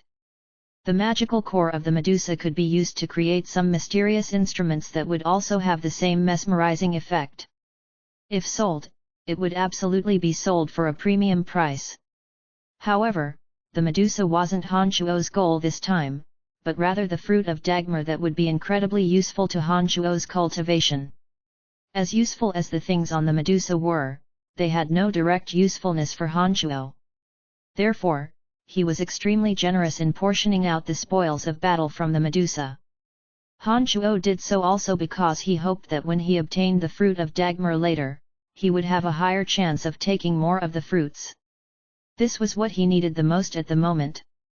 Now that the Medusa had been cleared from the swamp, the only things left within the swamp are the man-eating plants and permeating toxins. It was said that the fruit of Dagmar grew within the man-eating plants. We can come up with a plan to find the fruit. Trunks looked at Han Shuo and opened his mouth to make the suggestion. Nodding, Han Shuo didn't say much and walked towards the swamp, deep in thought. When he came to the edge of the swamp, he randomly picked up one of the small stones on the shore and threw it into the distance. When the stone landed, it sank into the swamp within the blink of an eye and vanished without a trace. Of those present, no one could fly through the air and only Han Shuo's 3 original demons could patrol around the swamp. When he arrived, Han Shuo sat down cross-legged with a darkened face and focused his complete attention on manipulating the 3 original demons. They danced through the vast swamp and attempted to locate the fruit of Dagmar. When Trunks and the others arrived, they saw Han Shuo sitting cross-legged without a sound, with even his eyes closed. Everyone was rather baffled.